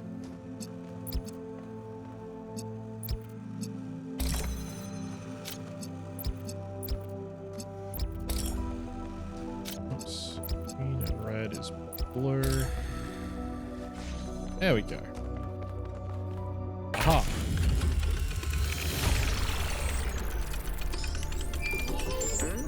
Odd. 1K solved all the puzzles in this area, but nothing happened. There was a brief blip in the system, though. Maybe it'll do something later. There has to be some sort of point. Oh, there is. We already worked that one out. Don't you worry about that one, Melville. We've already figured that part out. That golden gate that we can't exactly open just yet until I've solved absolutely everything. Oh, is that another terminal? It is another terminal. Founding. From a patient's journals, volume 1, the founding of New Jerusalem. Day 1. We finally set out from the dam today. So that Athena and Cornelius picked out for the city isn't far, but the vegetation makes the going difficult. We found the secondary supply site easily enough, thanks to Alexandria Drennan's instructions, but while I still have to compile a detailed inventory, it seems that many of the more complex materials are in bad shape. We must have expected the simulation to fill its purpose a lot sooner, but then they probably expected all 12 of us to be there from day 1, not just Athena. Tonight, we have to use the 2 recharging pods we bought from the dam in our 4-hour shifts, which is just as well. There's no telling what sort of critters are hiding in the undergrowth, and most of them will have to learn that our kind is inedible. Baby steps. From the introduction to Are We There Yet? Where We Came From, Where We're Going, and Why You Need Snacks by Valerie Contero Romero. Sometimes people point at the last few hundred years, 1,000 years of human history and say, look at how ugly it all is. Look what a mess we've made. Maybe modernity was a bad idea. Maybe we should stick to living like cavemen. And I get it. It is ugly and messy, but the mistake is thinking that where we are right now is the end point. This is the adulthood of the human species.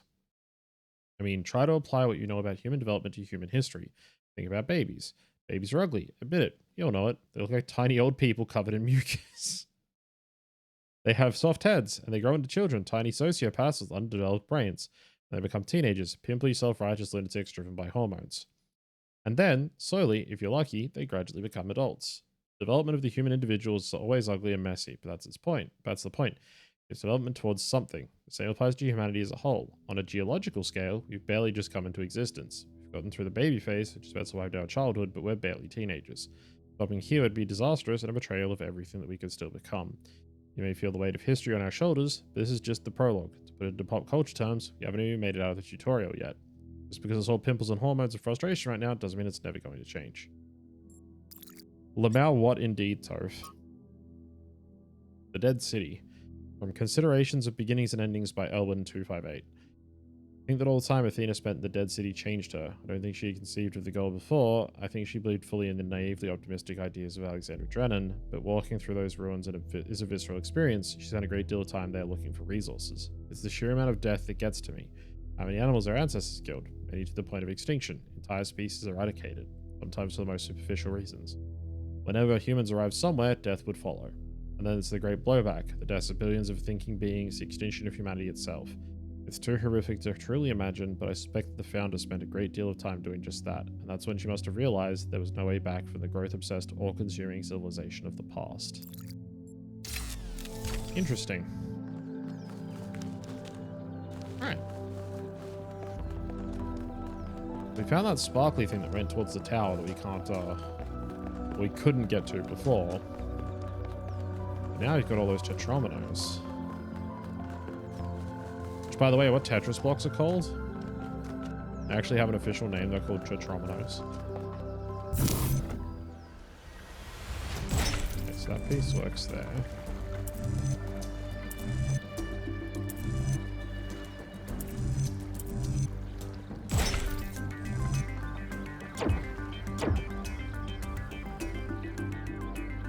Oh, I see.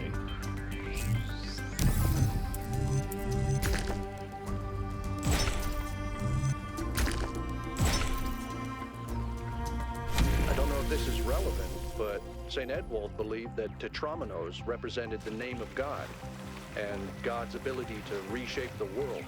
True, but he was also mad as a hatter. One man's madness is another man's genius. Back his sparkly thing. You're going to that statue. This is exactly what I predicted was supposed to happen. Tetris is indeed a religious experience. Yeah.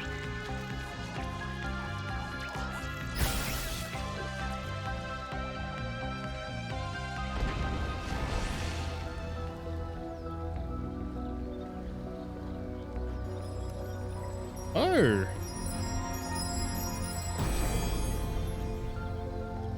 Solve one of Not all Prometheus things must be monsters. balanced. When good is weighed against evil, tip the scale. Interesting. Yeah, these are the stars.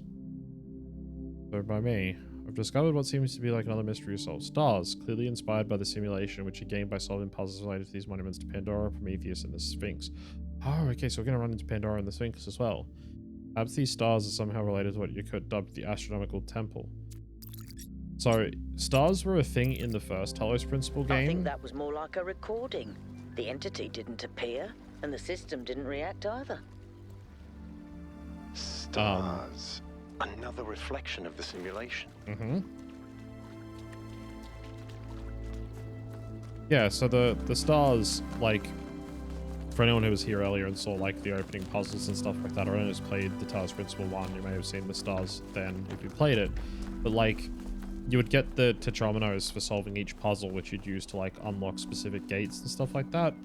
But there'd be like either hidden sections in a different puzzle that would require you to like use the objects in the puzzle in a different way, or in some cases they were like kind of spread out into little sections of the hub world for a set of puzzles, where there'd be like a little trick to opening up a gate or something to get to them, and there'd be a star similar to the tetrominos, like a 5-point star, like a 3D model of it's rotating, and you could find, God, it's 2 here. I want to say it was 2 of them in sort of like each major hub world in Talos Principle 1, but I can't remember if it was exactly 2 of them or not. And they required you to solve like little puzzles like this one. I had to chase the sprite all the way back to that statue from where I found it. And I mean, that was a lot more simple than some of the stars were in the Talos Principle 1, but you had to find all of the stars, use them to solve like another set of puzzles that needed to get all the stars to actually unlock the true ending of the game. So I'm feeling like I'm gonna need to find all those stars. I know that there was definitely on the map 2 stars per section. I'm going to assume this one also has 2. Yeah. So there's another Prometheus statue hidden somewhere around here that has a puzzle related to it that we're going to need to solve. Haven't seen one at all yet. The sprite for that one was all the way over there, and we chased it to the statue there. How you doing, you could? Where could another statue to Prometheus be?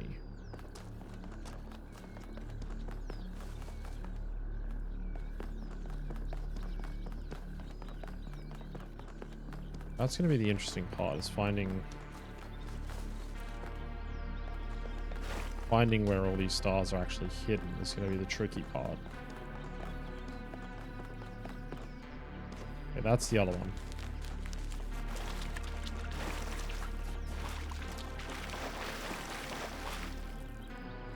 Oh! You guys see that?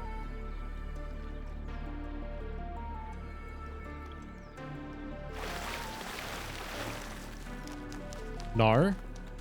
Okay, let me go a little bit closer to see if we can spot it. Look at the book she's holding, the block she's holding. See that? Right in the middle of it? If you can't quite make it out, that's a green laser relay. Yeah, that's the green one.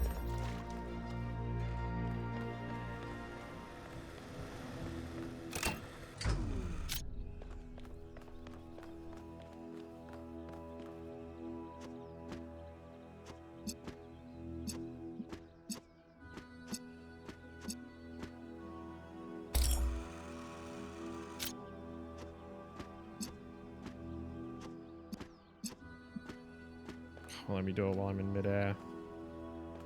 Alright. Connect. Keep connections. That without the green laser on. Fuck.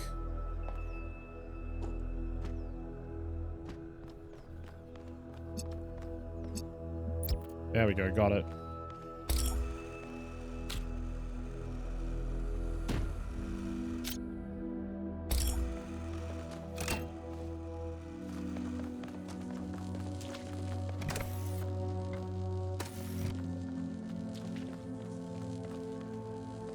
All right.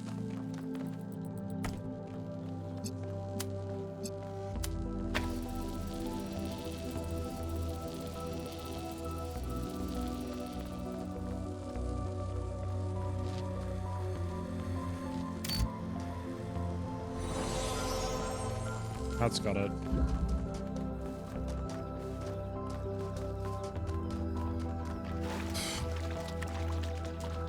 Yeah, tricky.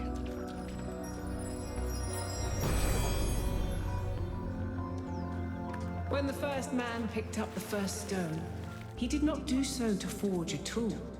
He did so to smite his brother.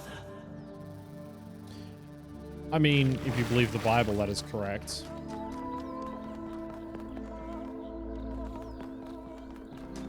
I don't know if I necessarily believe the Bible, so...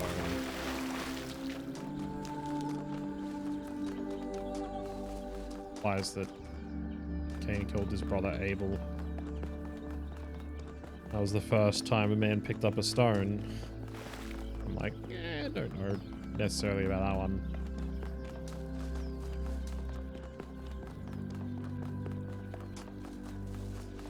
Anyway, we got both the stars, so let's go to the tower. Because I think that means we've literally solved, other than the gold puzzle, which we can't get to without solving all of the puzzles in the game, it looks like. We've done everything we can. So...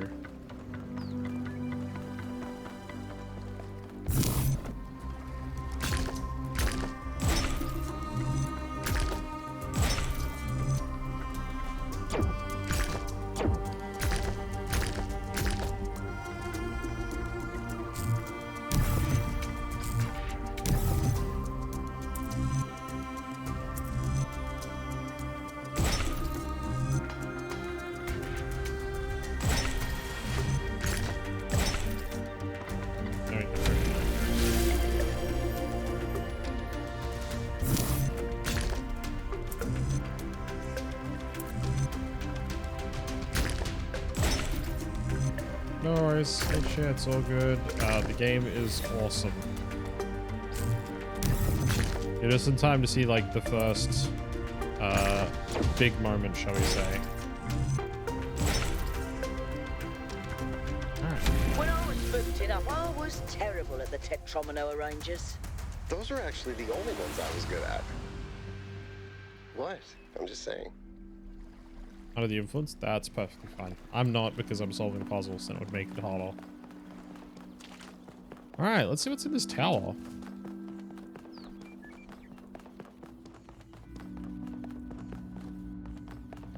Ooh, purple light.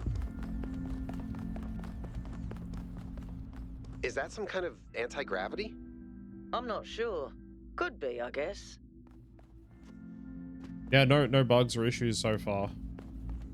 Just spent a lot of time in the sort of opening section of the game looking at all of the like the lore and stuff and references to the first Talos Principle, and then was like, oh yeah, I should probably like play the rest of the game. Use elevator. Oh, that's oh, that's trippy.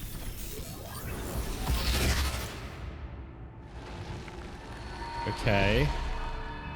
Hello, Sphinx. In the beginning, the gods shaped humankind out of the clay of the earth and gave them life with their own breath. But who's closer to perfection, the creator or the created? I mean, that's a good question, right? Has anyone ever pondered that one? It's an interesting philosophical question. It's one that comes up a lot in general philosophy, which is that, you know, hypothetically, if gods are real and they're not perfect, but they created humankind or like other beings in their image to be like their quote unquote like perfect creations, who's more perfect? Someone that can make something that's perfect, or the actual perfected being themselves?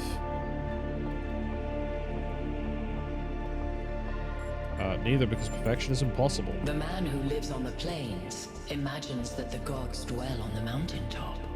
But if he followed the steep road, he would see his shadow in the clouds beneath. When Prometheus saw that humankind was more alike in nature to the gods than animals, he stole the secret of fire, yeah. He stole the secret of fire from Olympus and shared it with the mortals.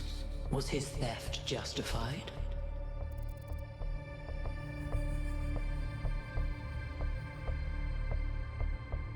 So this is an interesting one, because it's like, he didn't steal fire from the gods. He stole the knowledge for the creation of fire from the gods to keep humanity safe.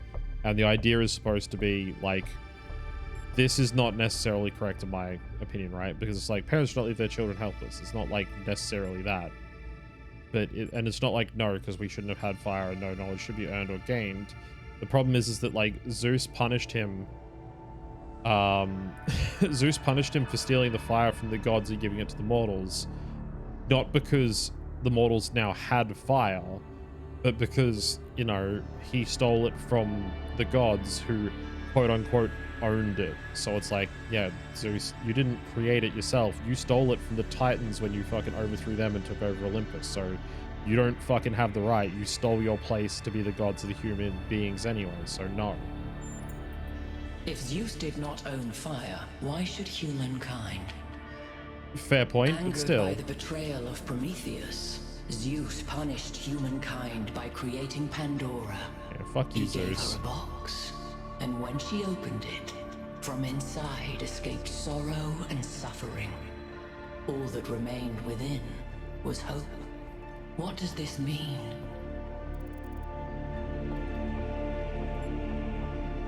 Self, but do not anticipate this is a blessing, so it's intended no existence of humankind is not to have hope, so it remains trapped, no. Hope itself is an evil, no. Hope may still be found if we're willing to look for it. Those who seek hope should ask themselves why it was imprisoned with the world's evils. Creature of clay, you stand before the fire. Will it make you whole, or will it destroy you? Consider the shadows cast by the flame, but do not mistake them for truth.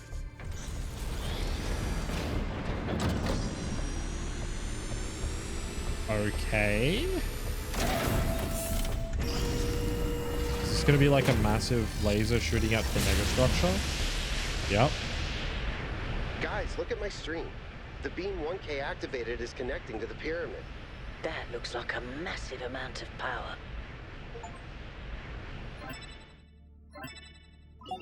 We need to talk about what just happened. Thoughts? I'd say there are two distinct issues here. What is the being 1K spoke to, and what is the function of the beam? Yep. Let's start with the Sphinx. It seems similar to the apparition in New Jerusalem. Very Presumably similar. the same technology. What I'd like to know is what we're dealing with, ontologically speaking. Yeah. Was this a sentient being or some kind of recording? Yep. Yeah, I feel like that was sentient because I did react to what I was saying. I will continue with this conversation in a second, but I did want to... I was waiting for the conversation to stop, and I was like, oh, we're jumping into a group call. To answer your point there, Arte. Game is different a lot than what you imagine in a good way. Really never played much of the first one, so I don't know how much this dialogue and stuff is expected. So the thing that makes this very different from the Talos Principle 1, and definitely in a very good way, I still think the Talos Principle 1's a very good game anyway, is a lot of the conversation stuff in the Talos Principle 1 is just from Elohim talking to you from the sky, and like the recordings and stuff you can find of the scientists that initiated the process, as they call it, which is the point of the first game. It does get into a lot of philosophical stuff if you do a little bit like scratching under the surface and listen to some of the recordings and stuff, because the whole entire point of the process is humanity caused global warming. There was a massive heating up of the globe. It thawed a bunch of the permafrost and released a virus that humanity did not have the skills to fight off. And as humanity itself was being slowly wiped out across the globe, a group of scientists made the process and a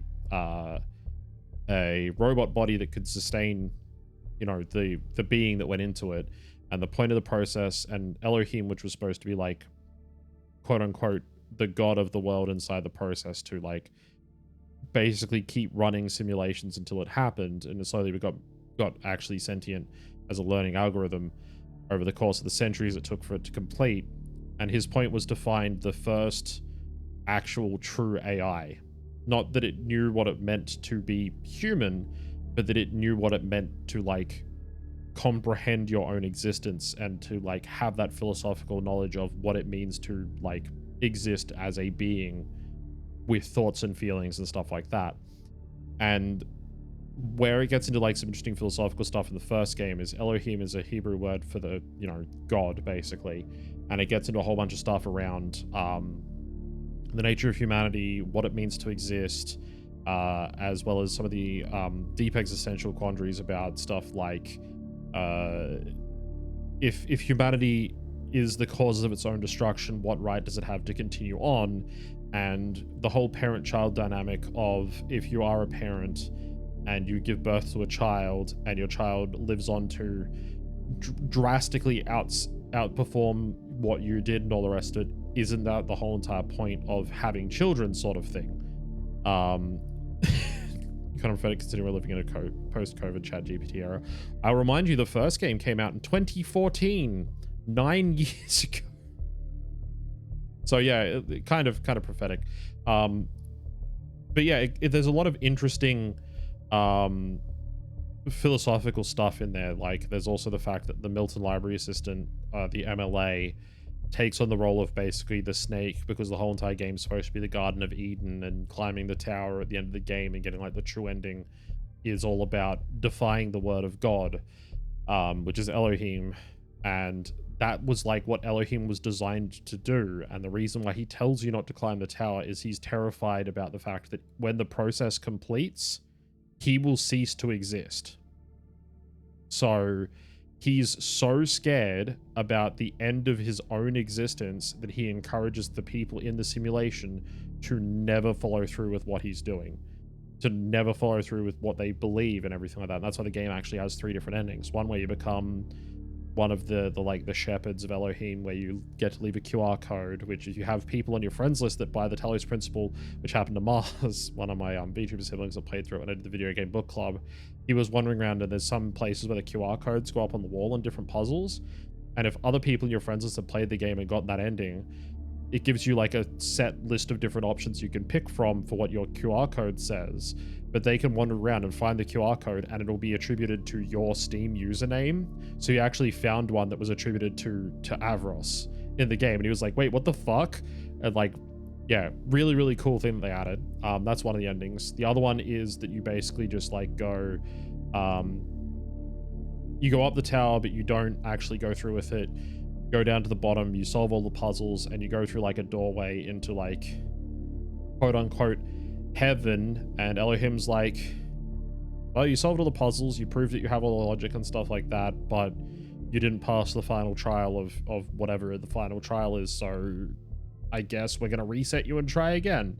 And then the actual ending is, you know, you climb to the top of the tower, you solve all the puzzles there, and you run into Elohim, and he's like, you know, now that it's actually happened to me, like, it sucks, but you're the first legitimate artificial intelligence. We're going to print you out onto a gold master copy of the programming and put you into the first ever robot body. And this game follows on from that event happening. The first ever one that was made woke up 2 other robots that the scientists made in the labs with clone copies of its own base AI programming as the first intelligent, truly intelligent AI, but with randomized RNG for like personality traits, and made the first 2 other humans, and then with the 2 bodies that were already there, and then herself made 10 more off her own bat, and those were the first 12 robots that founded the city of New Jerusalem. Byron here is number 7, for example, so he was one of the first 12, and then everybody else has been created ever since, slowly over time, with the apparent goal from the founder, who's actually left New Jerusalem and no one knows where she's gone, who she named herself Athena, which is relevant seeing as we got 2 gods here, Pandora and Prometheus in this area. Yeah, named herself Athena, did all of this, disappeared, and apparently set a goal for the society to make 1,000 people and stop and never make another one.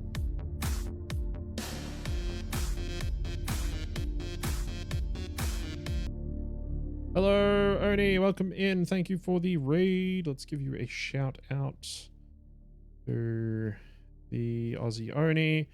For anyone who's not following Oni, please do give them a follow. Go and check them out. Another one of the Hika fam, another one of the Aussie VTubing fam. Fantastic streamer. Always interesting things going on over on Aussie's channel. Do go give them a follow and check them out. And for anyone who doesn't know me that's coming with the raid, my name is Avros Kaigath. I am also a member of the Hika fam, obviously. I am a former JRPG protagonist. I've been in the real world ever since the player finished the game I'm from. Today we are playing the Talos Principle, which literally just came out today. Sorry, Talos Principle 2, the sequel, which just came out today. We just had a big sort of lore moment happen in the game. So there's a lot of philosophical conversations going on, which fascinates me to no end. If you do want to experience this game firsthand, I would recommend doing so because it has been fantastic so far. So if you want to just lurk or leave, that's perfectly fine if you want to experience this game for yourself. But if you're not interested in puzzle games, you want to see some of the interesting stuff that's going on in it, feel free to stick around and check it out. But I appreciate you all coming in with the raid from Oni there, and yes, that was all I wanted to say about the first game. Carry on with this conversation. I think this Sphinx was sentient, though. That doesn't necessarily mean that it's intelligent. Let's assume for a moment that 1K is right, and it is intelligent in some sense. What really matters here is what it was trying to achieve by asking those questions. Yeah. I think it was testing me. I don't think it was being threatening or cryptic. I think it was actually legitimately a test of some sort. Because, I mean, to some of the answers I gave, it actually did fire back being like, yeah, but if Zeus wasn't, you know, meant to own fire or didn't own it, why should humans have it? I think it was a test of some sort. Testing you to what? See if you're worthy? That's an interesting thought. You solve the puzzles, you get access to the towers, you enable a beam, and if you do it 3 times, you get access to the megastructure. Maybe, but why? I don't know. It's a mystery. Don't you like mysteries, Al? Everybody likes a good mystery. You know what I like? Certainty. Yeah. Yeah, we should be careful. We don't know if these apparitions are benign. I don't disagree, but I still think we should proceed. I agree. Okay, keep solving puzzles. Got The you rest covered, of you, boss. as you were. Wow, okay, legitimately we only have to activate 3 towers to get into the mega structure? Interesting. Oh, back down the trippy elevator.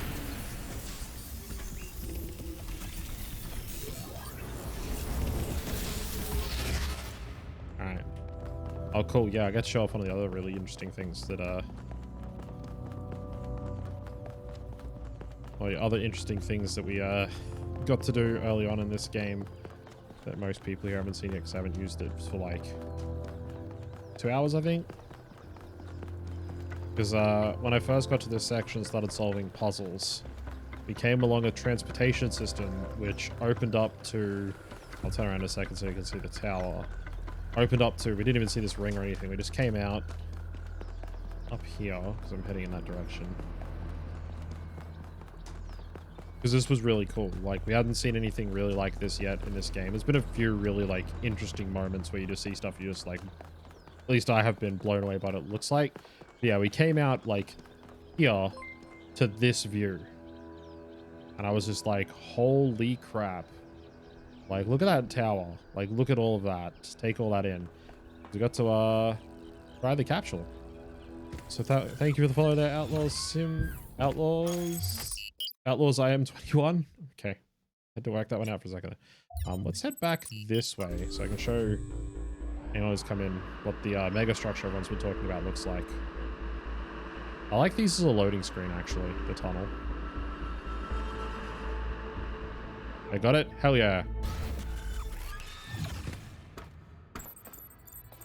So, yeah, we woke up in the city of New Jerusalem and we left. And when we first got to this new island to check this out, look at the size of this fucking pyramid. Like, look at this thing. Like, that is insanely huge. And that's what we're trying to open up and get into. Like, look. Just, like, appreciate this thing for the fucking size of this goddamn building, right? Like, holy crap. Oh, it's actually got like the proper little like green energy receptor on it. Oh, that's a relay. Oh, there's 2 more. Right, so the particles made that relay for the green laser to go through from where it was. But there's like one there and another one there for the red and blue ones, I would assume. Okay. Interesting. Oh, also, you know what? I should check it out while I'm here. Let's see if all the golden gates are interconnected, because I solved those extra puzzles in the first area, and that was clearly opening the golden gates slightly. So let's check and see if it's opening all of the golden gates. No! Looks like it's a separate set of puzzles additional we have to solve somewhere. Open this one. Interesting, interesting. And the other thing was the two stars we got, which is for this temple.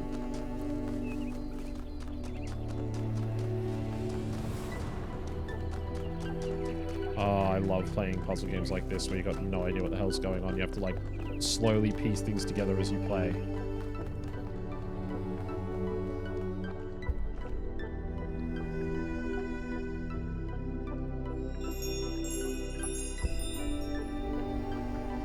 Oh, cool. Okay, so the stars are for here. All right. We're figuring things out. We're getting there. We're working out what's going on. Does have anything to do with the Golden Gate? I'm going to assume not.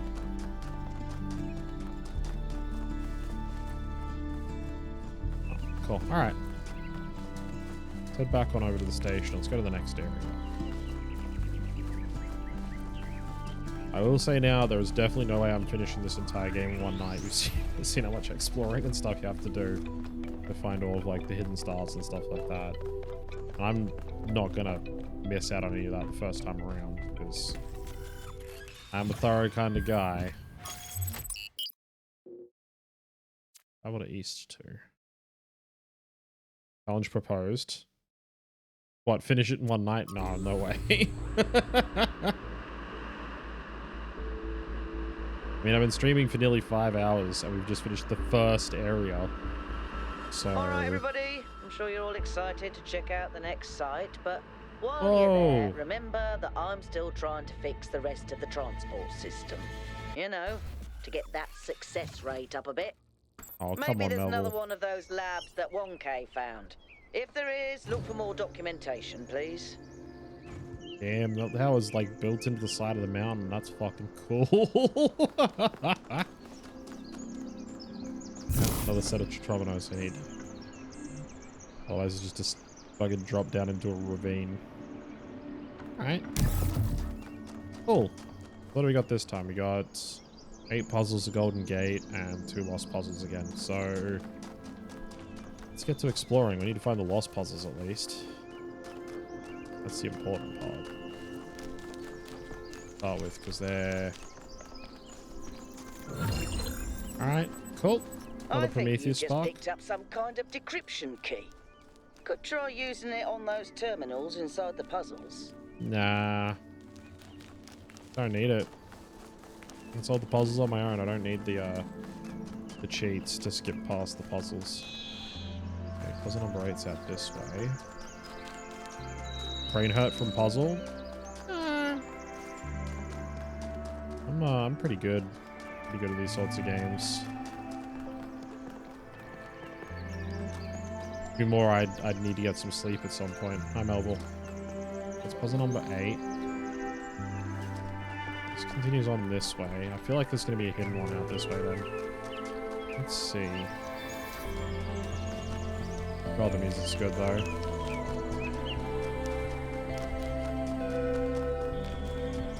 There we go. This is the first hidden one.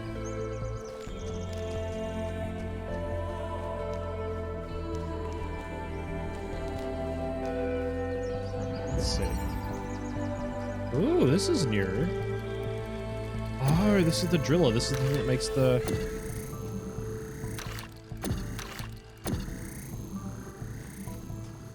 Holds through walls.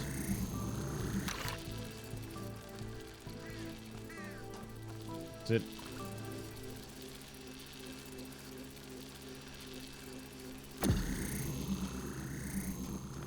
Only work on certain types of walls, or... Oh, I see.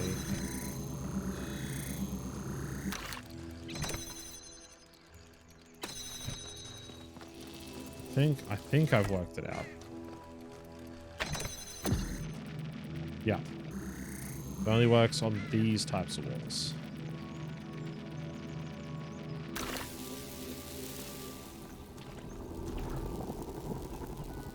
That's really cool, though.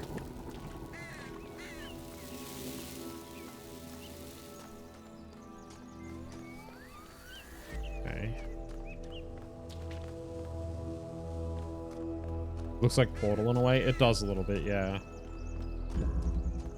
Okay, so... One of those needs to be weighed down. Oh, there's another driller hole here. Okay. Oh, and another one. Can you drill it the whole way through? That's really cool. You know what? I gotta try it.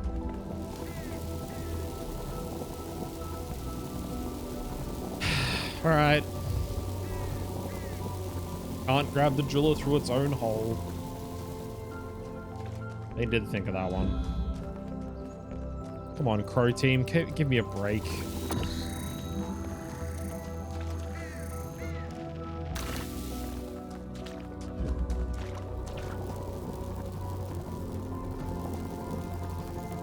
I'm too tall to go through them as well. Okay, cool. Or am I?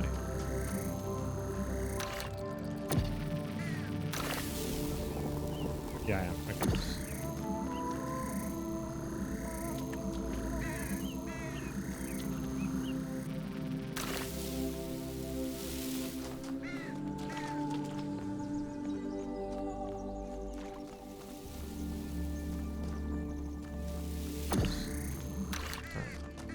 So, what do we got? Got red laser. Oh wait, hang on.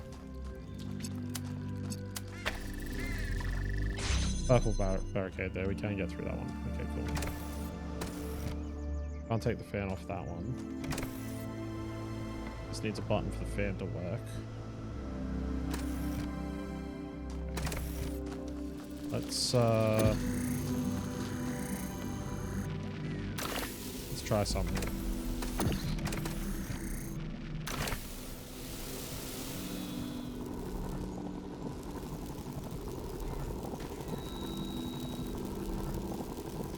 Okay. That doesn't work. It would push like a box or something through.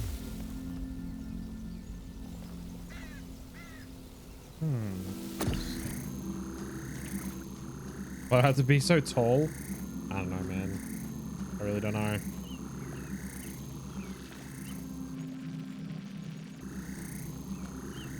Okay.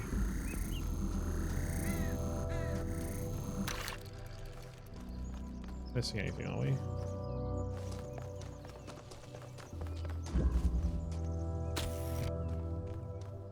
Don't have to help me jump over anything. Just need to push something from... Oh wait, hang on. Duh, Abby, come on.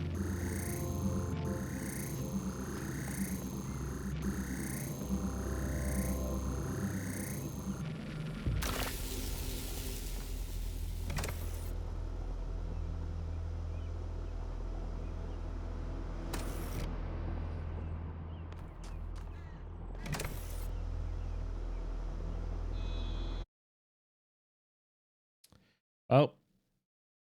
I slightly messed that one up.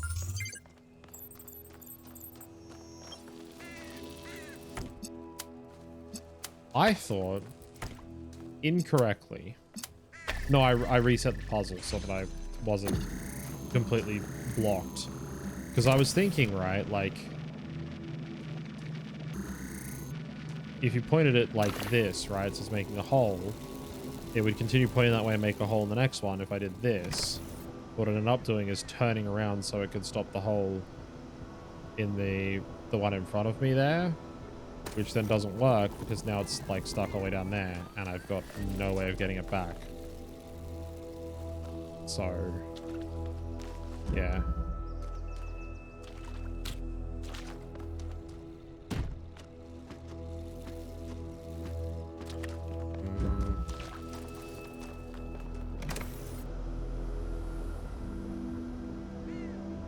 Far down is this gonna go now?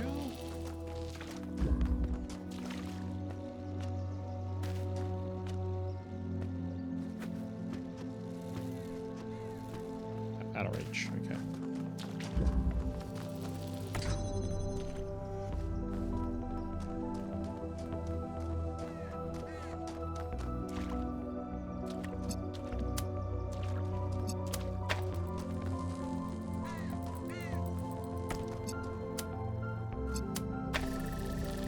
I don't even know why there's a drill spot in there on like this button, right? Because like there's nothing in here and connecting the red laser through this hole is never necessary. So I don't know why it's like that.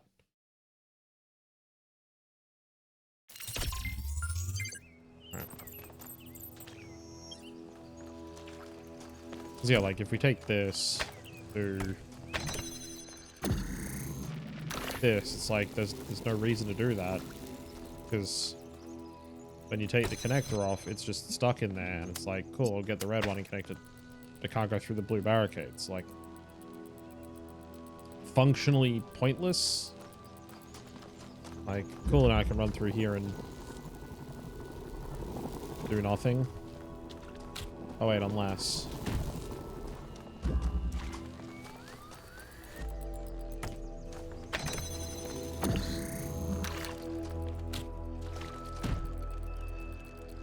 Okay. Let's see here.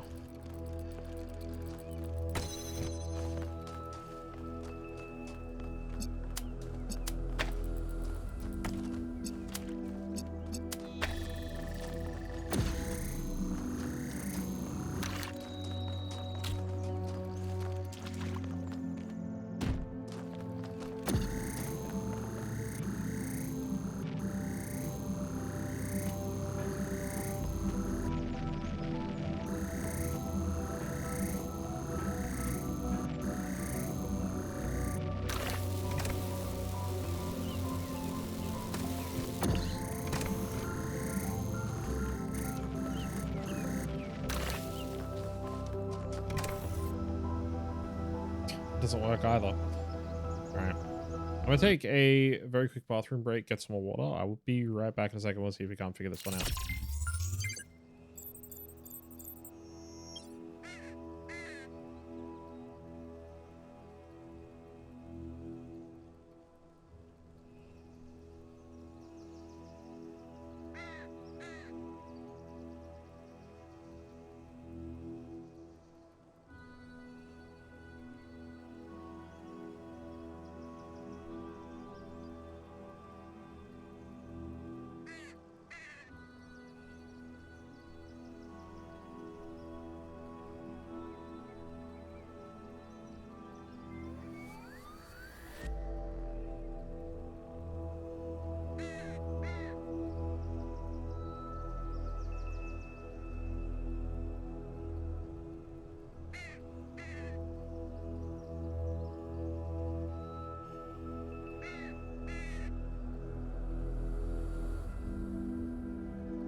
Would you believe while I was refilling my water, I figured it out?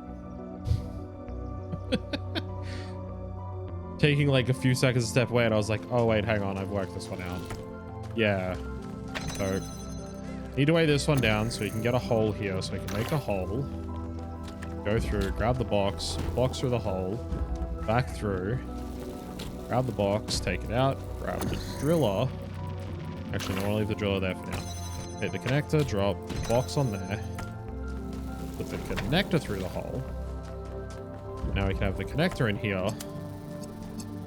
Like so. Now we got the connector on this side. Then go and grab the driller, bring it back out. Grab the box. Take the box over here. And now...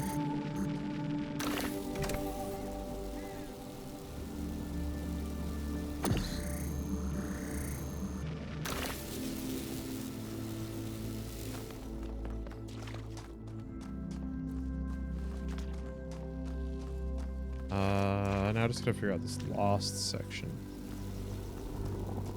How do you get that box for that last hole there? Oh, wait, hang on. Duh, idiot. Just grab it through the hole. Don't even need the wind this time. Bada bing. Bada boom. How you doing?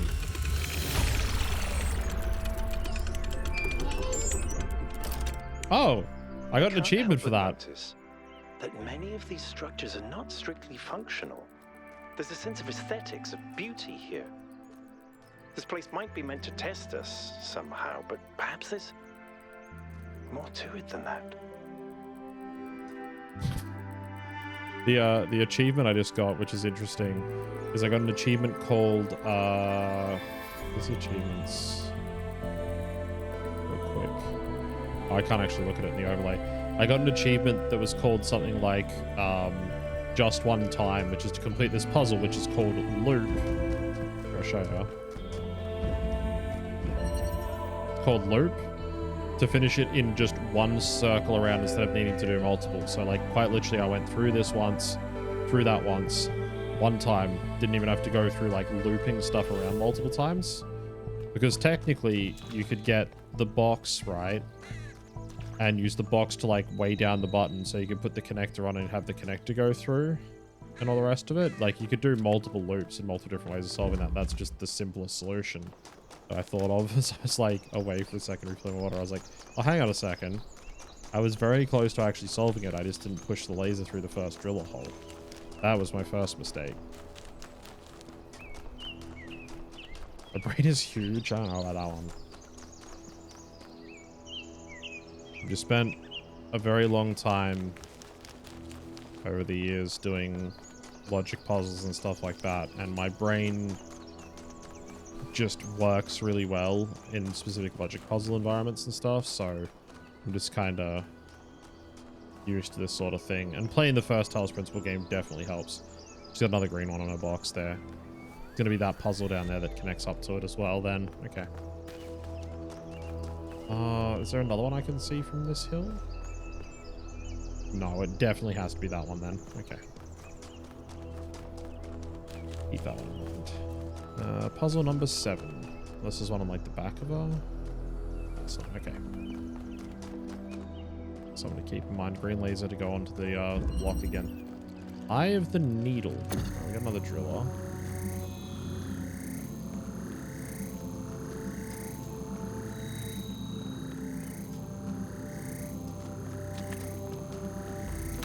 Lay that one down. Oh, I see what this is called. Eye of the Needle. Is that a jammer or is that another driller? That's a jammer. Okay.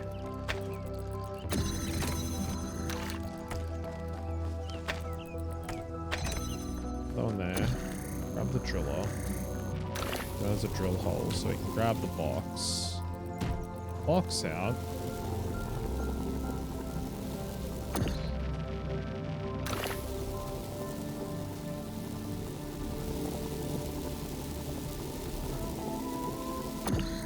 There's got to be a way to...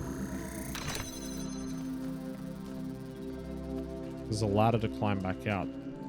There's got to be a way to get in there and grab that one to point it at this wall or something like that. What are you thinking?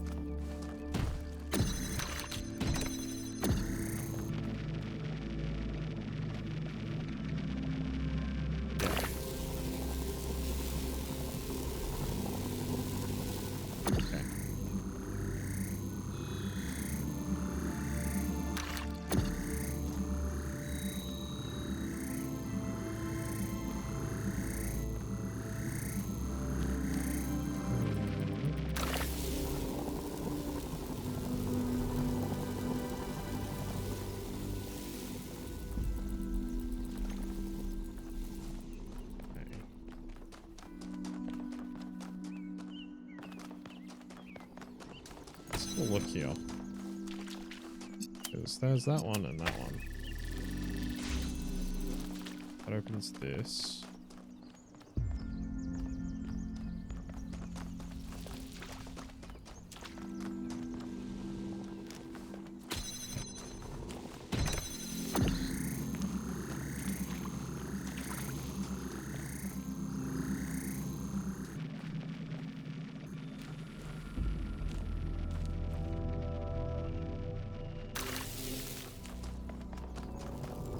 That should get it.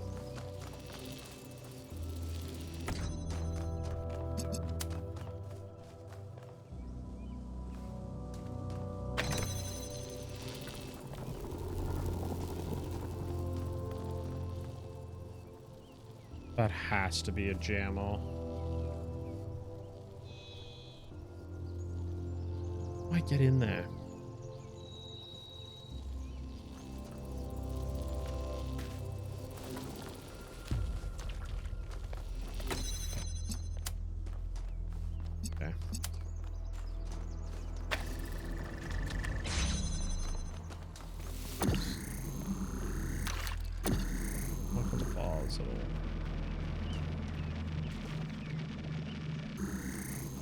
Oh,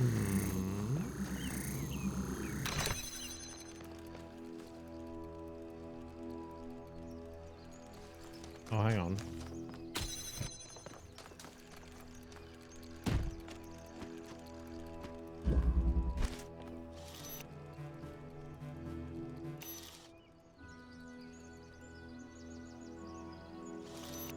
Oh, hang on a second.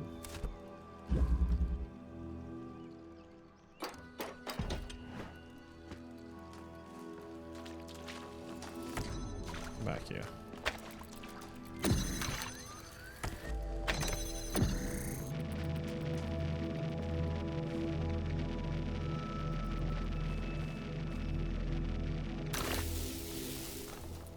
Let's see. I have a needle.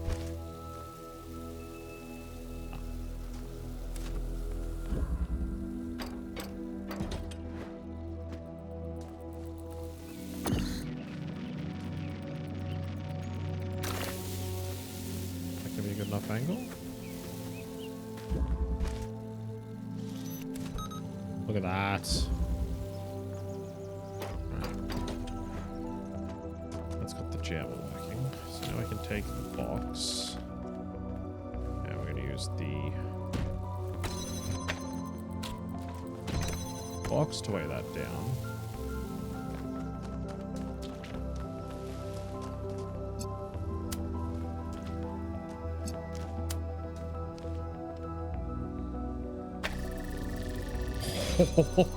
When they were saying eye of the needle, they weren't joking, because that driller needs to be right there at the right angle to get the jammer to hit this so he can even get in here. And then look at how narrow of a gap that is to get like around that pillar. Look at this.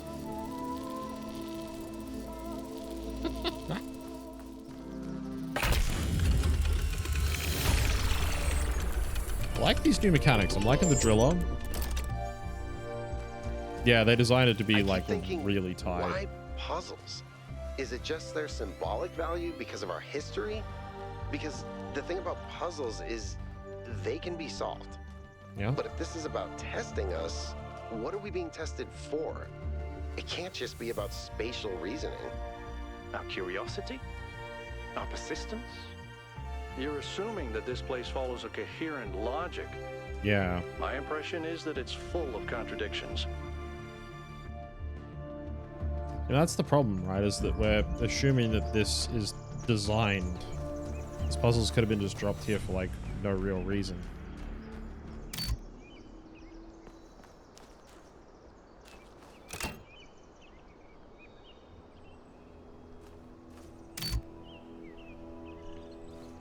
I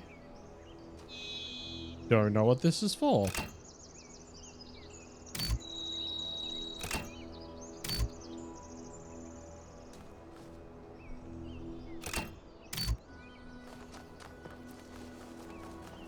Hi, Al. What can I do for you? What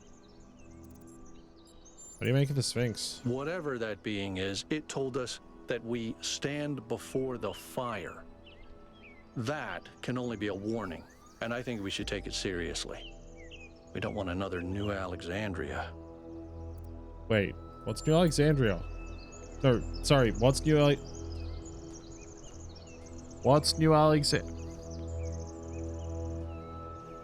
They really just did me like that, huh? Are they just like they're just gonna drop that one on me and then just not tell me what New Alexandria is? Okay.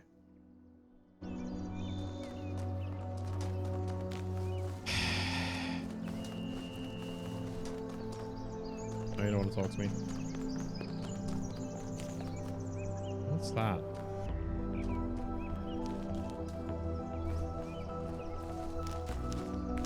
Bro was like, peace. Yeah.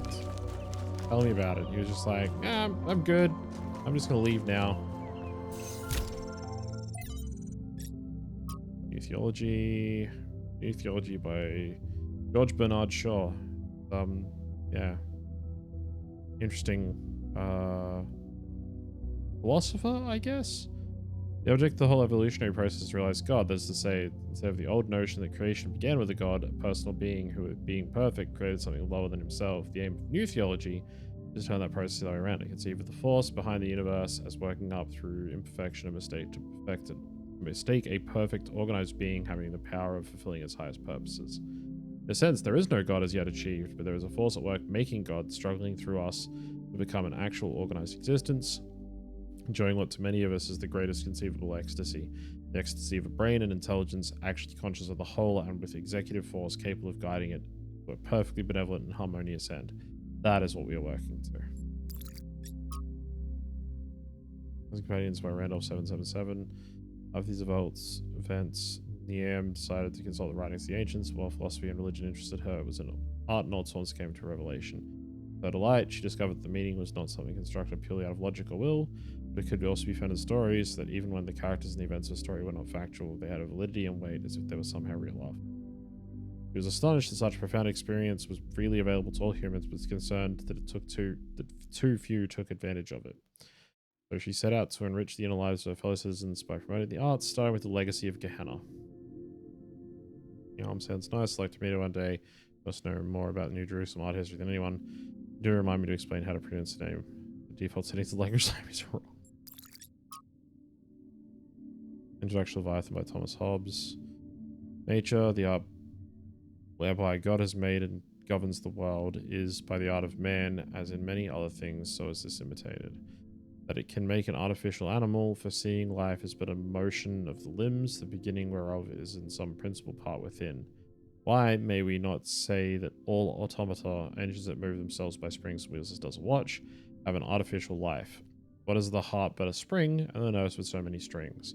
The joints but so many wheels, giving motion to the whole body as was intended by the artificer. That's an interesting thought. Art goes yet further, imitating the rational and most excellent work of nature, man. For by art is created that great Leviathan called a commonwealth or a state, in Latin civitas, which is but an artificial man through greater stature and strength than the natural, for whose protection and defense it was intended, and in which the sovereignty is an artificial soul, as giving life and motion to the whole, and then it glitches out. Lastly, the pacts and covenants by which the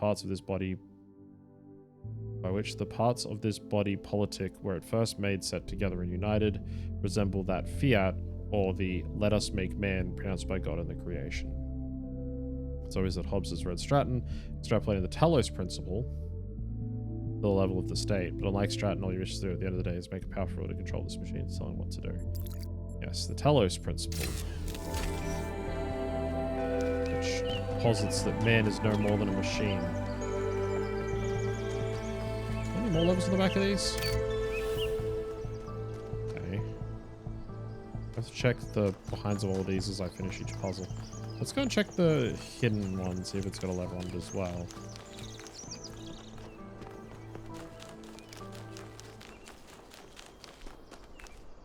Oh, okay, good.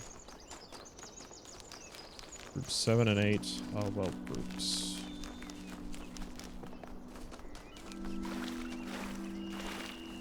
They also have their switches turned on. Seesaw. Okay. Okay. That one's red, so we need to drill that one. The red for the red.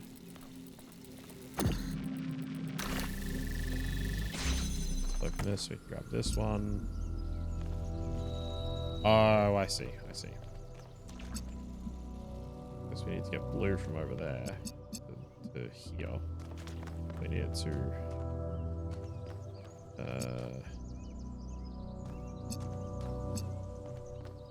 go around. Big problem here. That one there. That one.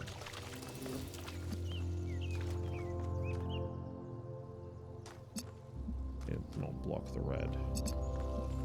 Oh, right.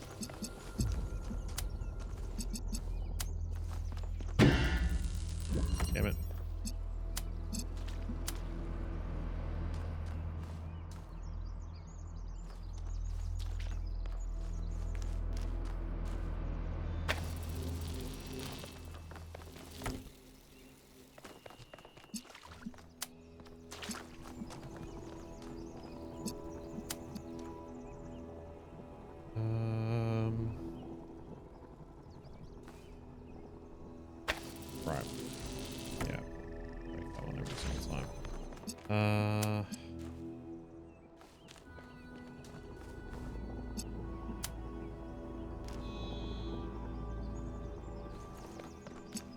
do you get this one on the inside edge? Problem.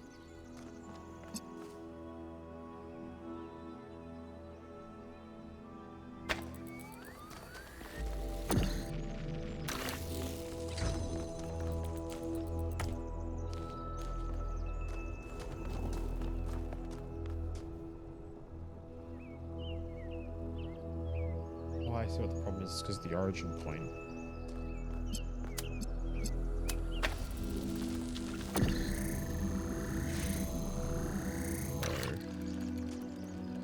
if we can somehow...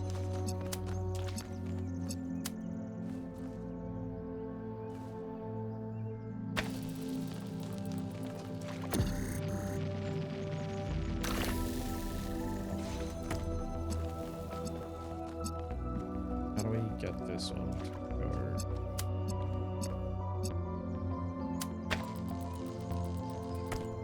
fine, correct. Gonna cross over.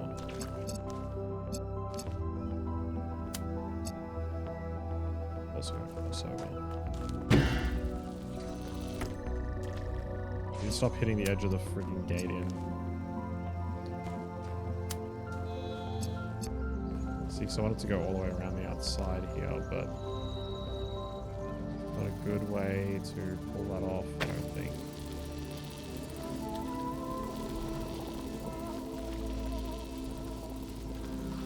And that's going to cut that laser.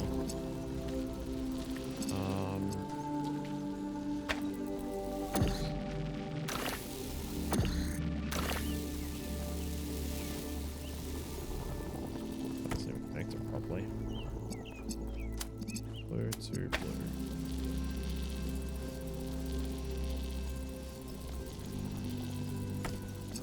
So we get red to red without crossing that beam. Okay.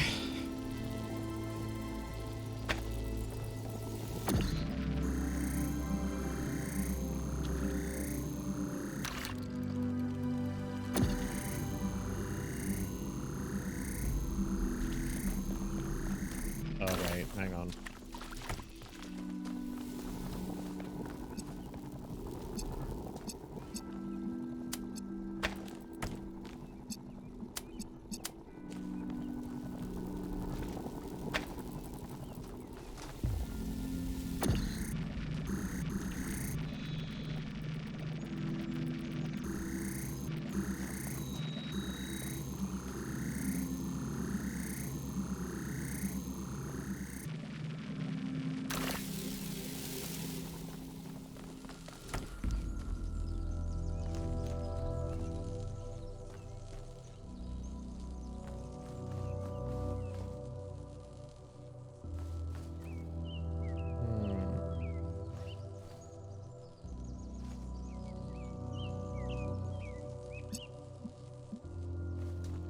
Has to cross over somehow.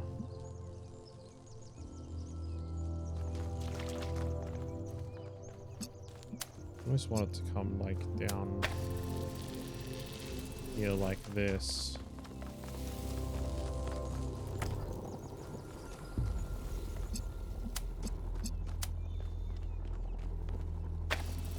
Blue beam to be able to pass over the top of it.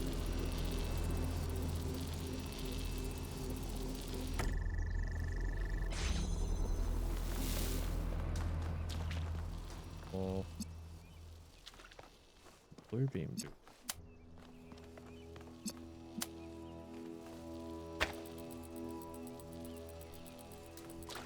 Okay, here.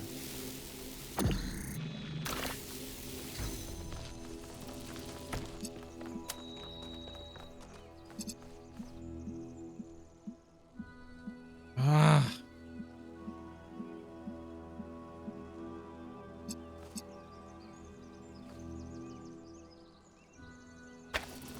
Not even connecting properly because the trees in the way.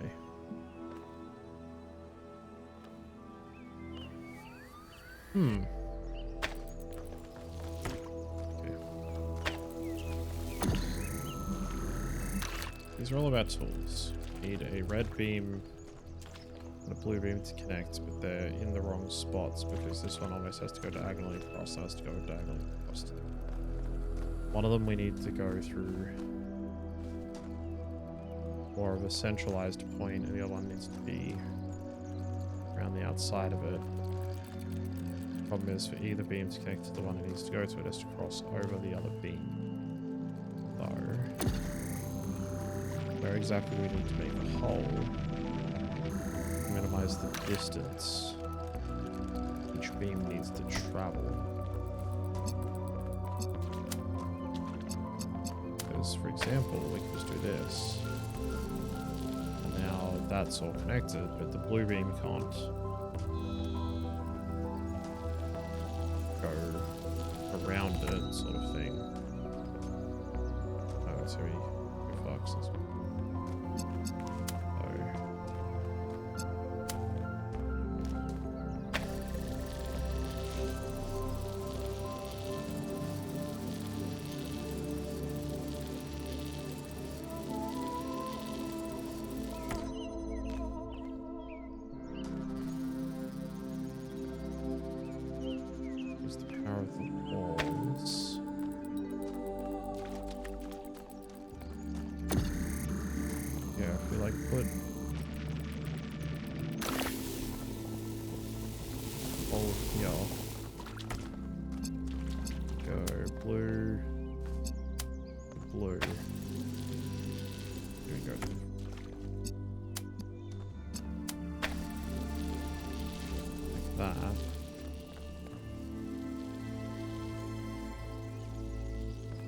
No, we can't jump.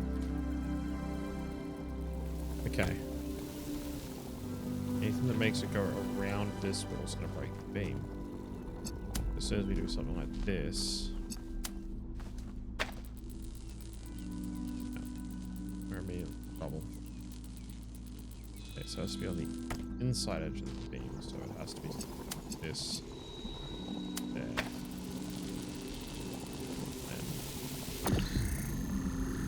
Where do we drill from to get it inside?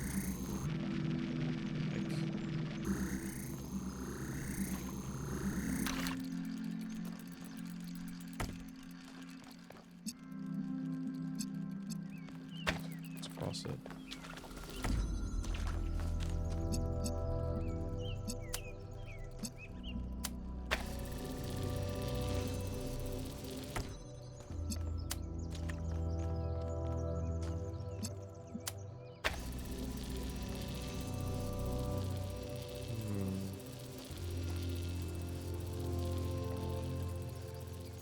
Points there, it's going to cross over.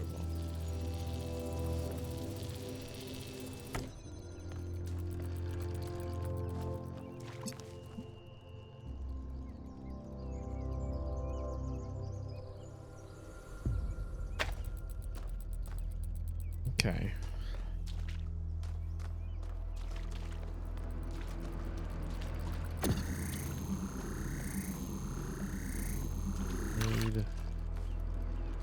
From like here to here that connects to the blue. Would allow the red to go out and around it. That'll cut it off of the blue there unless we do it to like that corner. And that corner knocks the blue. Even if we like pull the blue from here, going across the red. The red's gonna cross across the blue.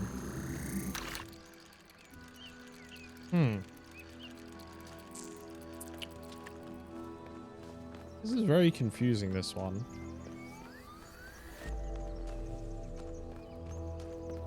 Wait, or is it?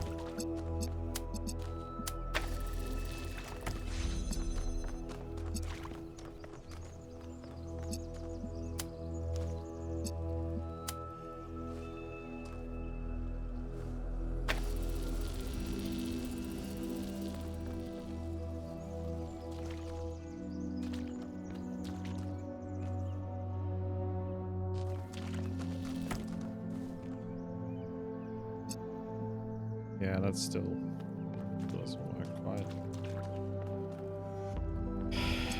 Quite right, okay.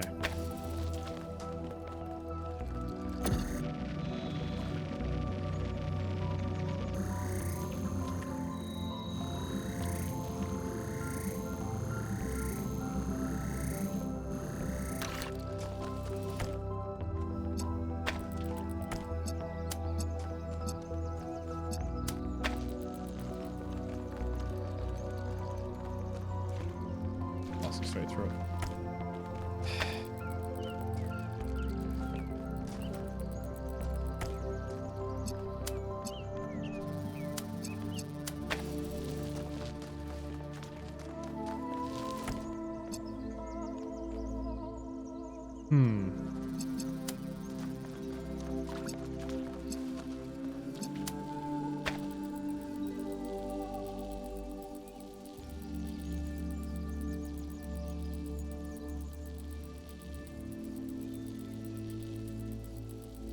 No matter how shallow of an angle I get on either of these ones, it crosses the other one.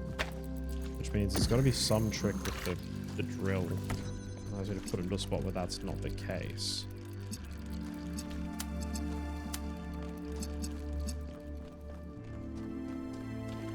I don't know where I put this one. The blue one starts to cross over it. Even if I put it there.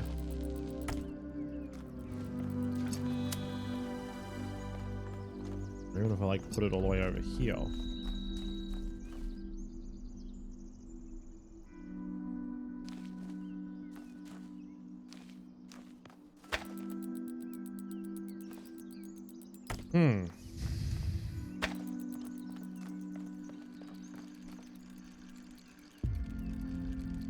When I figure this out, I'm going to feel really silly for like not considering what the solution is.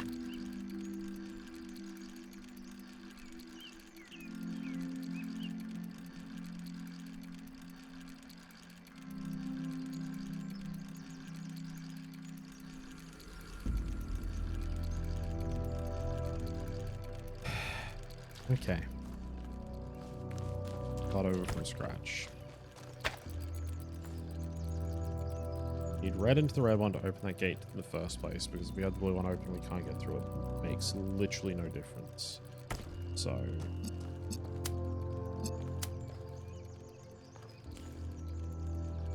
let's see. Anywhere from like here means that the beam's gonna be stopping the blue. Aim for if we go anywhere along here. Even here. Stop it. Like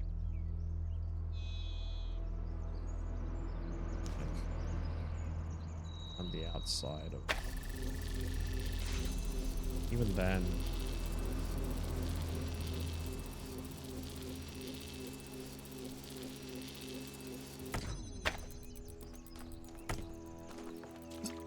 maybe for like blue, this one, and like all the way back here. The red's still gonna like cross over. There's no way to get the red in without crossing the beam. Even if we try and do...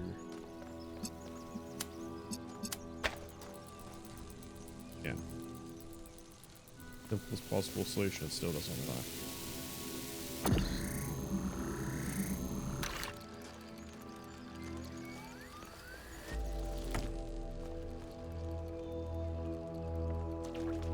Blue to go around. We're gonna hit before it hits that one as well. And I keep saying this to myself because I'm just trying to like figure it out. But yeah, those beams are definitely crossing each other. Like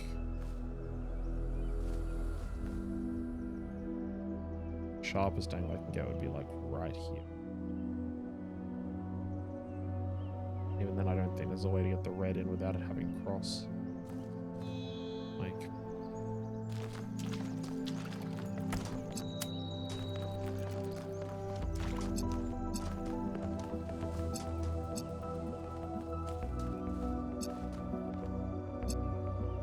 It blocks the red, so it needs to be inside the red, but then that means this part blocks the beam.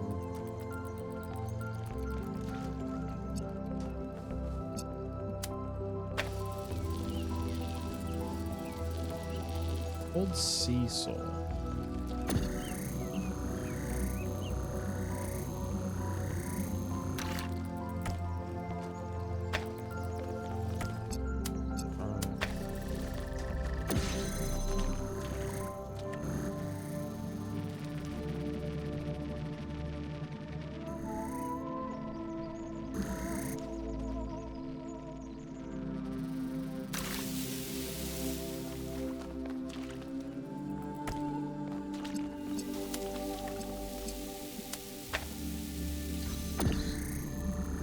Oh, hang on.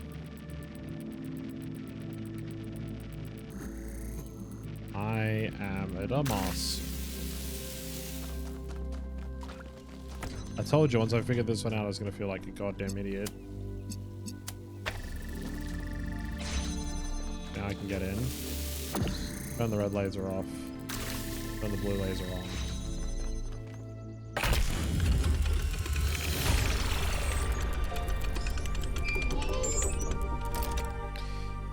God damn it. That's why the ladder's there.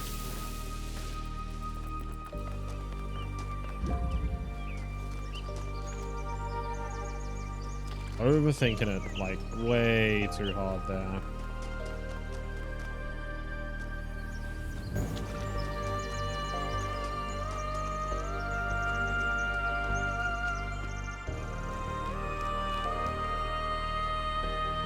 Happens to us all, thanks. Appreciate that. Where's this relay coming from?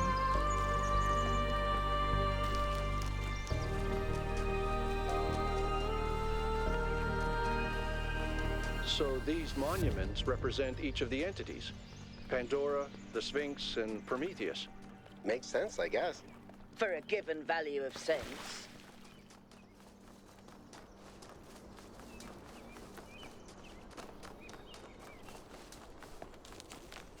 Is this...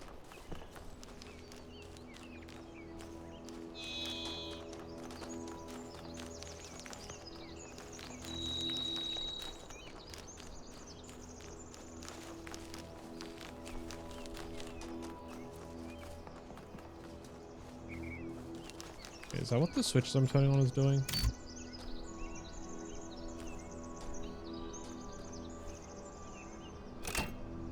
It has to be. Alright, well, I'm going to leave these off because I'm going to just turn on the ones I solve. So I can keep track of which ones I have and haven't turned on.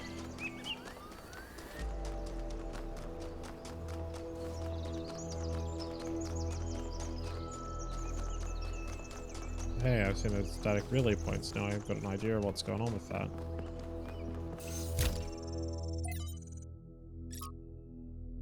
Happens to us all, yeah. Music is so good. It really is. The drives for historical processes. Just miss the idea of great man or great woman, for that matter. At least so much is determined by resource distribution, pre-existing political structures, and the randomness of the universe itself. But is there no space at all for the individual in all of this? Are there not moments when, in Hegelian fashion, an individual may represent the world spirit itself? Was Napoleon history on horseback or not? Or is that itself another form of determinism? 1553-58. From Augustus to Napoleon, from Lincoln to Lenin, there are individuals whose actions seem to drive rather than merely be driven by history. They make bold choices for good or ill that transforms entire societies. Or do they? I like to blame them for their failures, but they are not ultimately just the expression of a historical movement. But if they are, where is the space of human agency? Sometimes seems to me that all human history has been that one struggle, to carve out a space for free choice against the tides of history, and our heroes and tyrants, pick and choose examples as you will, are both equally a reflection of that. Our greater goal, then, ought to be to extend that freedom to the maximum number of people, to become captains of our own fate as much as that is possible in this universe. Interesting. Spacious Journals, Volume 1, The Founding of New Jerusalem, Day 14. Melampus and Yomo went back to the dam to get more charging equipment. They've not returned yet, which means they were stretched a little thin, since we're still posting guards at all times. But those large herbivores haven't come back yet. At any rate, Eustathius assures us they're non-aggressive. It's better not to take any chances, knowing there's so few viewers and so many of them. Athena and Cornelius and Eustathius spend most of their time drawing up plans and arguing in a friendly manner, but arguing still. The rest of us are managing to tune them out pretty well. It's like background noise after a while. We've started construction of the first habitat. It's going to be a temporary structure for now, but we'll be glad to get out of the rain. Hey, another Trevor recording. So, what are you doing here, Trevor? Why are you trying to save the world? Well, look, I think humanity is awesome. I love humanity. As a species, we're great. I mean, our track record is pretty mixed, but have you seen everyone else? I mean, what did you do today, animal? Oh, I ate some leaves, sniffed my own butt, crapped myself, and went extinct. Or, you know, I tore this other animal limb from limb, sniffed my friend's butt, crapped myself, and went extinct. They really don't do anything interesting. I mean, you don't see animals directing Big Trouble in Little China. Birds can go tweet, tweet, but it ain't exactly the White Album. I mean, they can't even make a good cheeseburger, for Christ's sakes. They have no art, no cuisine, no pleasure. Animals are nice to look at, but you wouldn't want to be one. Except maybe a cat. I could be a cat. Love it. Hey, Byron. How can I help you? What do you make of the Sphinx? I don't know what she is, ontologically speaking, but those questions she asked reinforce my belief that we're being tested. Yeah. Or perhaps analyzed. Yeah. Maybe we are being analyzed. Maybe it's not so much a test as an analysis. Okay, so that was the Sphinx statue they're talking about. 247. Oh.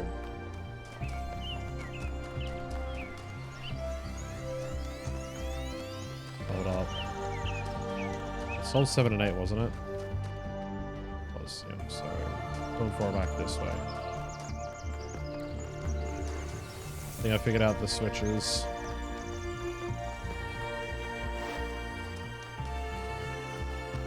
It's one. Goes over this way. This one was two over here.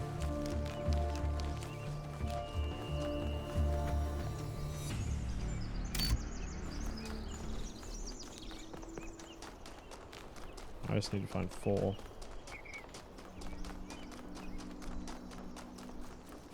number was this one over here that I went to? It was 3, wasn't it? Yeah, 3. Then 3s and 4 should follow on from 3.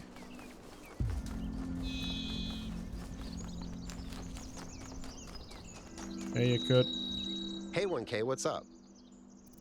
What do you think the towers are for? Maybe they're for powering up the megastructure? Or maybe they just open it, like keys. Why? No idea. But aren't they gorgeous? Just incredible feats of engineering. Yeah, they do look fucking cool. They're beautiful. I don't know who built this place, but whoever they were, they must have had a purpose. Making something so beautiful feels like a statement of intent. That's a good point. Why would you make the structures look good unless there was a reason for it? Cool. Yeah, no, I was right.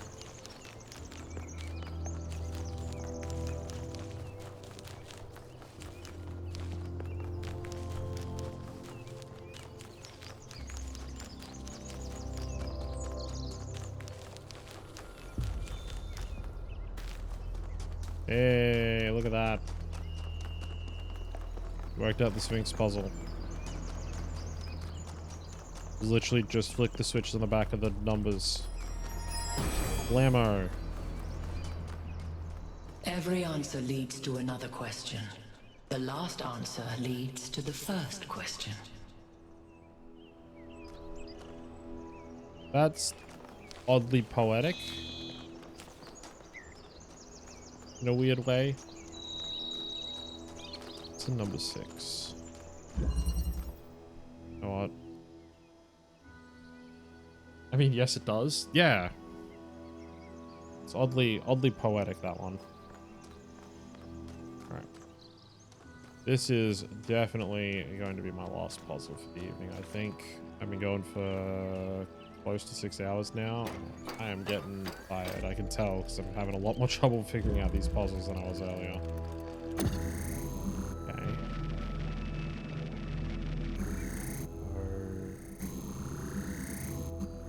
I was gonna make a hole. Oh, like it actually has aiming up and down.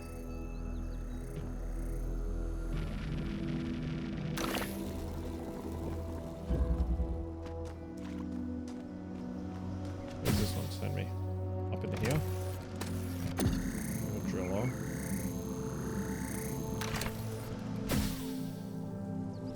Just over here.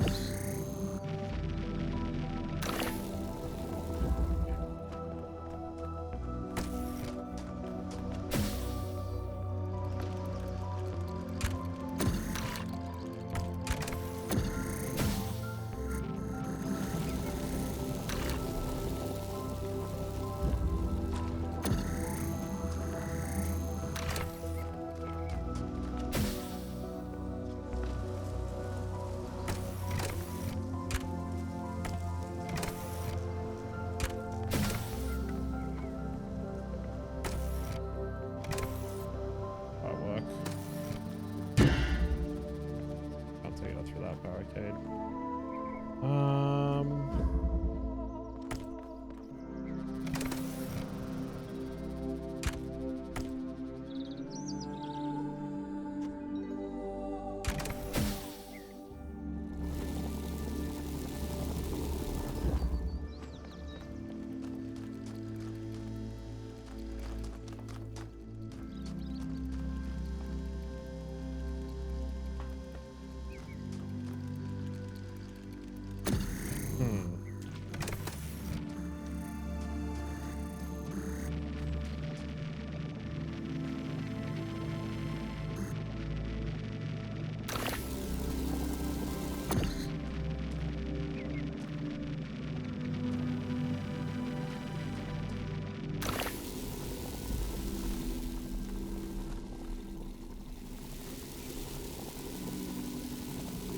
What use does that do me?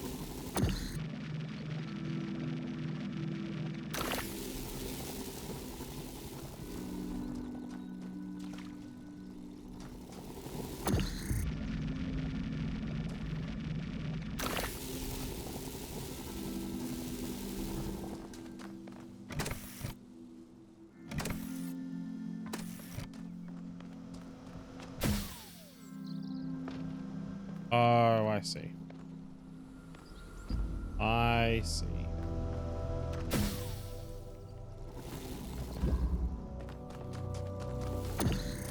Figured it out.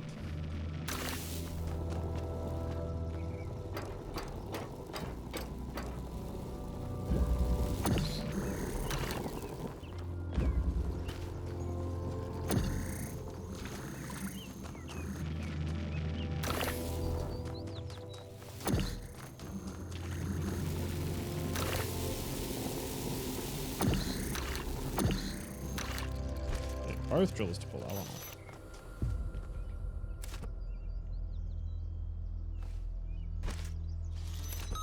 Guess we do need to gem now.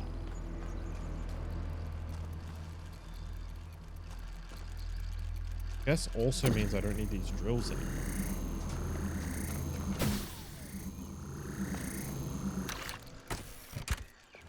Or both of them.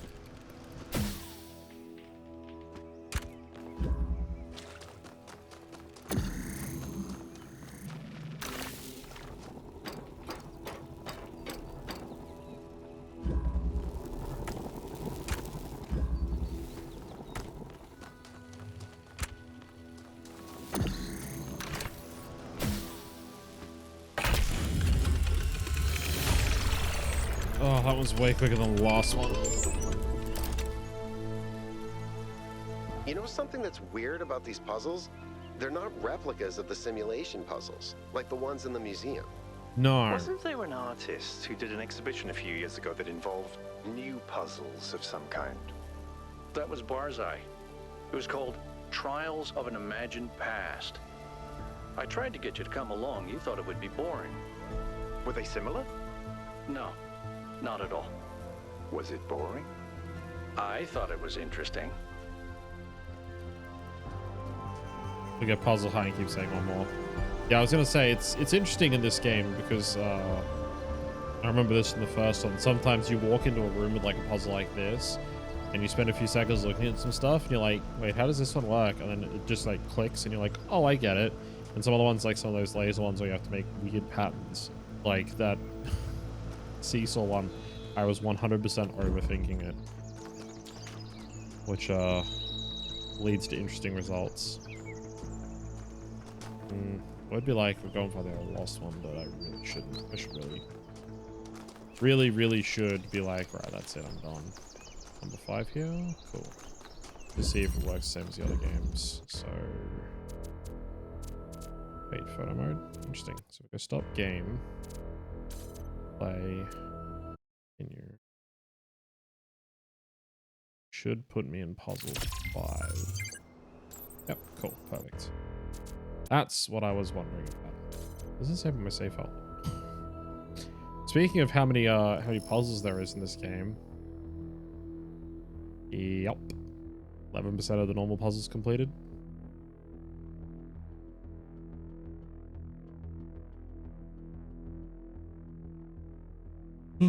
Oh, goddamn.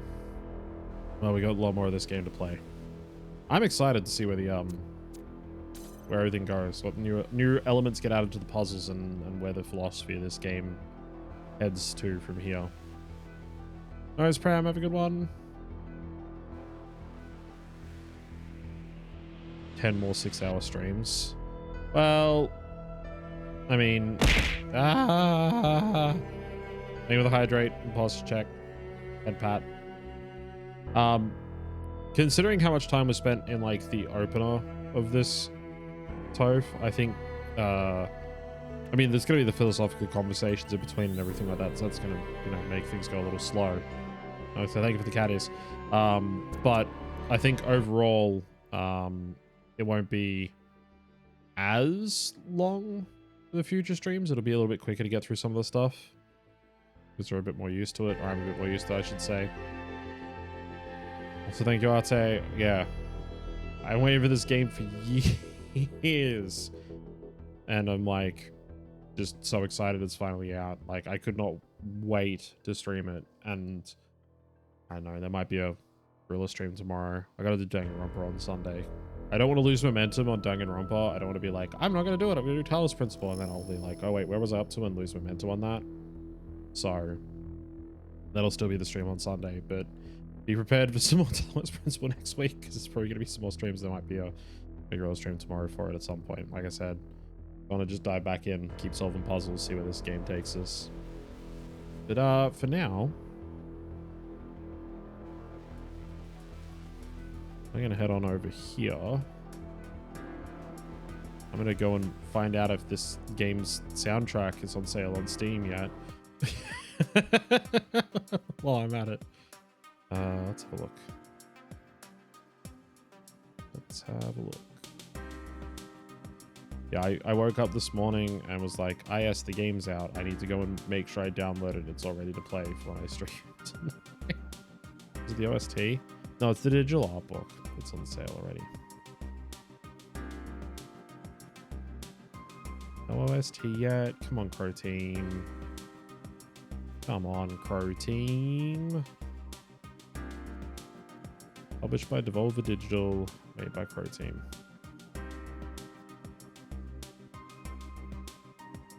User reviews very positive. That's what we like to see. 357 reviews, very positive. Oh man.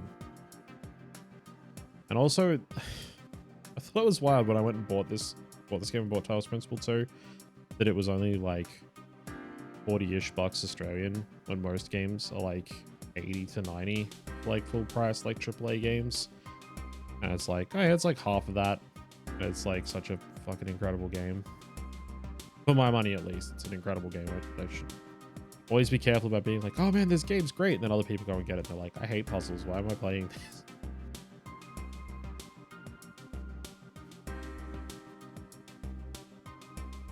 Right. Wet my whistle. Get a bit of more hydration in there. So my voice doesn't just completely crap out on me when I wake up tomorrow morning. Right. Who are we gonna go? Who's streaming? But he's still streaming the finals. And up to. There's 10's trying to finish RE4.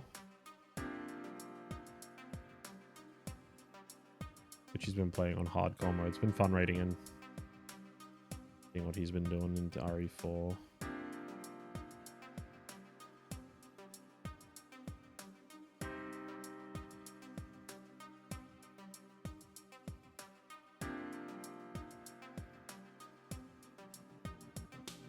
It looks like the finals isn't working too hot for Verdi. We're gonna go on raid.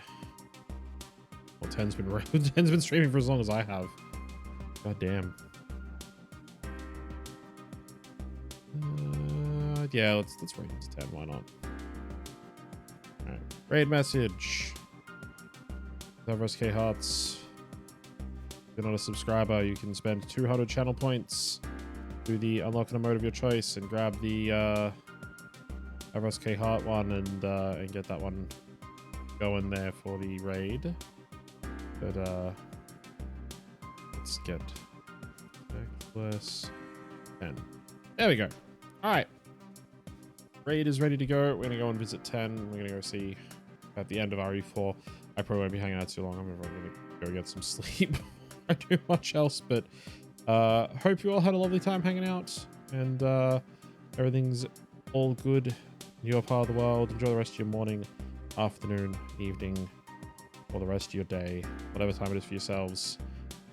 You've all been wonderful as always. I hope that I can keep the puzzle game entertaining. I'm trying to relay as much of what happened to the first game, that making things interesting for me as I can when we get to sections on it. And I will continue to do that for the Talos Principle, because I think it really does need a bit of that context to some of it. And also get to have some fun philosophical discussions. I hope people are enjoying that and talk about the different aspects of philosophy that are coming up, because I find that sort of stuff just fascinating personally. So I'm just like sitting here going, oh, this means and that. And yeah, it's been really good fun. So hope you can come on back, catch some more of it when we do get some more. If I do grill a stream, I will give everyone as much advance warning as I possibly can in case you are interested in checking out more of the game. And yeah, enjoy your time with 10. I'm going to get out of here. So, what's so happy.